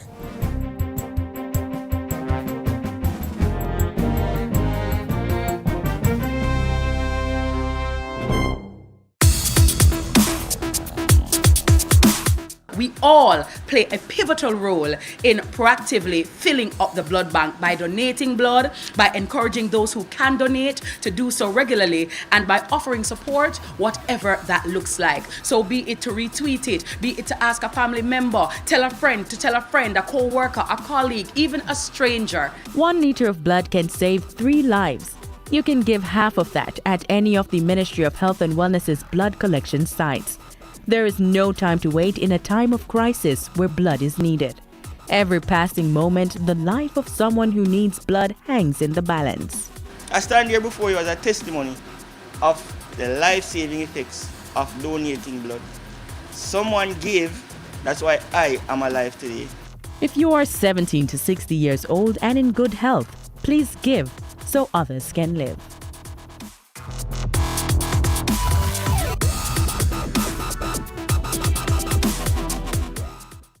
The government remains committed to making decisions that benefit our nation's interests. Let's look at some of the decisions taken at the Office of the Prime Minister this past week.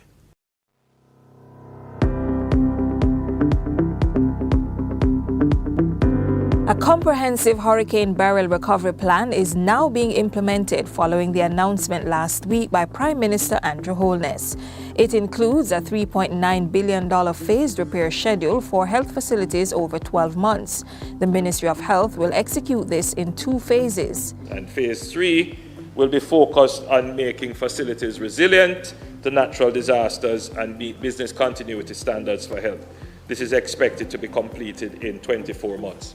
The National Solid Waste Management Authority has been empowered with $500 million to carry out a national cleanup initiative. This is being supported by $800 million assigned to the National Works Agency for the same project. It is our intention to utilize the labor of community personnel, aided by the use of small tools and heavy equipment where necessary. And to prevent an outbreak of mosquito-borne diseases, Mr. Holness also announced a $300 million dengue mitigation campaign for the next 6 weeks.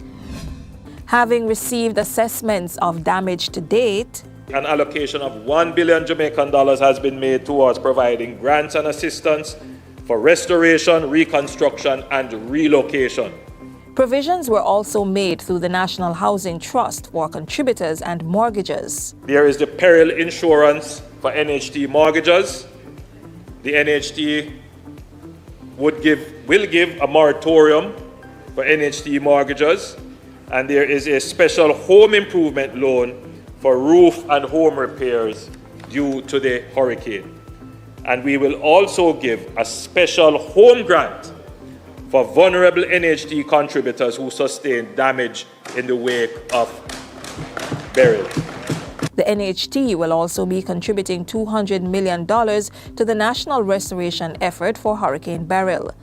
To ease the water woes of communities still without the commodity, roving generators will be deployed to pumping stations that are without electricity. We will be mounting these generators on flatbed trucks so that they can move between communities to allow for temporary reprieve while storage tanks, both households and communities, are refilled.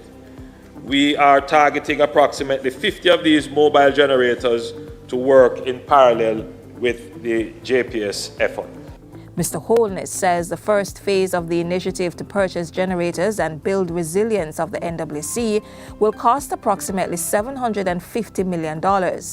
Continuing his update on the recovery process, the Prime Minister reports that the Jamaica Public Service Company, JPS, will be getting help from the region to fast-track restoration efforts. This is from the Caribbean Electrical Utility Services Corporation, CARILEC. The JPS has indicated that they are targeting the week ending August 10th for full restoration island-wide. Meanwhile, a $1 billion line of credit has been made available for large-scale poultry operators. This will benefit broiler companies and/or approved farmers, facilitated by the Development Bank of Jamaica, the DBJ. This is very important for our food security and to ensure that there is no shortage of chicken, which could impact price. Going a step further, 2,000 micro-business operators will receive grants of $100,000 each. This will cost the government $200 million. The National Insurance Scheme will also waive the life certificate requirement for the August payment of pension benefits. 200 summer workers have been assigned to the Ministry of Labor and Social Security to help execute its assessment and identification of persons in need of support. In this period, whilst the Ministry of Labor and Social Security team is out there doing assessment, we are also trying to identify the persons who should be on the social pension but are not on the social pension. So we'll use this as an exercise to get more people on the social safety. Another 300 workers from the Youth Summer Employment Program will help to fast-track rapid assessments being done by the Office of Disaster Preparedness and Emergency Management. ODPEM will also be launching a program focusing on resilient roofing through the promotion and distribution of hurricane straps. Prime Minister Holness says a committee will be named shortly to review the country's disaster preparedness mechanism. The intention is to make improvements that are needed now. So that if we are hit by another disaster, which is quite likely in this hurricane period, that we are not just prepared, but we are ready to act. He was addressing the Jamaica Government Pensioners Association's 57th annual general meeting. Mr. Holness also indicated that deliberate and direct strategies were being considered to leverage the knowledge and skills of pensioners to support the growth of the economy. And this can be done particularly in helping us with training, helping us with reviews. And nowadays, you don't have to travel to work. You can work online. Prime Minister Andrew Holness was at King's House on Thursday for the swearing-in of Justice Marva MacDonald Bishop as the first female president of the Court of Appeal. Justice MacDonald Bishop, your swearing-in today marks a historic moment for our judiciary and for Jamaica. I am confident that under your leadership, the Court of Appeal will continue to uphold the highest standards of judicial excellence. Justice MacDonald Bishop was also awarded the Order of Jamaica for her distinguished service to the judiciary. Prime Minister Holness also acknowledged outgoing President of the Court of Appeal, Justice Patrick Brooks. I extend my gratitude to Justice Brooks for his many years of distinguished and selfless service at various levels of our justice system. Other engagements by Prime Minister Andrew Holness last week included a courtesy call by the Archbishop of Canterbury, the Most Reverend Justice Welby, his wife, and other leadership of the Anglican Church in Jamaica. The conversation ranged from health and education to hurricane recovery and the role of the church in creating peace in the society. Prime Minister Holness also hosted the Premier of the Cayman Islands, Juliana O'Connor Connolly, who made a significant support to the country's hurricane recovery efforts. This is not a small contribution. It's a deposit. 200,000 United States dollars. It's significant, and we appreciate it. And I can guarantee you that this will be used to assist the families who have been displaced and dislocated. In fact, this will go into our disaster preparedness fund. Premier O'Connor Connolly also toured sections of Clarendon that were severely impacted by Hurricane Beryl.